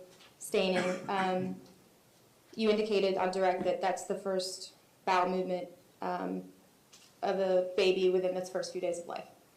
Yes. And that contains obviously a lot of metabolic waste products. Correct. Okay, and is it your understanding that that can go as far back as the second trimester, perhaps even the first, because is it when the fetus is able to swallow, and so that reflex permits the amniotic fluid to start being ingested? It would not go back to the first, it could go back to the second. Okay. And the meconium test in this case was negative, correct? Yes, it was. Okay. And you said on direct that that doesn't mean she wasn't using, but the flip side of that is doesn't mean she was either, correct? Right. And in fact, you don't need really a whole high-level concentration to get a result, do you? Of drug to get a result? No, because you mentioned that some of the meconium had escaped, and my question is whether even a low concentration can produce valid results. I'm not sure I follow you. Can you You repeat indicated that? on direct that some of the meconium had escaped. Right, it was released in the amniotic fluid. There was meconium staining, correct. Okay, so my question is just that it doesn't require a high concentration to get back a valid result, even with that little bit escaping. A high concentration of, The meconium. it's not the meconium, it's the drug. Maybe I'm still not understanding what your question is. In other words, that can still contain compounds from the exposure, even if it's not a whole lot. The amniotic fluid? No, the meconium. Yeah, there's different levels of drugs that can be contained in the meconium, correct? Okay. Yeah. And you don't know what the level was in this case? No, I don't. Okay. And the defendant was not born with neonatal abstinence syndrome, which would be, basically would apply to any substance, including alcohol. So as far as I know, no. Neonatal abstinence, mostly to opiates. I mean, there are effects from other drugs, but mostly the abstinence is opiate related. But it includes Yeah. alcohol. Certain effects would be seen from babies that are exposed to alcohol and cocaine. And he Yeah. did not have that syndrome. From what I know, the baby was jittery, but didn't have any changes in vital signs that were significant. He wasn't diagnosed with that. He wasn't put in the ICU or the NICU or anything that you read, correct? No. Okay. And are you aware of any of the facts in this case? Facts relating to what? Did you watch the defendant's video that he made before the shooting, in which he announced to the world he was going to be the next mass shooter and wanted to kill at least 20 people? No, I did not see that. Okay. Were you aware that he had searched the web to plan this event to the extent that he needed to know the bell schedule? I had heard about it, but I didn't look at that information. You aware of the clothes that he wore so that he could blend in with the crowd? Objection, Judge. I don't know what this has to do. She's a pharmacologist. Sustained. Judge, I can go sidebar and explain the Okay. relevance.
The acts that I just went over, those are focused goals. They're outcome-oriented. Sustain. Move on, please. To your knowledge, everything after the last visit with Dr. Nagin leading up to February 14, 2018, the defendant wasn't on any medication, correct? After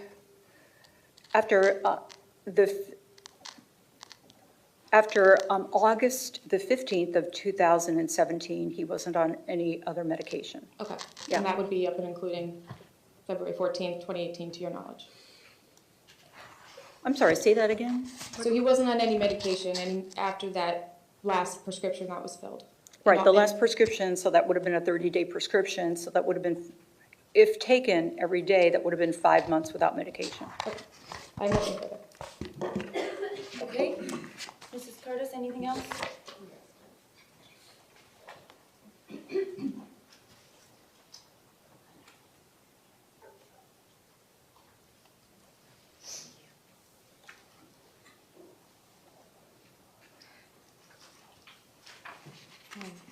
So the state asked you about alcohol use, and you testified that through Brenda's self-reporting, it was the first 3 months. Yes. Is that right? Okay. And did you also have an opportunity to review some information from Carolyn Deakins? Yes, I did. Okay. And did her information indicate to you drinking beyond 3 months? Yes, she did. Okay. And did you review any information from Danielle Woodard? Yes, I read Danielle's affidavit. Okay. And did that indicate to you drinking far beyond the first 3 months of pregnancy? Yes, Danielle indicated that her mother was drinking Cisco. Okay. Now, you were asked on cross-examination about visits with Dr. Nagin. Yes. Okay. And through your review of the notes, and what was highlighted in that cross-examination was Dr. Nagin thought he was, I believe her words were, doing fine during the visits. Is that right? Well, that wasn't the whole substance of the entire visit. There were components of it where Nicholas was in front of him, and collectively he looked fine, but there were concerns in these visits of issues at school, behavioral issues, of these emotional dysregulation events, and problems with him self-soothing or being able to contain his behavior. So that seemed to be the essence of his behavior. Okay, so the reference to him being fine, that was the mental status exam that's done, is that right, when you go to see a psychiatrist? Right. Okay, so from your review of the records, did it appear that Dr. Nagin was aware that the Henderson Youth Emergency Team was responding to their home multiple times at that time period? No, I did not see that in the records. Okay, and did it appear from your review of the records that Dr. Nagin was made aware that the police were responding to the home numerous times? No, I did not see that in the records. Okay, and did it appear that Dr. Nagin was aware of these behaviors, and this is Defense Exhibit 37,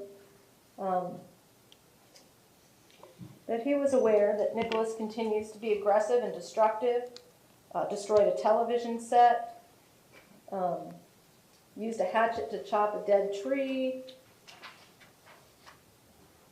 destroying furniture, and that the school wrote a letter to him expressing their concern? Did he seem to be aware of that in his records? No, my understanding is that Judge, Dr. I'm going to object. Grounds? No sidebar. Okay, That's fine. I don't have any more questions. okay. Thank you. Thank you, ma'am. Thank you. Thank you very much, Your Honor. You are excused. Defense, when you're ready, call your next witness. That's our last witness for today. Okay. Ladies and gentlemen of the jury, thank you very much for your time and attention.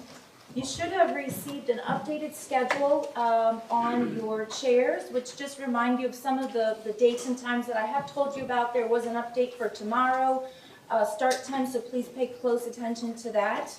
Other than that, have a good evening, have a safe drive home, and please remember the admonition that you may not discuss the case with anyone, including your close friends and family members. Please report any incident where somebody tries to approach you or discuss the matter with you, which hopefully they will not do. And other than that, leave your notepads behind, and I'll see you all tomorrow. Thank you.